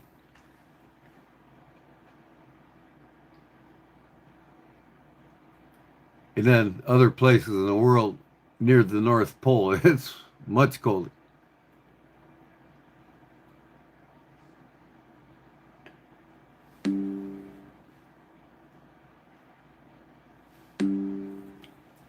Come on, quit fucking doing that shit. Fuck off. Fuck off. I got all these fucking posts coming in from Instagram. Boom, boom, boom. You guys hear? Who back to bed, damn it. All right, so I guess I'm going to be live till 4 now. 4 is the limit, though. I got a friend, too. Ain't that right, kitty? Here's my boy. Yeah. He just loves chilling with his daddy. Don't ya? Yeah. He likes to come sit on my nice warm lap, huh?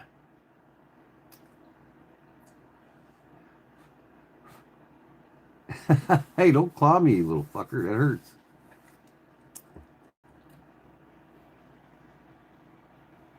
That hoits, man. Ooh. Where are you going now? Huh? I gotta plug my phone back in, man. Oh, it's only been unplugged for 10 minutes or so, I think. I can't see it. What do we got? Nope, but we still get under 20 here lately. Then no one's, yeah, like once every 10 years it does. Everywhere in the south was 20 degrees at one time this year. Louisiana was, you guys were. The only place that wasn't 20 was southern part of Florida. It was actually, I don't think it got colder than 60 degrees.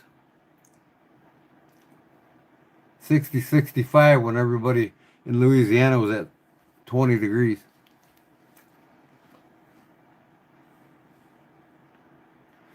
Yeah. Yeah. 60, 68 below zero is nothing. I mean, you know, you don't go out in that temperature unless you know what the hell you're doing. A man can die in a minute or two in that temperature.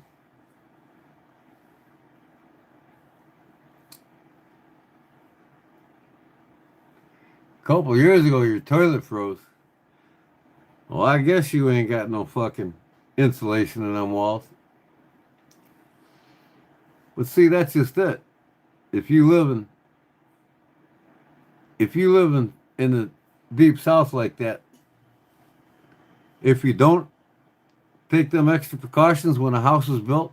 Now, I'm a carpenter, I'm a retired carpenter. Even if I built a house, I'd have R value of 60 in the insulation of my walls. Because what keeps the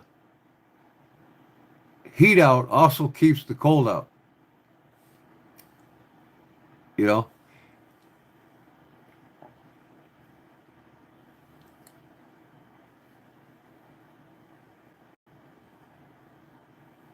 Well, yeah, there's they didn't back then.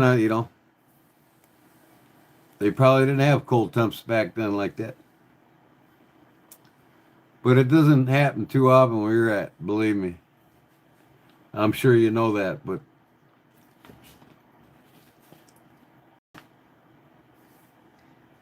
it might get crazy temp one time a year. But on average, southern Texas, and you must be in northern Texas because Colorado's not too much further north of you, and it gets cold as fuck there. In the elevations, it does. You go up 12,000 feet there, and it's cold as fuck.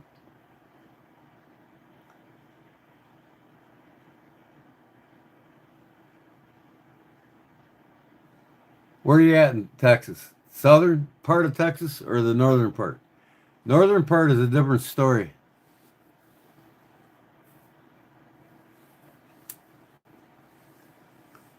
I don't think I've ever seen the southern part of Texas colder than 50 degrees.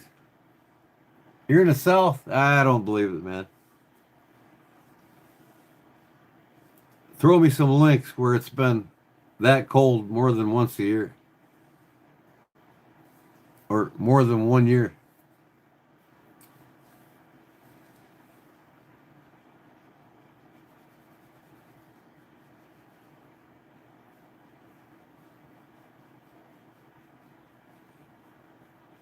I can believe it this year, though, because if you're in southern Texas, it's probably around the same altitude as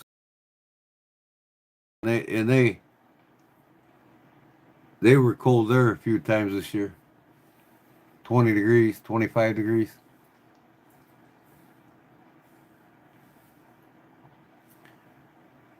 Let me ask the computer. Victoria, Texas. Let me ask the computer.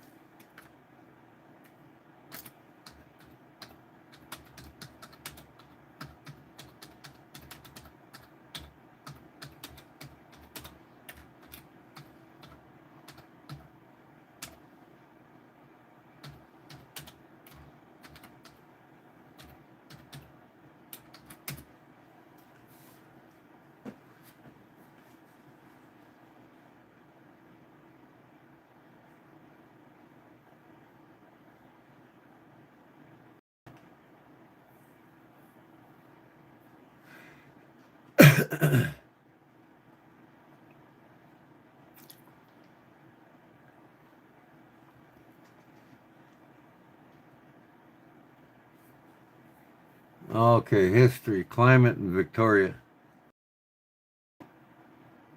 2026 down to 2018. Let me see here.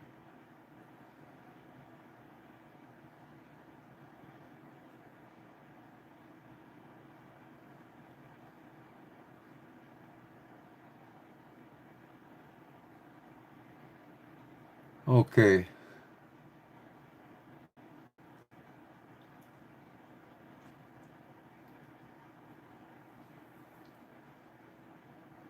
Let me see. 46 degrees in January of let me see here. 46 degrees in January of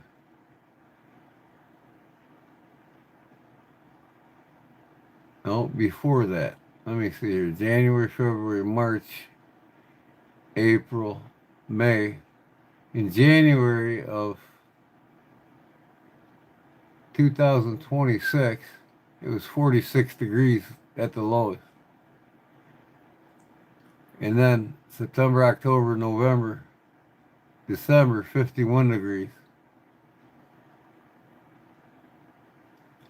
I don't see anything below 30 degrees since 2018 to 2026. 2025, the lowest temperature was 34 degrees in January, and it slowly climbed to 55 degrees by the middle of March.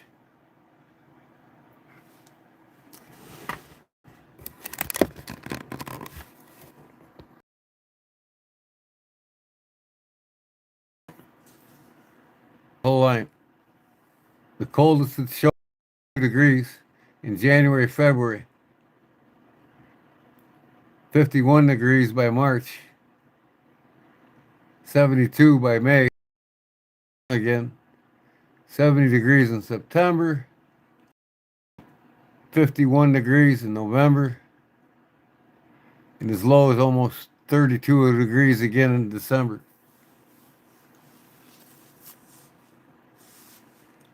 It was 23 degrees in December. Well, that's probably a wind chill.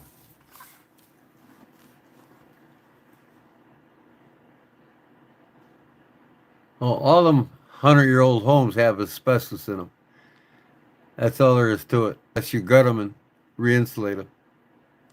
Any home before the 60s has got asbestos in it.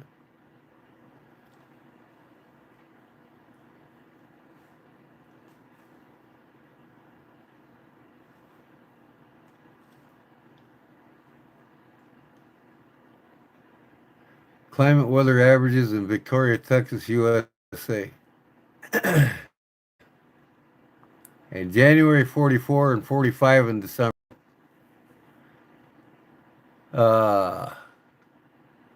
Hottest month, August, 85 degrees. Coldest month, January, 55 degrees.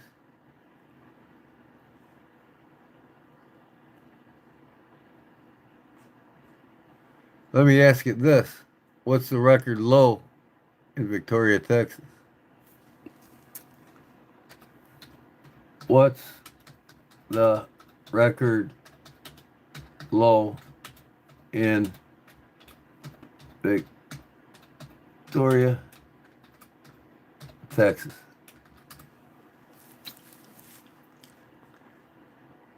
Victoria record low by day of the year, extreme weather watch. Normal records ranking past weather record Texas yesterday and further back.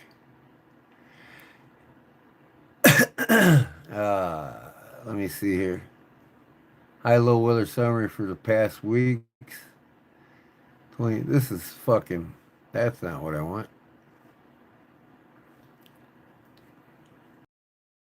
The record low temperature in Victoria, Texas is 16 degrees Fahrenheit. The record was set January 30th, 1981. Victoria typically experiences mild winters, making this low quite rare. The average winter temperature usually ranges from 40s to the 60s.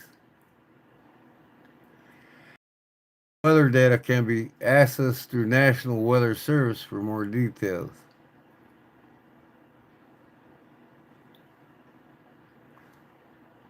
So yeah, 40 to 60s in winter.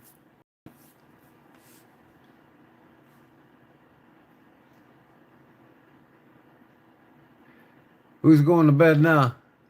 Good night, Cliff. All right, man.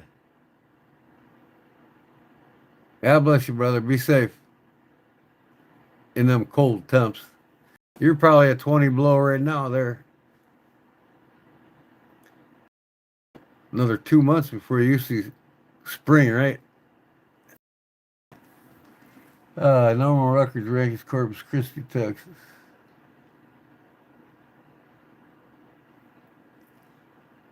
Okay. Record lows. January 1st, record 24 lows, 79. 1918, 14 degrees. 1921, 2002 was 21 degrees. Are these numbers lie or what? Are these all lies here, these numbers?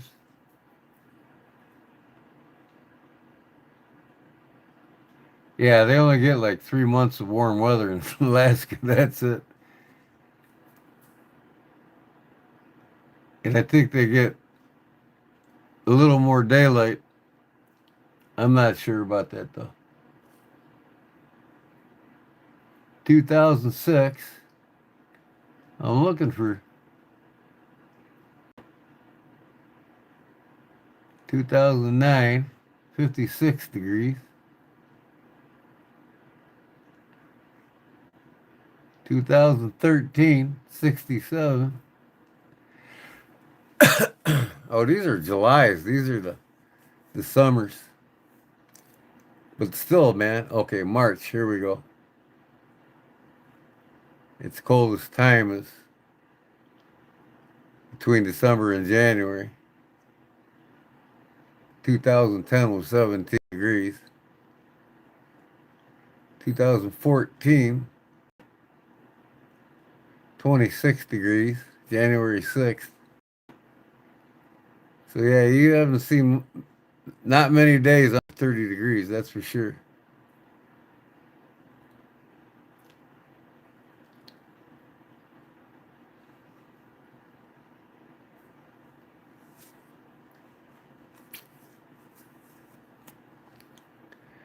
I guess these are all lies here. Victoria record low and day of the year.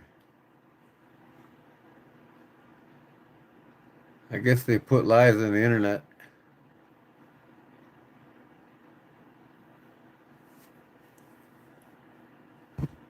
Got salty. The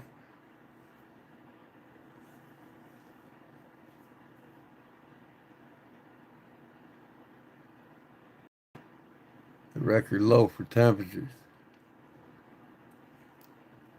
is 1961. Lowest temperature by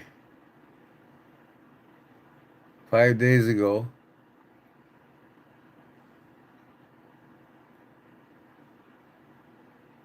Huh.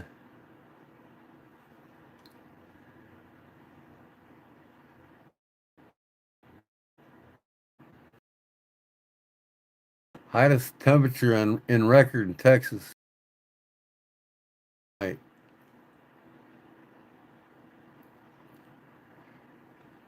Temperature ever, the coldest temperature ever recorded in Texas is 20 Fahrenheit, February 8th, 3. And people alive there right now, I guarantee they have never seen a temperature that low.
The record lows in Illinois.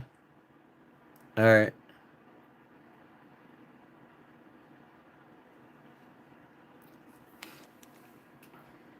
Like 70 below, I think.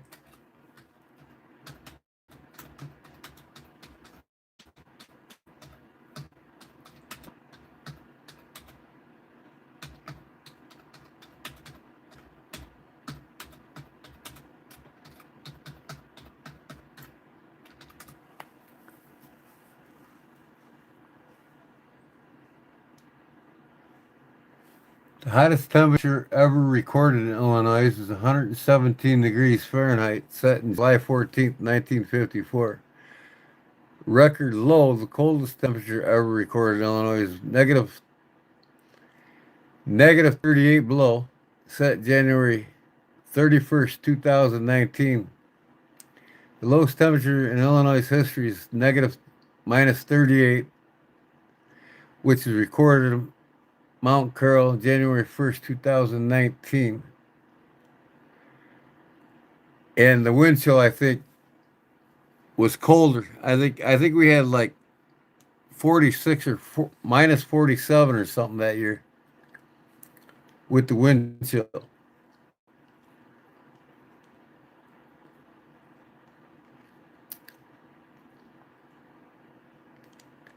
I've seen 116, I think. No, we've had several days this winter, Paul, under 20 below.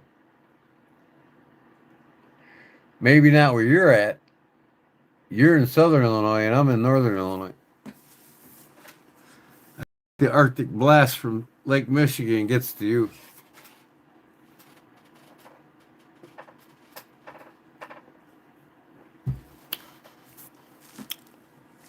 The coldest temp would be in the northern part of the state.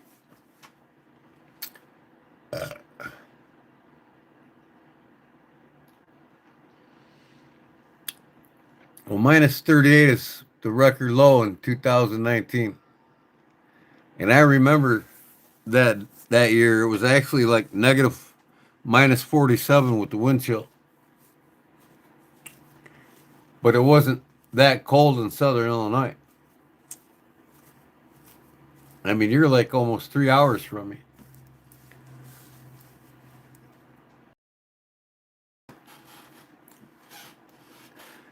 In 3 hours north of the frost belt. The southernmost point of Illinois is only 2.5 hours outside of the frost belt, north of the frost belt, which goes through 2/3 up from the south of Tennessee. So only a third down from the northern border of Tennessee. So if you go, because if you, Paducah, Kentucky's only like 20 miles into Kentucky from Illinois. So if you draw a line from Kentucky to the east, it goes right through the frost of Tennessee. So 3 hours south is a big difference. I mean, you're only, like I said, only an hour and a half from the frost belt. If you was to go straight south another hour and a half, you'd be out of the frost belt.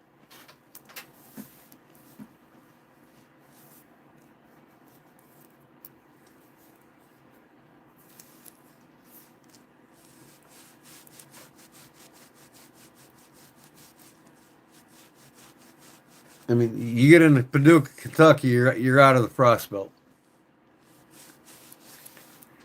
You're passing the frost belt into the south.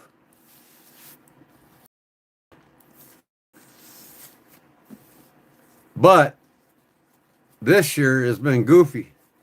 That Arctic blast went all the way south.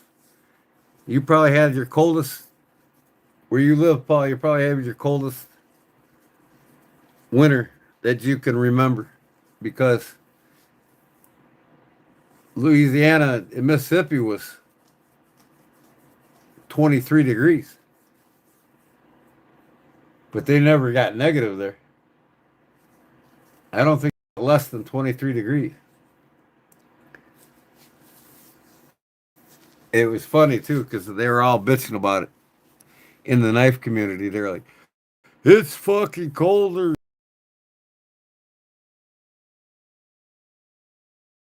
It's colder than shit. And it's funny when the Texas boys come up here to Illinois to work, we've had them on our jobs in the refineries a lot. It's 23 degrees out, 25 degrees out, and they got these fucking hoodies on and these neckers around them and everything else. And they're fucking cold, man. Meanwhile, we just got a ball cap on. We're walking around like it's nothing. Because we're used to it. They come up here and work in this cold weather. They're like, holy fuck, is it cold? At 23 degrees, not negative 23.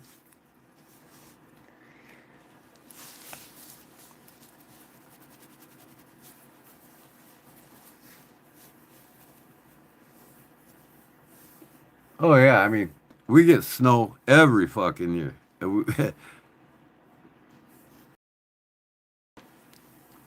I can't remember a winter ever without snow here.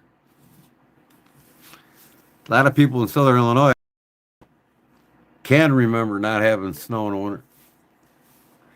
Just depends on how close you are to that frost belt and how the Arctic blast comes down each individual winter. This year, it made it all the way down to the Gulf Coast. But not in the negative. Just below the frost belt.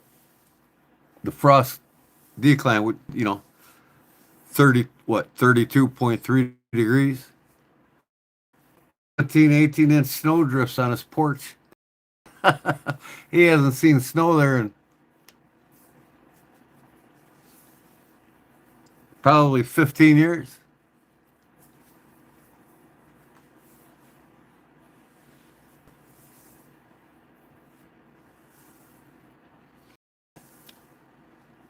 Yeah, if it snows down there in Louisiana, I'm sure it was snowing at your house.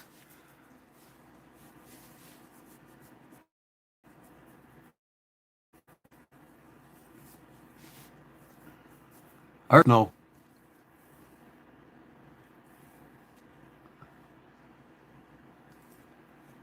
Yeah. We only get a couple big snows a year up here even. I mean,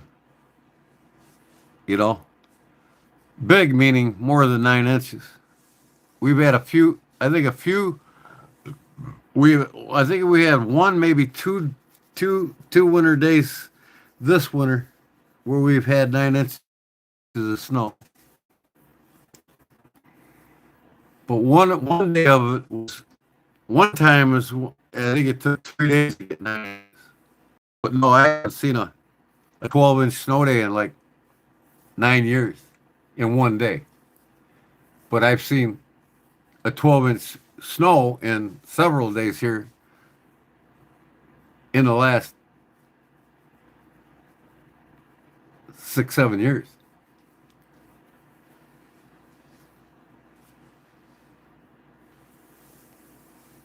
No, I mean, I didn't mean to make that guy from Texas mad, but no.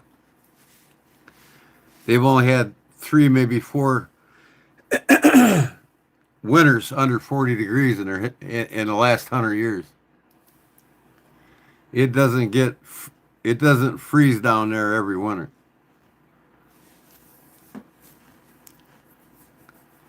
Like I said, them boys down there think 40 degrees is freezing.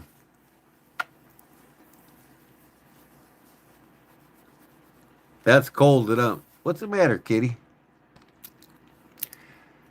So yeah, I'm past my time, Paul. I'm just gonna get off here now. I'll probably be live again. I'll probably be live again Friday.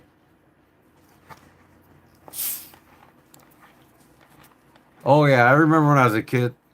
72, I think it was. We got like 27 inches of snow. The drifts were. It fucking covered the cars. That was the big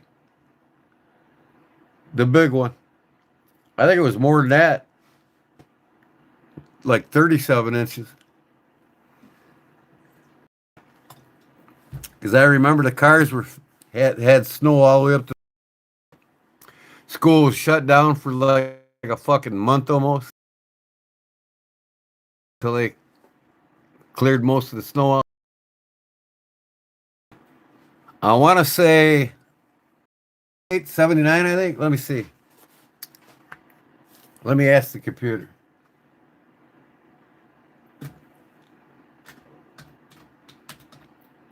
Year was the record snowfall in. There we go. Yeah, okay, let me see here.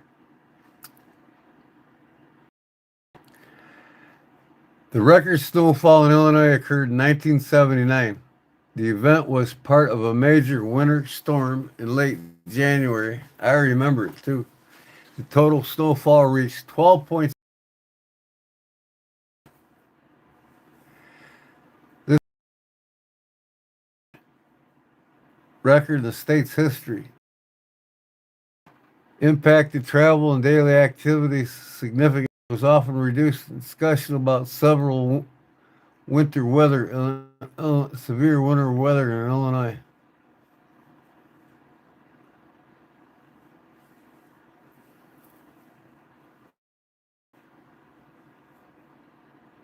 He's only 2 and 79.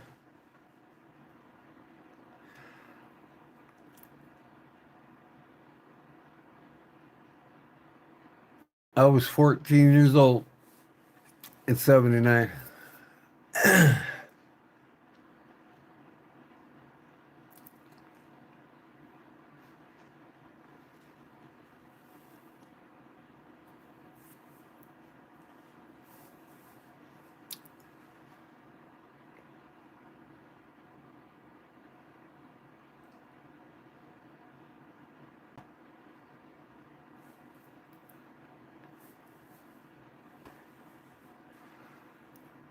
Let me see.